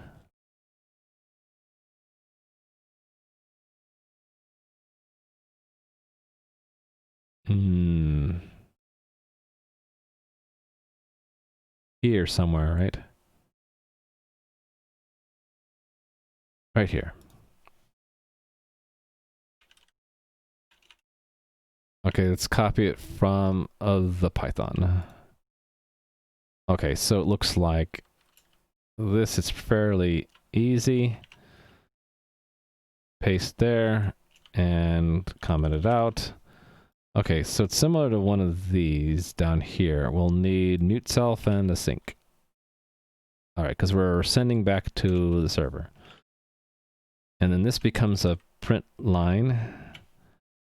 This old name, new name. And I need those names, so what are we going to use for those? What type are these names? String. Do we need string or can we just borrow a slice? Borrow a slice, right? So old name is, I don't know, string slice. New name is also a string slice. So far, so good. And the equivalent of that is, sending is, right, this thing. So let me just copy this part. Copy, go up, and paste. And then this gets uncommented and indented.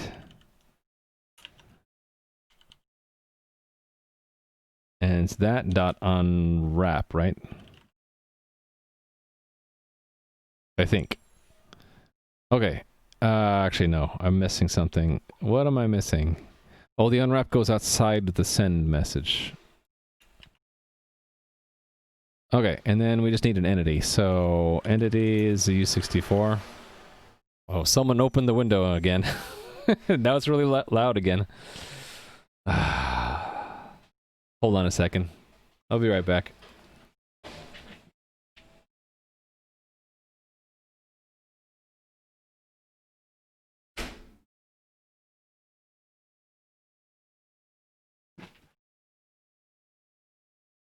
I just had to close the window. Someone opened the window. It's really loud. All right. That should work. I just need this to work now. Yeah, this insert wants to consume it, right? So what if I just tell it to clone it? Would that be good enough? No. We can't clone it. We can't clone a script. Do I just need to implement it? Perhaps you need to implement it. That I can just derive, right? Derive clone? Is that how you do it? No. Oh, I did put it in the wrong place. Cut and paste. Okay, but we have more errors. Yeah, here's what I was expecting to see. So we're going to have problems removing from it because we have it borrowed. So I need to redesign this.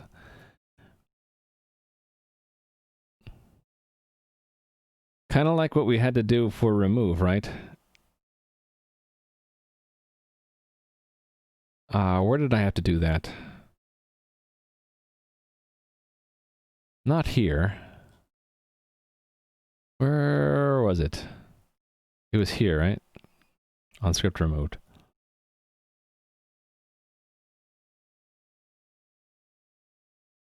Right. We have to make sure it's the last thing we do. Okay, so go back to the error. Okay.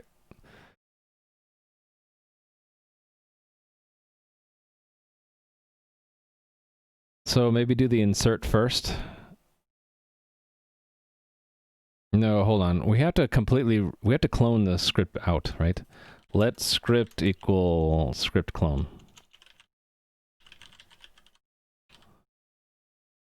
And then I don't need to clone this anymore. And I can do this first, right? What is this? Yeah, this is just sending a message, right? So I can just do this first before we move it in. So move that to there. There, that works. Look at that. I got it to work. You always hated single responsibility? Why? It's not really obvious what a responsibility is. Pretty nebulous rule. Oh, I see what you're saying. Yeah, it's going back to your other conversation I haven't read. I need to read it from the top down. You tend not to create new files very often. Some people go crazy with one function or struct per file, as long as your files don't become a dumping grounds for irrelevant code. That's... Oh, thank you for the biddy. The file becoming the dumping ground for irrelevant code, that's a sign that you've gone and stretched that single responsibility rule a little too far. So rather than thinking of it as a nebulous rule, think of it as you'll know when you're breaking that rule when you run into a dumping ground for irrelevant code. If code is relevant, then it meets single responsibility. If it's irrelevant, then it doesn't. That's maybe a good rule of thumb, but that mapping only really works well if the relevancy is like not too broad. Otherwise, it becomes a dumping ground again, right? Yeah, it's hard to make such a rule for such an abstract thing, though. I like to think of them not as rules, but I guess guidelines? No, that's not even the right term. Design or architectural hints. No, I can't think of the right name. Just write good, which is a no-brainer. It's more than that, I think. It's like a way to think about code that is good, or the way to think about writing good code. I can see I can see why you wouldn't like it though, because it's so abstract of an idea. I think if the idea was explained with numerous examples, and you're like, oh, okay, I get it. It's just whether you have a lot of irrelevant stuff in there or not. Yeah, it's the problem is that the principle is so abstract. It's hard to map it to real world things. Okay, I probably don't need this anymore. Let's just get rid of it and let's test the thing. So what should this do? When we detect that a script is renamed, we're going to figure out there's actually numerous paths here. These conditions are if we have name remappings. I never actually tested that. The way I would test that is like with the config file, which needs to get remapped. I can test that later. It's probably going to be fine because it just applies a map to it. That's all it's doing. This path here is if the new name is in the ignore list, then we just forget we even saw it. I'm not going to test that either. That's too complicated. That's one of those edge cases I don't really care about too much right now. Okay, this is something I want to test. This is if the script was renamed locally, we're going to want to rename it on the server. But if it's not on the server, if it's just local only, we should do nothing. It's actually always going to run into here, right? Yeah, there's no way it couldn't have been installed already, unless we get the rename before we even saw it from the server? That's not possible. I think this is always going to happen. That's always going to be true. I might not even need this if. Right?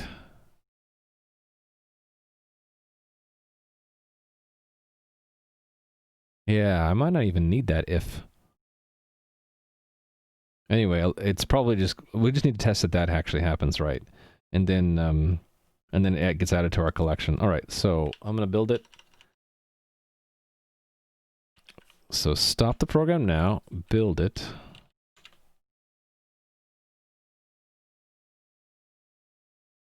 Oh, we're almost to 5 hours. It's one of those long streams again. Run it again, and now I need to change the name of an existing script. So I'm going to take this script I've been beating up today and just change its name. Attack 2. Renaming attack to attack 2, and it should be in the server as attack 2. Oh, there it is. And rename it back.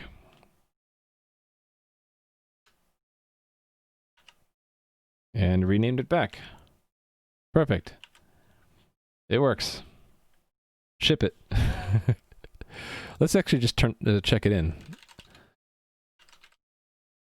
I'm going to write that I got the tool. Well, this is a separate check-in. This is add missing quotes to a report message.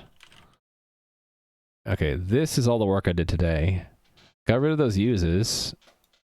I did need to clone the script because we're removing it and removing it. Actually, maybe I don't need to clone it. If I could figure out how to take it out. If there's a way in HashMap to extract a value, then I could extract it and put it back in somewhere else. I'll make that a refactoring step. So right now we can clone it. Okay, so this is complete, or complete, not complete. Get the scripts, the Rust port of the scripts tool functionally complete. All right, that's going to be pushed. Test in production. No, I'm testing in the test framework. There's no way I'm testing this in production. This is a test environment. You cannot play this game. It's on my local host. It's not as fun anyway, so don't worry about it. Just put every public function in its own file. Are you talking about how to split up code between different modules and stuff like that? Oh, George, the NPC? Yeah. He's my test NPC, all right. He slaughters those slimes. If I go and make a land bridge here, he will go attack them. That's with a shift click. It's been a while. Control click? Control click. He should aggro on these guys real soon now. You're not going to aggro, George? Really? Is it outside your aggro area?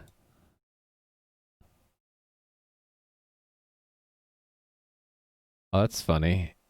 Oh, he doesn't recompute his aggro range unless I move him away. That's right, I forgot about that. I gotta move him away. Wait a minute. That move is not working. Why?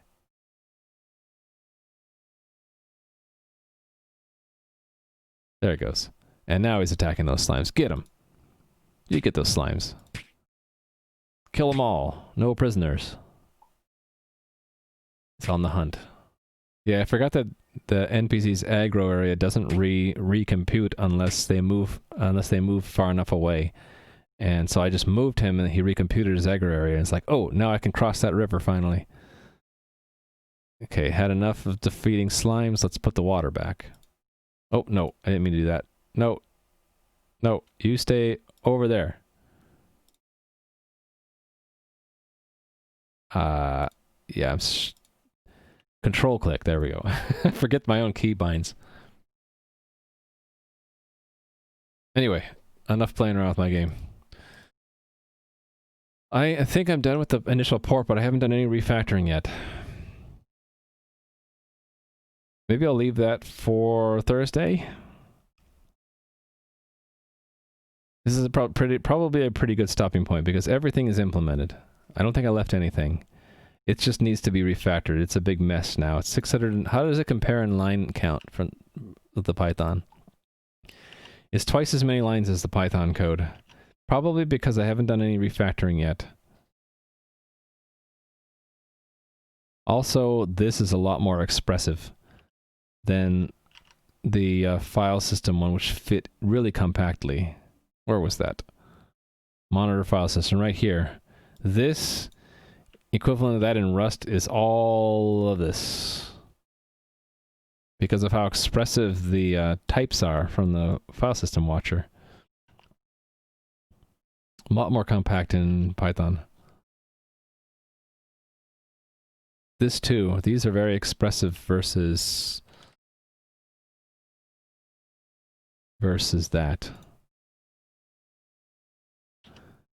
This is more expressive. Well, I could have these return that, I guess. Yeah. Anyway.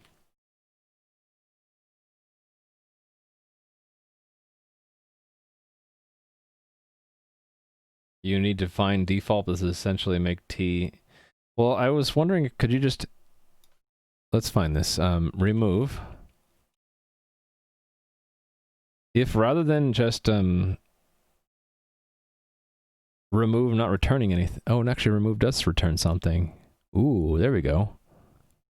What if we use that? Oh, I have an idea.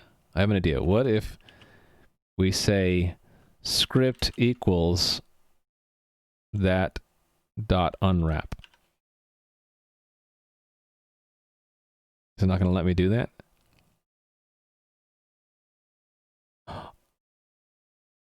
Wait, what? Oh, this started out its life as a reference. Oh, that's the problem. But if I did like let script equal that, would that work? Ooh, that actually worked. I don't have to clone it. Sweet. So I just take the return value, remove, and unwrap it, and I get the value we remove out. And then we can then use its information and then insert it back in. There we go. I've done the refactoring step. Can't you use entry? I didn't have to use entry. You just use the return value of remove, and that is the script we removed. Update it and put it back in.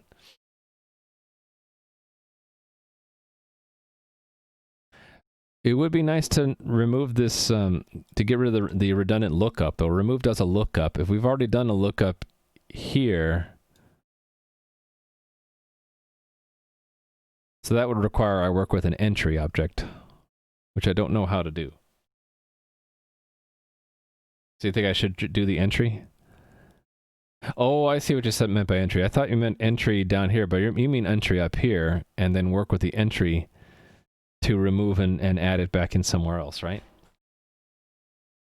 I could try that. Let me test this first step, though. Build.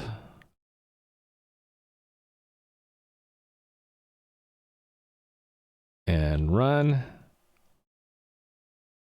And while that starts up, oh yeah, okay, rename this tool to attack 2. Added it back, renamed it, and then rename it back. And it works. Okay, so now I don't have to clone it, so I don't need that clone trait anymore. Here. Sweet. Alright, so the idea would be to use entry instead of get mute, right? Let's see if I can try to do this. It would be entry, and that returns me what? This needs to clone the key? Old name is a reference, so I need to do like toString. Or toOwned? toString, right? Okay, and then it's not if it's some, it's if it is occupied. Right? No, and not occupied. Occupied entry. And that actually worked. Nice. No, it didn't work. Not found. So it's within, I didn't do that right, did I? It is occupied. But that's not in my scope.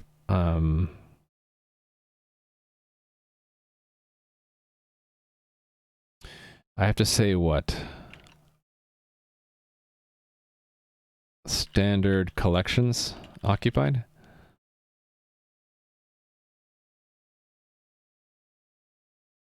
Beginner Python project. Yeah, Snake is a good one. Tic-tac-toe. I don't know, take a look at freecodecamp.org. They got a lot of tutorials for different languages, including Python there, including projects that you might do. Okay, I'm not getting this name correct. Maybe it will help if I just look at the expanded Clippy for this. Ah. B-tree map. B-tree map. There we go. Entry occupied. Okay, that's really one really long line. But now script will be an occupied entry. Got it. So then how do I access the right I need to learn this new type, occupied entry. I have no idea how to use it. Occupied entry. Let's learn about this thing. A view into an occupied entry in a B-tree map. It's part of the entry num. So what can we do with it? We can get the key. We can take ownership of the key and value from the map by removing it.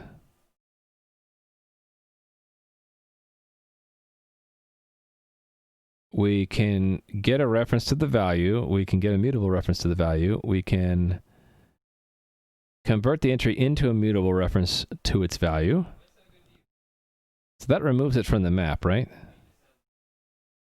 Actually, I don't quite understand into mute yet. That's okay. Insert sets the value of the entry with the occupied entry's key and returns the old entry's old value.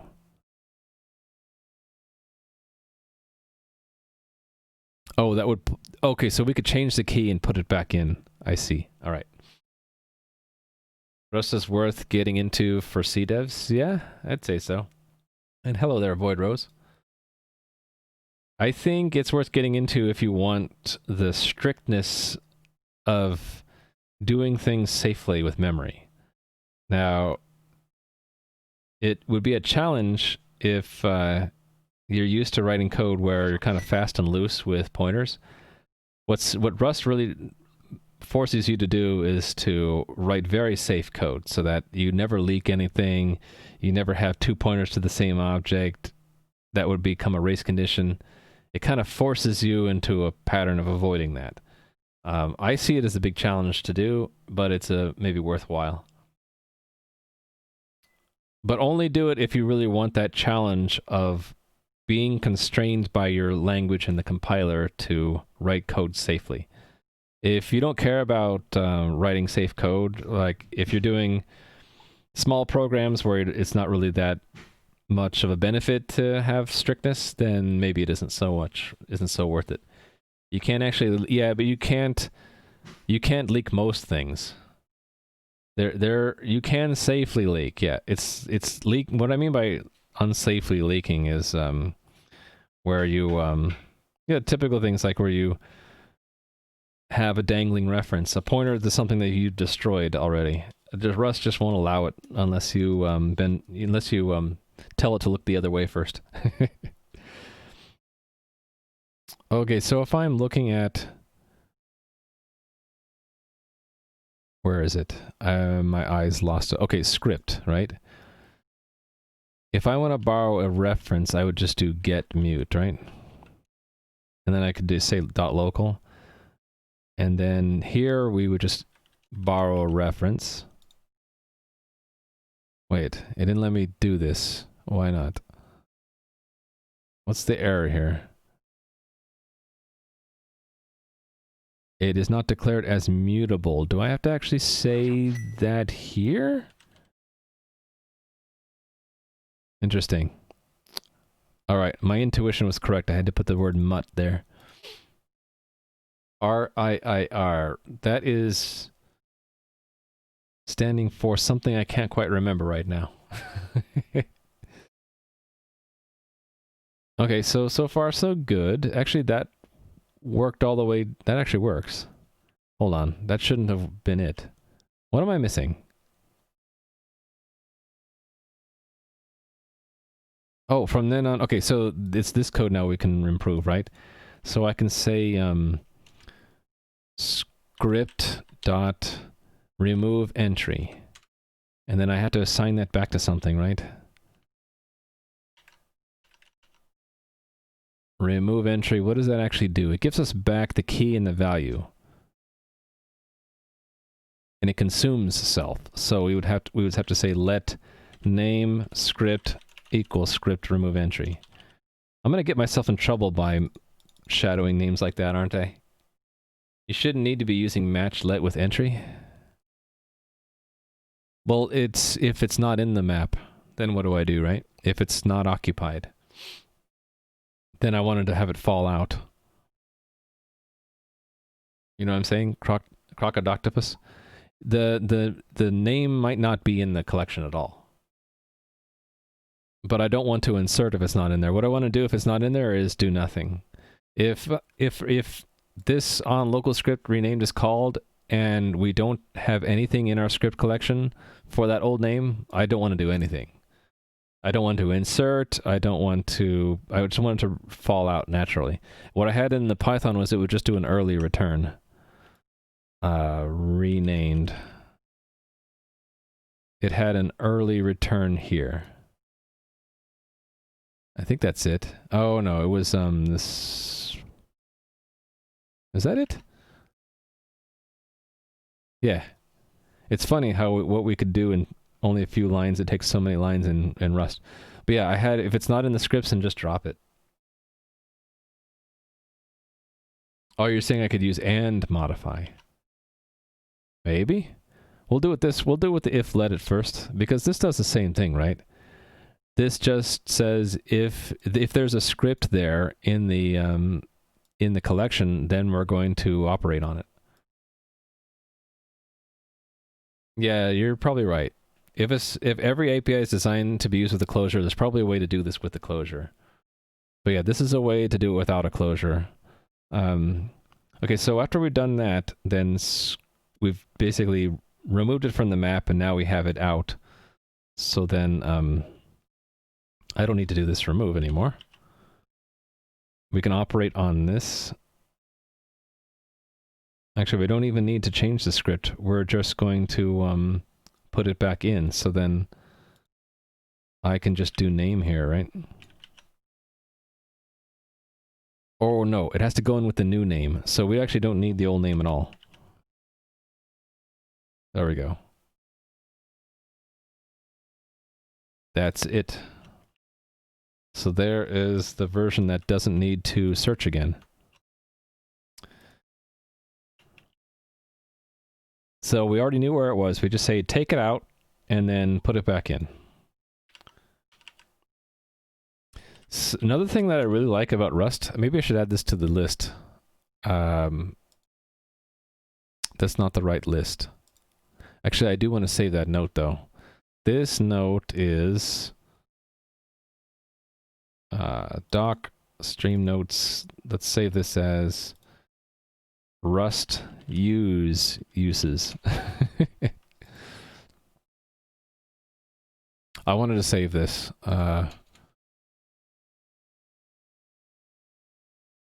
Reasons why I'm liking Rust. I want to save that under stream notes. Why? Well,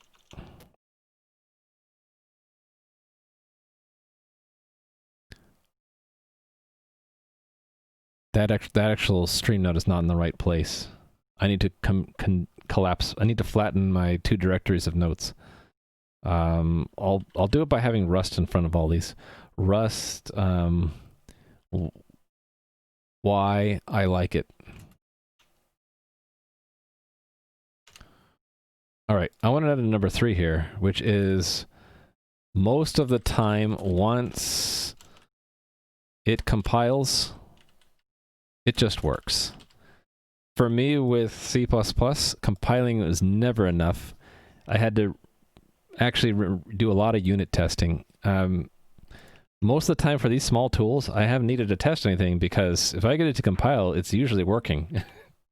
That means it's catching a lot of bugs even before I get to the unit test, if I had them, step, which is really nice. The earlier you can catch a bug, the better.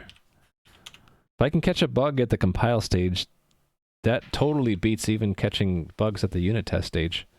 Okay, I'm losing my voice. I'm almost at the end of the stream. I just need my voice to last a little bit longer. We're testing rename. It renames it fine. If I rename it back, it'll find it again and rename it back. Awesome. Okay. So we did remove entry. We got it out. In fact, I could even reduce this to let script equals that dot one, right? Which do you think... Okay, question for chat. Which is better?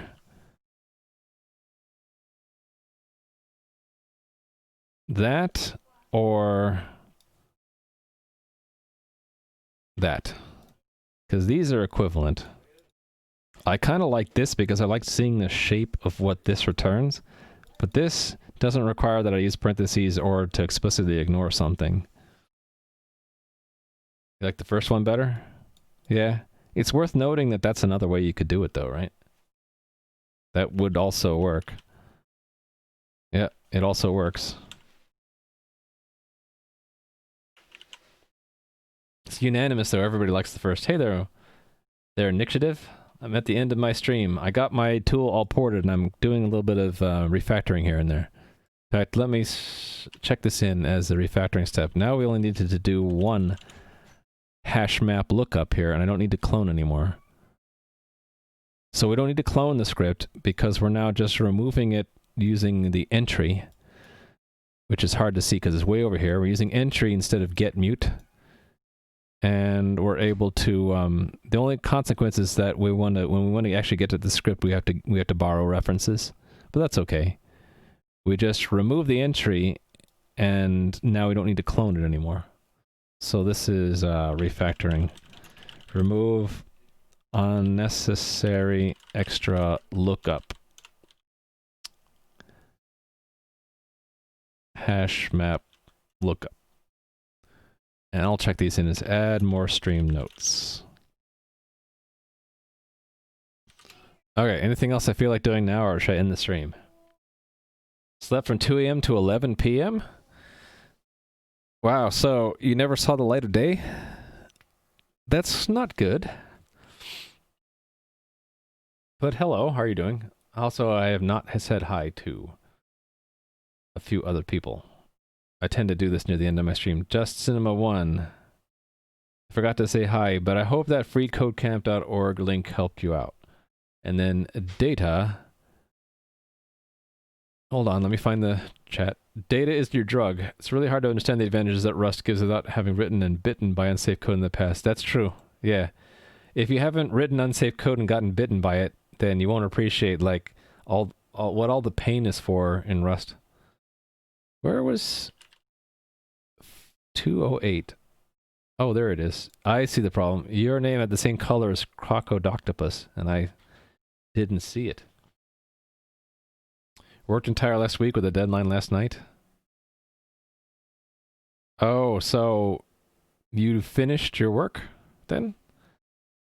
So it's a good thing that you slept, you got to recover? Alright, I'm losing my voice. It's probably time for me to end the stream since it's been just over 5 hours. I'll probably work on refactoring this a bit more on Thursday. So if you want to see me refactor some Rust, I guess come back then.